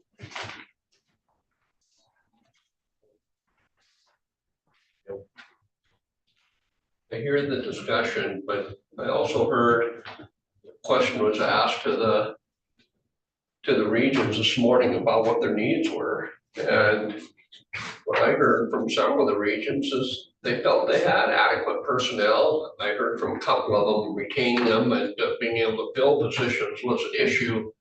But I think Travis in Region 7, I think one other one at least said, we're well staffed for what we need here. And I'm not hearing them come to us and say, gosh, we need more boots on the ground. And what I heard this morning is they thought they were doing okay. Except that we did get wasn't it when the warden was talking, he said he could use 2 more in each region. That's enforcement. Enforcement, that's access. true. But yes. Maybe that's one more presence. But isn't it, I guess I would say it's almost in the same realm of enforcement and, accident, just seeing the people out there, I guess maybe I'm missing the boat on that. Well, and I know Region 1 is 1 person. And Region 2 is where they've just switched. Yeah, so each of our regions, of course, is a little bit different based off of acres, based off of 100 days, based off of BMAs, based off of the public, how many people are in the area. some of our seasonal staff in some regions will start late July and get everything set up, and then other regions, they don't start until October, and that setup is left to the access manager to do all the work. So like Stephanie said, we're kind of going through that internal review right now to see, are we allocating correctly? Are the staff we have being utilized the best way possible? To make sure that in those situations that we are doing that. To the comment about Region 1, you know, and one of the things that we haven't really brought up is this whole concept of modified FTE. So the legislature can award or grant us the opportunity to actually have that base position. But they could also not grant that, and we use cash or operations dollars to help staff. And that's called a modified position. So those modified positions within our access program run 13 to 14 FTE out of the total we're at right now. So one of the VPPs of the agency is to actually try and push those modified positions into our base budget. And so I don't know where that EPP request will go. I don't know if it'll be supported or not, but that's one of the areas that this whole conversation gets wrapped up together too, is that your recommendation could look at something, make sure your zero-based budget reflects your need, and then help push on the modified request should that be approved. So if that helps, that's in line with this topic. It seems to me, based on what Jason just said, we might be a little bit ahead of ourselves. And I almost feel like we need to wait for the department to come back and complete the review and say, you know what, we could really use more positions in this capacity or whatever. And at that point in time, make a recommendation. And Lee or somebody earlier said, well, what's it cost for a position? It's not just a salary and retirement, it's a vehicle and it's equipment and training and everything that goes with it. And there's a significant amount of cost that goes with it. And I just don't think you should take that lightly, because it's a real hit to a budget when you start throwing all that stuff in there. Now, if there's a need, I'm all for it, but again, I guess I just go back to, let's wait for our Stephanie and Jason to come back to us and complete the review and say, hey, this is where we need help. If I remember right, Stephanie, EPP stands for executive planning something, right? And so it's just kind of like a Christmas list. And you request that, but you don't get the spending authority until somebody tells you it's okay, right? Because when I was working for the Department of Livestock, 90% of our budget was state special revenue. And so we tried to come up with this thing, well, hell, we didn't have the money to buy 25 new pickups or whatever the hell the EPP said, so we had to change it. Is that kind of the way it is? Sort of. For us, the EPP really is based upon need. So we have to justify that in the process, and then it's a multi-step process. So we've already gone through that at the division level. And now I believe the department is going through it at the department level. Okay. And then it will go to the governor. It's a process. We have more funding sources than we had, because ours was all brand inspection fees and meat inspection, brand re-record. That was what we had. It was a finite amount. So Yeah, with this process, we really had to justify our need, and not all of the requests even made it out of the division. So when do you think you'll know that? Well, right now, we're also going through a zero-based budgeting exercise. So that's really looking at all of the different pieces of what we need, what we would like, and are there pieces that we can let go? And that process, we're right in the middle of that right now. I have two questions. Would it help to have a statement from us to help your process? And the other question I have is, when do we have to submit our report to EQC? September. I think we have that to- we're going through our process on our side, and I feel really confident that we're asking for all that we do need and making our statements really clear. We're doing the best that we can with that. Does it help to have support from us? I'm not in a position where I'm able to ask for that or feel comfortable doing that. Yeah, it's your recommendation, and then the, it is September, the September EQC meeting is when the report has been presented, at least the last time around. So we look to get them at least that information 2 weeks prior to that, and then we're looking to probably 2 weeks prior to that internally, once it's kind of done for our review, and then submit it over, so it is August 1st relatively is when I'd like to have it complete. And then so work that back into probably mid-July for kind of your, and then to your earlier question about the next meeting, you know, being on Zoom or something like that, but that. In the summer is hard, but so is fall and everything else, so, yeah. Okay, so we're walking that back a little bit to assess that need a little more thoroughly. I still think though, the way we began, that need was expressed, and I can't get that out yet.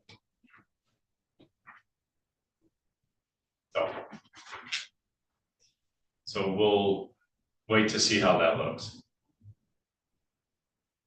Okay, but I think we should still be prepared, kind of how Rich stated it. So if it happens, I might holler at you, because, yeah. Okay. All right. The next one I had, so I know we talked about it, it's in a sense of quality with Block. But so Block is compensated almost entirely by the 100-day payment. As we're aware of, there are some sidebars to that with weeds and fences and et cetera, within that total. Isn't that right, Jason? Within the total? Yeah, there's up to 5% of the subtotal goes towards weed management. We asked on the contract that you were gonna use the money for that purpose, but we don't inventory it. Okay, so one of the things I wondered about is, you know, when we're talking about large numbers on a block, you know, to get to that payment, would there be a need or benefit to creating like a harvest incentive with success on the hunt, literally just a harvest, or not? I mean, to me, a lot of people look at that as a success, although Pat talked about the landowner online comments, and Jason had shared that with me. I mean, it's a treasure trove of generally great comments about their participation from the hunter to the landowner. There's a lot, very simple, good comments, and very detailed, good comments, and pictures. Yeah, it's impressive, and I think that tool is going to be great. But so that's I've wondered about that in regards to a block experience. If harvest adds to quality, I mean, I know there's all those quantifiers for what a quality experience, and many of those people commented, it was just great to be there. It was, thank you. So I know it's subjective. I think it would be hard because, I mean, yes, I'm like, oh, that'd be great, because then it rewards them for having a quality hunt where not everything's blown out on there, but I mean, I go turkey hunting and I kill a turkey, he goes out this fall and kills an elk. Is that a different payment? Or, I mean, I feel like it would become this whole big weird structure that might be strange, make things more complex, but I mean, I'm all about quality, but again, it's just so hard to define. Yeah, to that point, it's extremely nuanced. I could almost see if we were looking to incentivize something, it'd be more incentivized via those comment cards and those ratings versus using harvest as a success measurement. Maybe my best hunt last year was on a piece of land where I didn't pull the trigger, I didn't see anything to even shoot.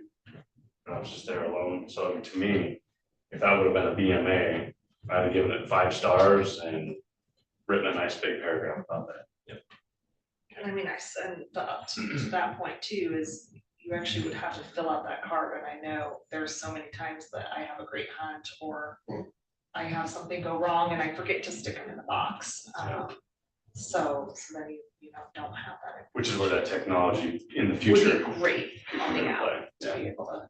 I'm with you on that too, because I think whether it's harvest data or not, it's just giving us an idea of how the experience is and are we taking, because y'all know that if the habitat's not there, they're not gonna be there, but like you said, that I think that's why the tech is big for me too, because it's so easy to use and so many people are used to using it, you get all kinds of feedback. 100%.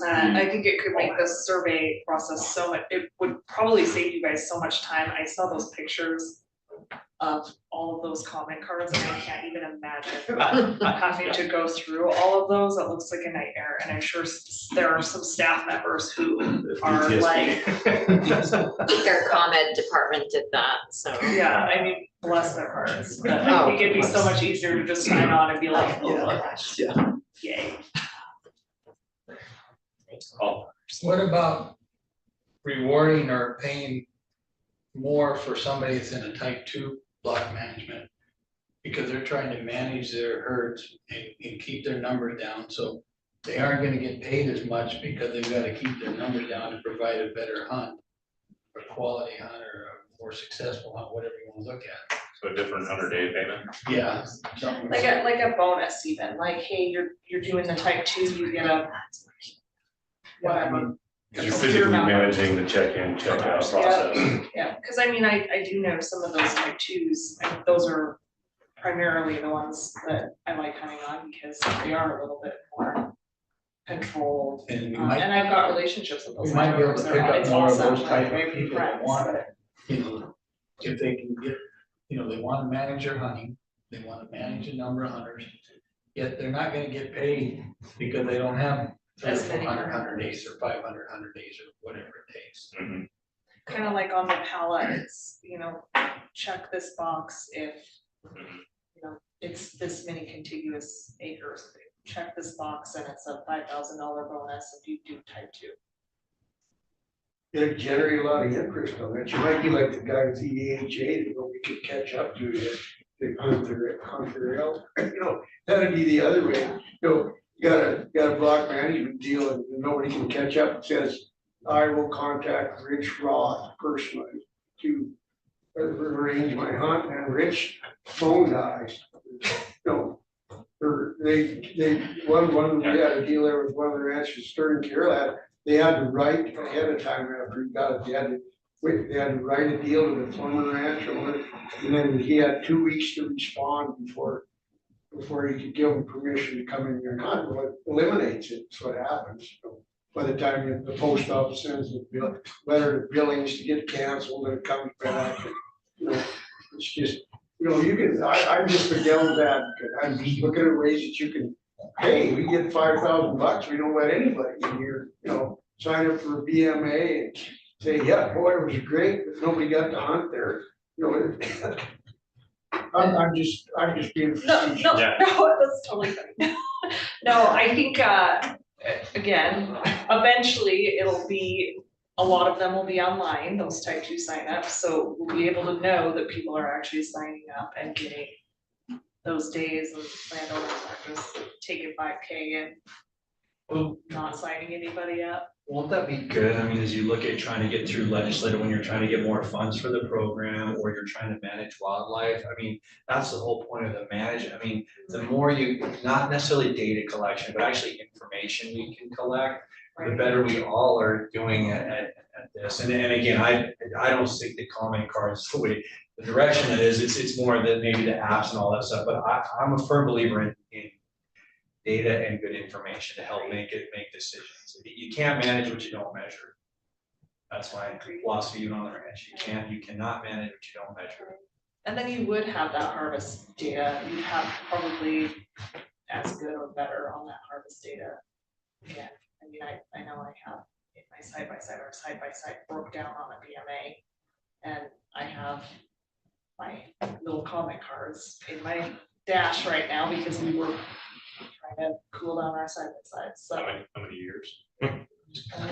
Only the one day. How many colors? No, that's an interesting.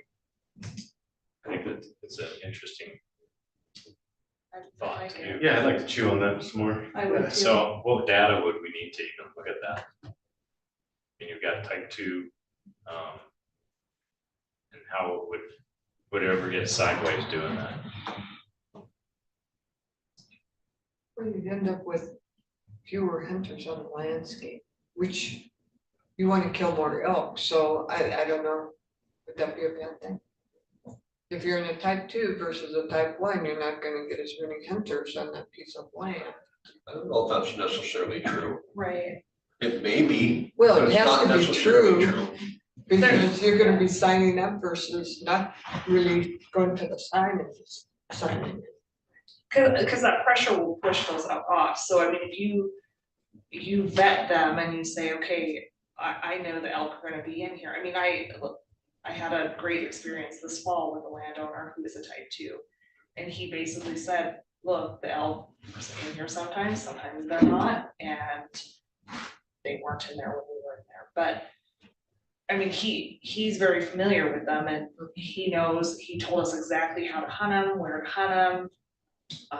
It was within when he gave you the map, he said the area where the elk come down was within his safety zone and he'd let us know, hey, it's okay, you can stand from here, it's technically in the safety zone, but that's where they're gonna come down.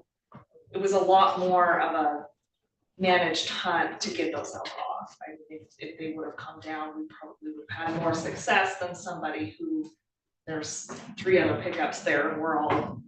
Well, no, I understand that, but if it goes from a type 1 to a type 2, that will be, there's a big difference. What Cindy's saying is there could be a reduction in hunter number or hunter days offered to that. I guess the counter to that too is because of that extra perk, maybe we sign up an extra half a dozen BMAs per region and all of a sudden we make up for that loss by having more BMAs possibly. Everything's hypothetical. I really think that like having a $5,000 bonus, for instance, for being a type 2 isn't gonna get them necessarily to that 50,000 anyway. So I mean, there's still gonna be the folks who want those 100 days and are gonna stay in type 1, would be my opinion. I think it's just kind of rewarding those ones who are offering a little bit more of a quality, again, some very obscure word. Sometimes less 100 days means a better harvest too. Agreed. I mean, just because you have more guys out there, more 100 days, it doesn't mean you have a better harvest. Right. Most of the reasons why everybody in our country is in type 1 isn't because they want to be swarmed with hunters. It's because they don't have any way to control. Yeah. It's Right. remote. It's the sign-in boxes are 15 miles away from the building site. Maybe what you need to do is incentivize, if your guy sends in his stuff digitally. Yep. You see, then there's a way to incentivize that. And I don't know how to do it. I can't thumb my way through a cell phone or anything. But you know what I'm saying is a lot of times, don't you have to sign the thing when you enter? And then you go through the BMA and you go out on the other end. And well, they already signed up, told them whether you thought it was a good deal or not. And so I guess I don't understand how it works, but a lot of times, don't you fill the thing out when you start? You fill out the thing when you start and then there's the tear off. Oh, that you you're can supposed send to- that in later. You're Yeah. supposed to turn it in at the end of your hunt. And Yeah, that's good what I'm luck with saying, that. for example, like. But he knows the return. And it's not gonna be 100%. I mean, a lot of people, Never. I'm sure it's not even close. I mean, Between 7 and 14%, I believe is our. that's it. Well, now I don't feel I too think- bad about those two. Yeah, right. I'm gonna bring them to the next meeting and hand. I might have a couple trouble too. Bet you every pickup dash, you open the glove box and there's. All the comment scripts are still in there. Yeah. So we are at 2. I think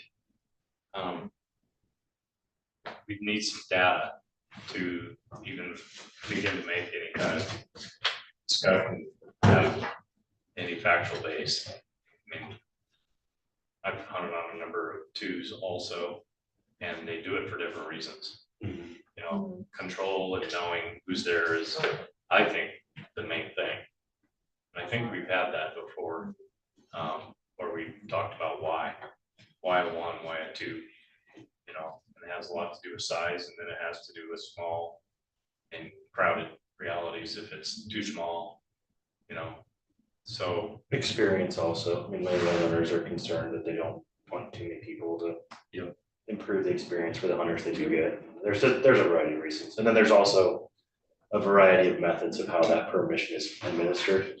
So when we think about the types, it's really how the permission is administered. Type 1 is you, the hunter, administering your own permission. Type 2, somebody else. That could be us. We have a variety that we take reservations for. That could be the landowner.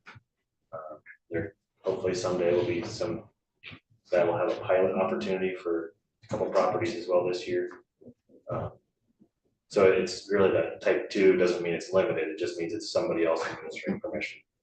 Is it like possible to get some data around like the type 2s, like the number of type 2s, kind of like maybe the average 100 days that are on those type 2 average kind of payments or something like that, just kind of versus, you know, what, just so we have a little bit of comparative data to see what that looks like. I mean, if the type 2's payments are like considerably less, or what that looks like. I don't know what you come up with.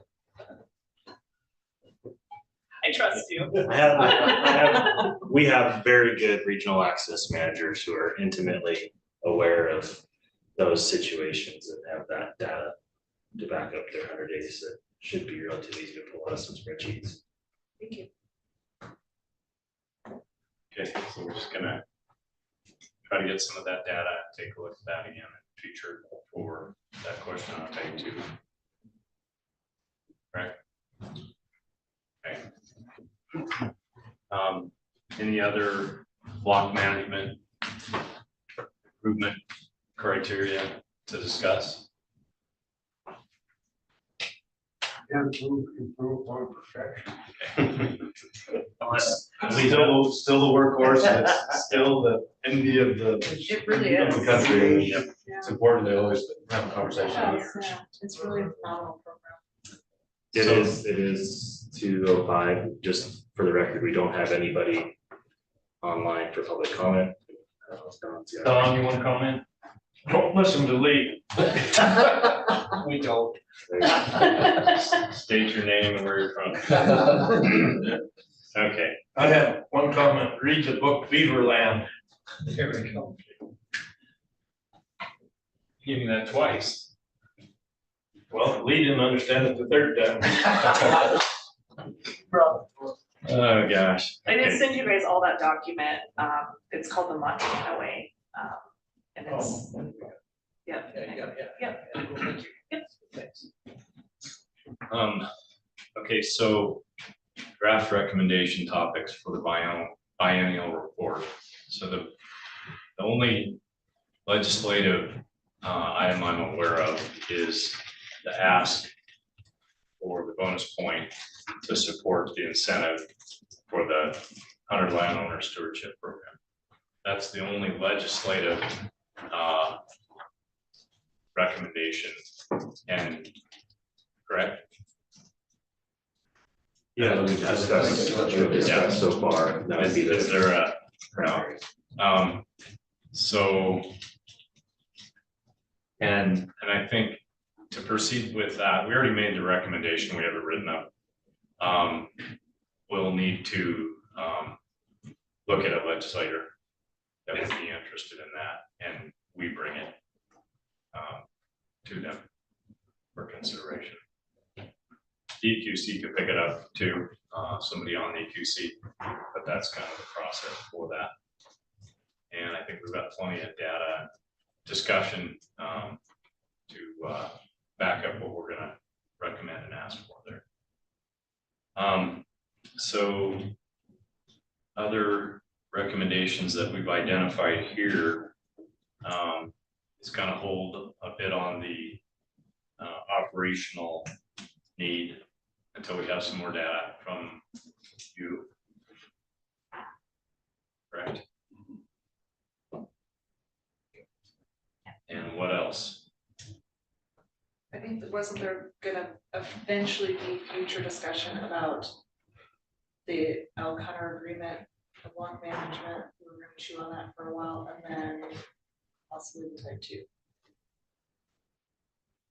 Permit for block management, I thought that was one of the ones that we were gonna do For block management, or are we, is that a no-go? are we? Voting no on it. I mean, I recommended to not do it.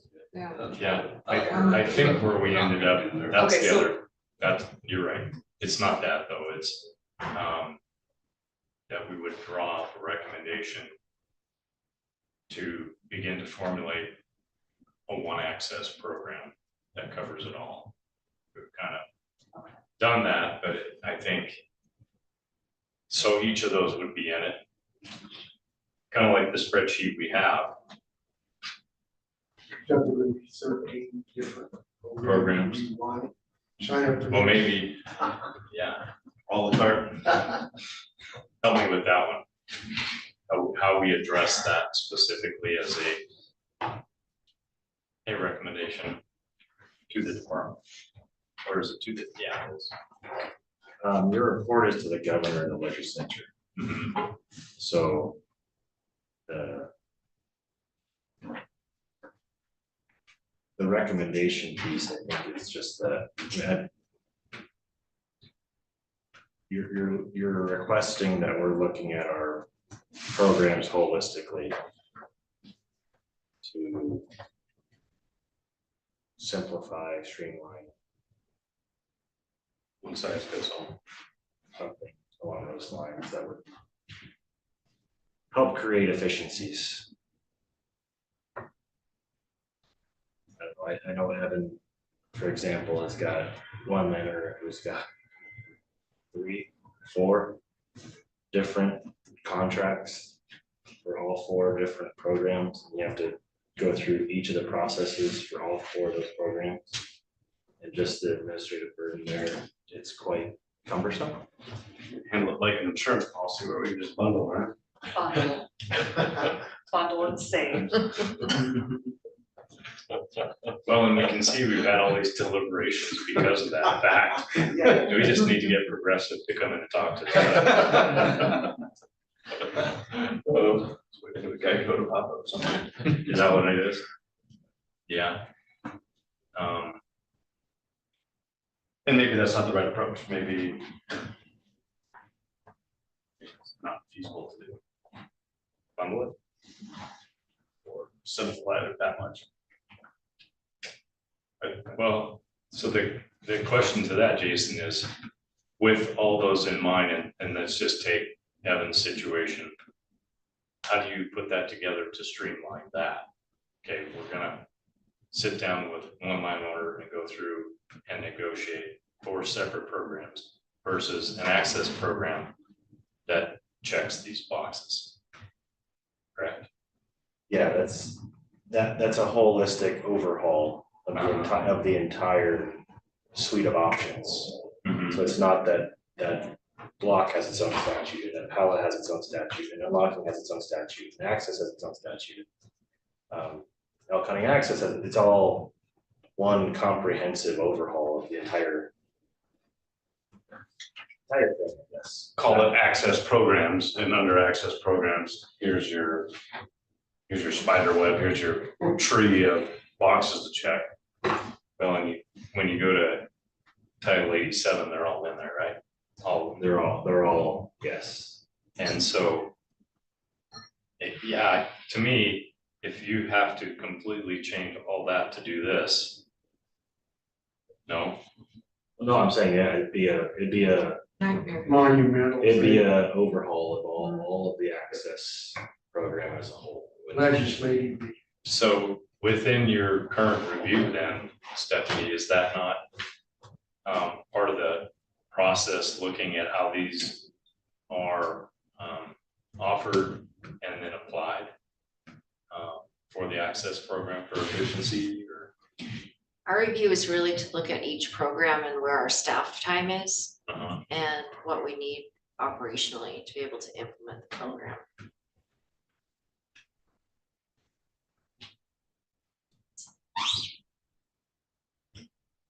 If we did something like that, Chair, would we run the risk of this entering the legislature and then it getting chewed up? Oh, yeah. Chopped up and potentially losing a lot of the tools that we have? Anything can happen. Exactly.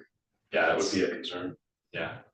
Chair, what about just a menu put together, you know, when you go and look at different, say, programs or something, it's got check boxes of what each one of them have, and your people would probably just go out and customize to meet the needs of that rancher, that landowner. You'd say, well, you know, this 454 is probably a better program for you than the PAL, or vice versa, or block management. You know, try to fit their needs to that. I know that, I mean, some of the guys in the 454 are also in the block management program too. So, I mean, I think you just need to educate your people, you know, put together a menu for them to follow off of maybe, and have them kind of go over with the landlord there again, you know, visiting with the landlord. Giving them all their options, let them decide. Yeah, I think we need the infrastructure behind it to be able to make that happen. Right now, that is something that is missing. Pull it all together. Yeah, we don't have the systems or we don't have it that simplified right now at this point, and everything is done. Some of those programs aren't being used much at all, are they? The unlocking public lands is not being used that What much. about the other? But even still, that's a Word document that I manually work through and then send the manual contract to the landowner and it comes back. And you do that 66 times for PALAs and you do that 46 times for EHAs. None of those other programs have a contract generating system or database, or even our block system is actually quite obsolete in terms of hunter day data that's being gathered in the field and that being transposed to our current system. I think it's just a simple explanation of each program and go over it with them, see what they want to do and what their needs are, so. So the last meeting, I think it was January, the creator, the artiste of this, I don't know if you guys remember this. This is kind of where this begins. Right? So maybe we just need to revisit that. I mean, we'll drop that for the moment and then let's send this back out to everybody. That wasn't this time. No, yeah, we'll try and draft that for a different meeting and we'll make a couple tweaks to it with some updates that have happened since that was drafted, but then we'll get it back out. Yeah, I mean, it starts out with one block and it's access, private or public, and then goes into the various programs, either in the traditional programs or term length or perpetual programs. Yeah. And that's where all the overlaps happen. Mr. Chairman, I can't remember that exactly, but looking at that, does it talk about, like, if you're a landowner per se, like, does it almost like, yeah, I'm looking at this, and if so, is that where it kind of goes? Is that how that was? I can't remember it now. I'm from the government, I'm here to help. Yeah, no, I gotcha. Maybe it's one of those little charts, like, start off, do you want an elk tag or do you want nothing? No, but I'm not It's joking. kind of- That's But I not, mean, it's it's not a like, horrible thing, right, like to simplify, I'm like, do looking at- you want a tag or? I don't know. Or do you want money? Right. You laugh, Stephanie, but really that is. No, it. that's what I'm saying, like, if you Yeah, like. make it or do you simple, like- so. I'm a landowner who has some BLM land and some state land that no one can get to. I'd like, or it's, I don't know, that I'm, Right. that's all serious about how. Right, make it, Does it create a prescriptive or implied easement? right. No, Where we got with that? we're good on that. Iceberg lettuce, they- not arugula. Anyways, yeah, Lee wanted your arugula, wasn't it? So I think we just need to go back into looking at the simplicity or then the complication of it, how to very simply put it back together for cooperator consumption. You're shaking your head, Trent. Sounds good. Yeah, okay. So we'll carry this to the next one, next meeting. Okay. So anything else I'm missing there? Yep. Just like to maybe throw out an idea for this council to chew on a little bit, maybe recommend to the department. As you prepare your annual report, we've heard a lot of discussion today and in past meetings about the overlap between block and pallets. I would like to suggest to the department that in their annual report, that they have a summary table by region that says, okay, we have X number of acres in, which you already do, that are signed up in Pala, X number of acres that are signed up in block management.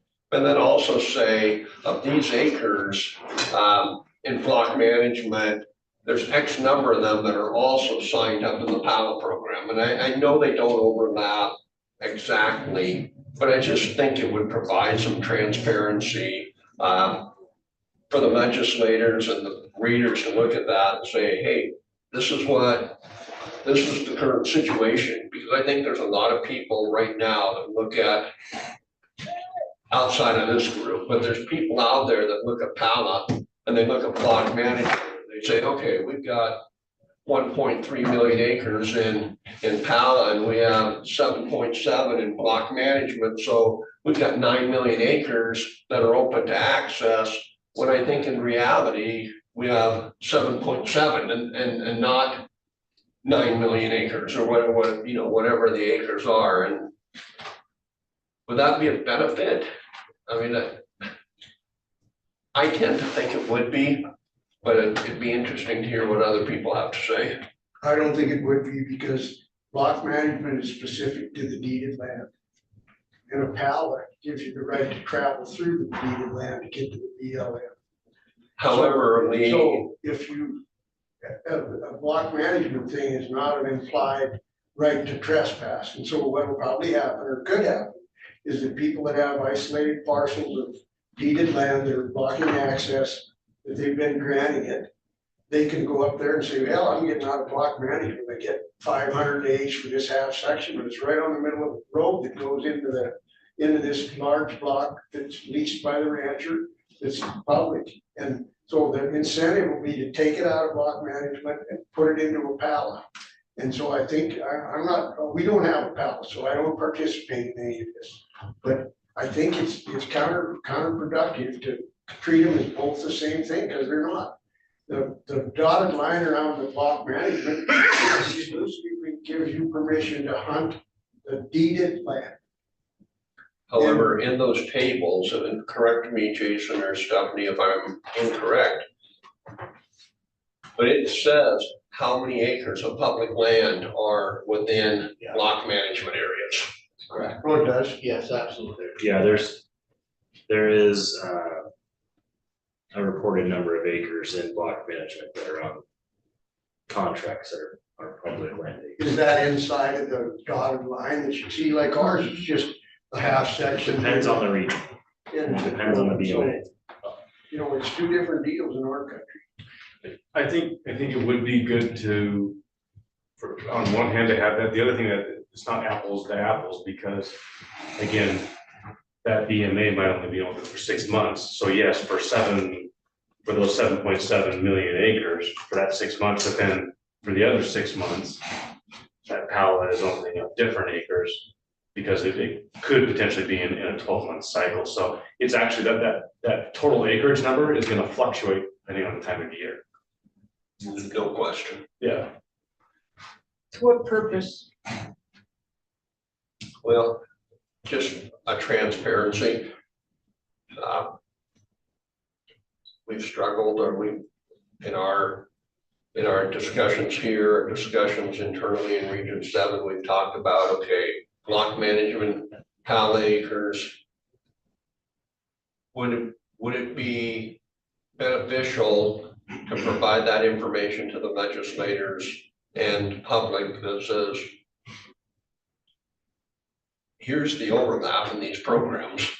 But to do what? So you want it to be highlighted so the legislature will do something about the overlap? Good question. I think what he's trying to get to is, if I can, so it's not duplicated in the reporting. I mean, block management was created for both, potentially. Palo was not. And so if there's a simple way for the department to account block with its inherent public gain through block, and then Palo that's separate without overlapping them too much, so the accuracy of the report is accountable, might answer that question. So is that difficult to do, or because of the regional variance? Well, it's because of the program overlap. So if you think about all of Macy's properties we saw yesterday, they're in a recreation management biennial rule with the commission for year-round access. But those same acres are also rolled in block management. So right now you would say, oh, you've got double count. Yeah. Same with the elk hunting access agreement, and everybody that's in block management who also does a 454 or an EHA, they're doing 454s because they want the permits. We count those as permit acres. Similarly, it's the same acres as their block management area, so now you're double counting those same acres as well. You think about what BMA opens up in our boundaries of our maps, sometimes do include public land, and sometimes we don't because of the neighbors got the lease or whatever. And so to really say how far does that public access go on that public land that now that the private is opened up, if that makes any sense at all, 230.5. That's where it gets to be really difficult to measure. And so our closest tool, the closest thing that I have to say that block management opens up X number of inaccessible public acres every year was the study that Onyx did in 2021. So they took our data and said 618,000 acres of inaccessible public land is opened every fall because of the block management that's adjacent to it or nearby it or in it.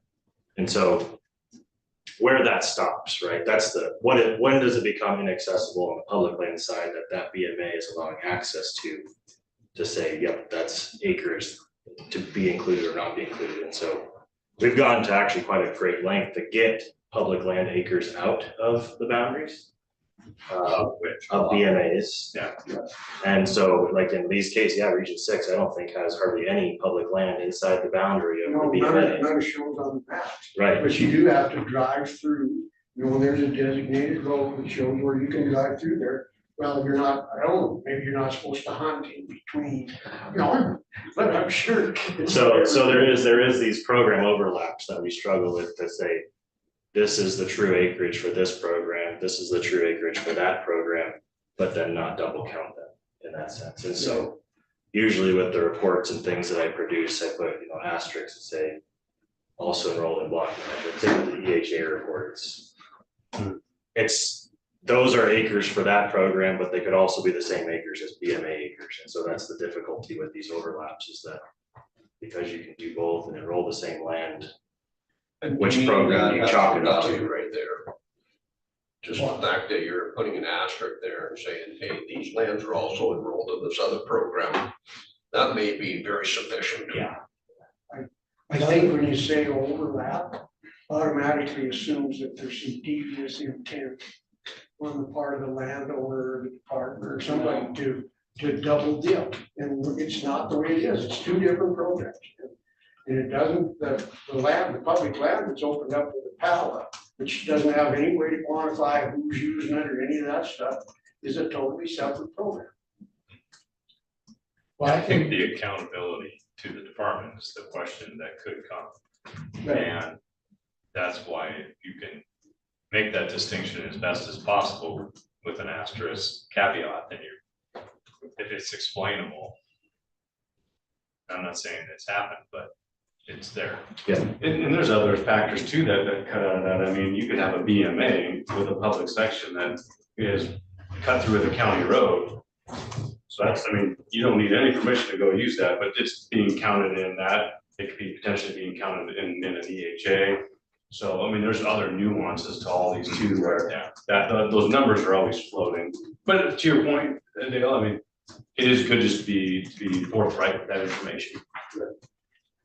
And I think that 618,000 acres that's opened up, I think you guys need to do a better job of letting people know that. 'Cause I heard that last year about, fell out of my chair, but I don't think I heard about it. I think it needs to be put out there more. That's huge. Yeah, that was February 2021. They worked with us to do that analysis, and that's the closest thing that I have in a public document. We've done some internal analysis, but again, when does it become inaccessible or under-accessible? All those discussions about, well, you can access it by water if you float in, but you can't really do it, you know. So there's all those discussions about, right, how does all this nuance sound? I think you need to.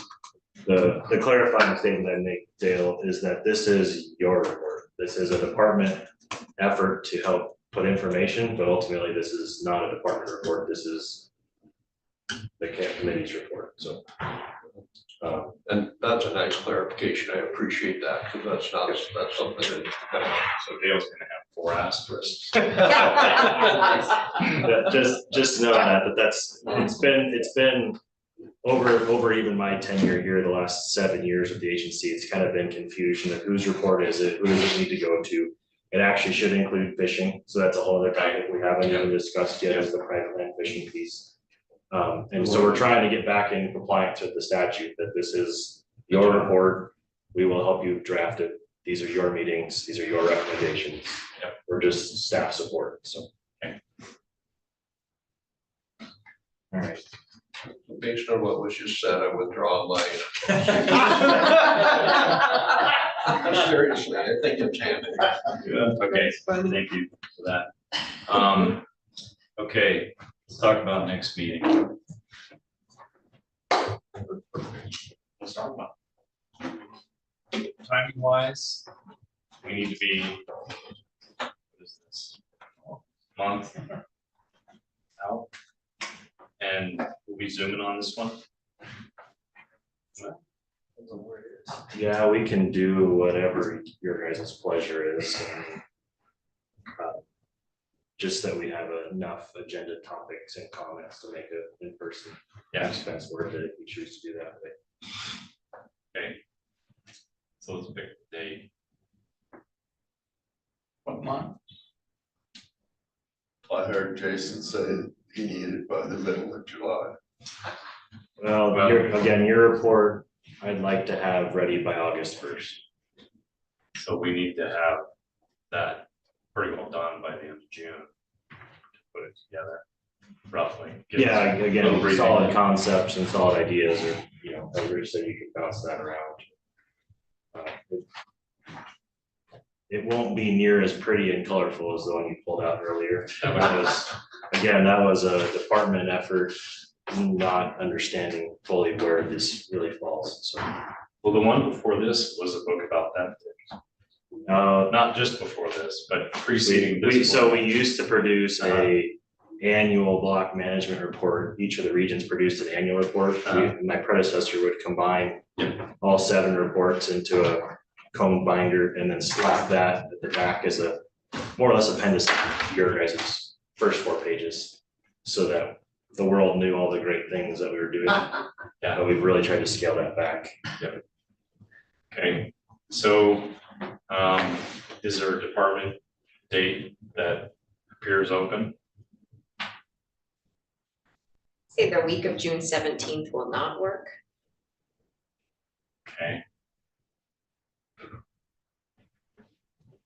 So that means the, And I don't think the week after that will work. You do the 19th, that's Juneteenth. she just said that week doesn't work very well. Oh, it doesn't work? Oh, yeah. Those last 2 weeks would be very difficult. Okay. So the week of the 10th, is that too quick? Yeah. Yeah. Yeah, so then we're in So the we get 4th of eight. July. So the week of the 8th of July, because I'm sure unless there's people doing stuff the 1st and 2nd of July, and then it's the 4th of July from Thursday through Monday. So for some. So how do we look for picking, and I would think we're gonna be able to do a 1-day, half-day deal. I would think.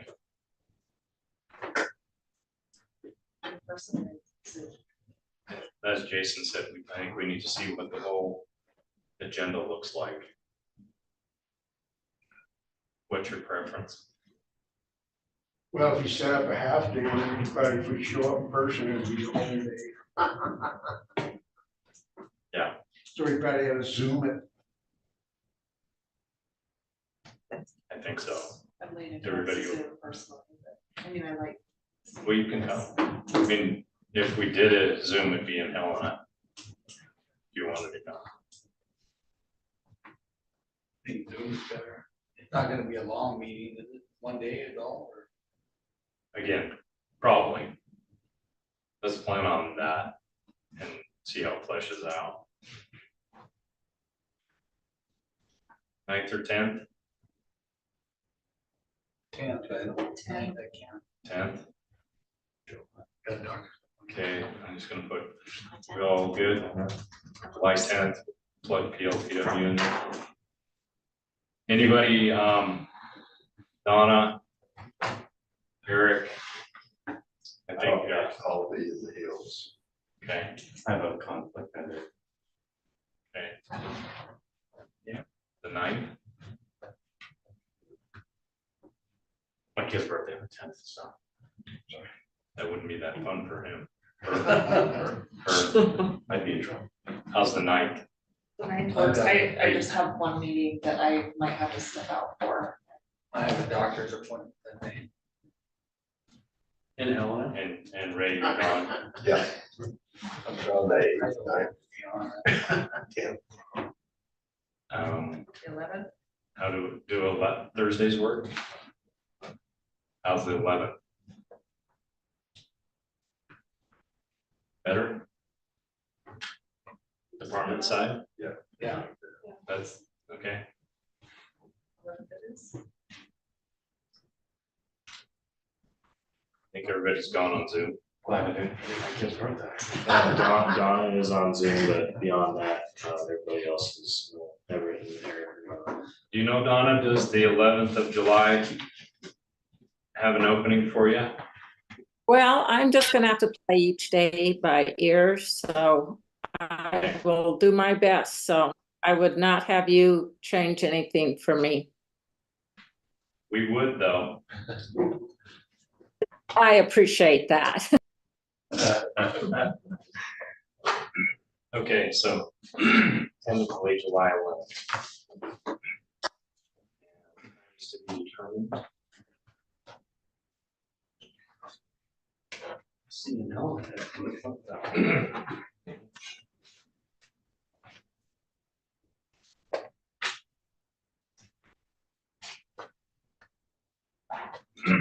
Okay.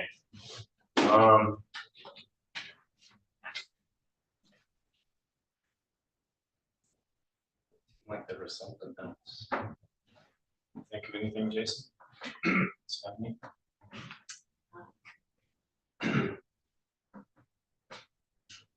Okay.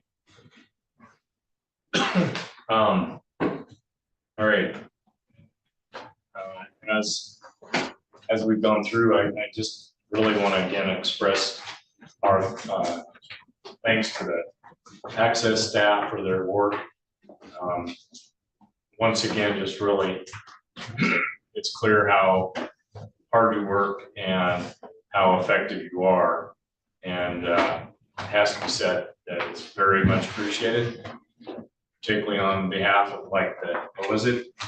200,000 people that we know that access lands roughly, probably more than once. So I think, what is it, 600 some thousand access days, 650,000. And that's pretty tremendous. So we appreciate the effort and we realize that you're who makes it happen. So thanks for letting us pick you apart a little bit, and pick your brain a little bit. If we forget things that are important, we would sure appreciate knowing from you any thought you might have that we have obviously overlooked. Because we know you definitely know more about it. So Must thank be you. like preparing for a root canal. Okay, just go to Billings, meet everybody.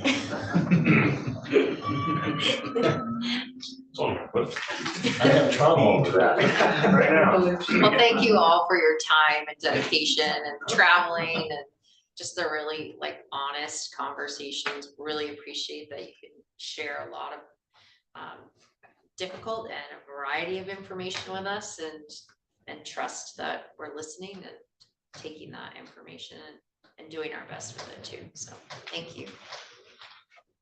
I would like to add, it's a little difficult to keep up with it from home. You guys are on a fast pace and I have to go take a couple aspirin. Man, this was tough to keep up with. I need to be at those meetings in person, so thanks.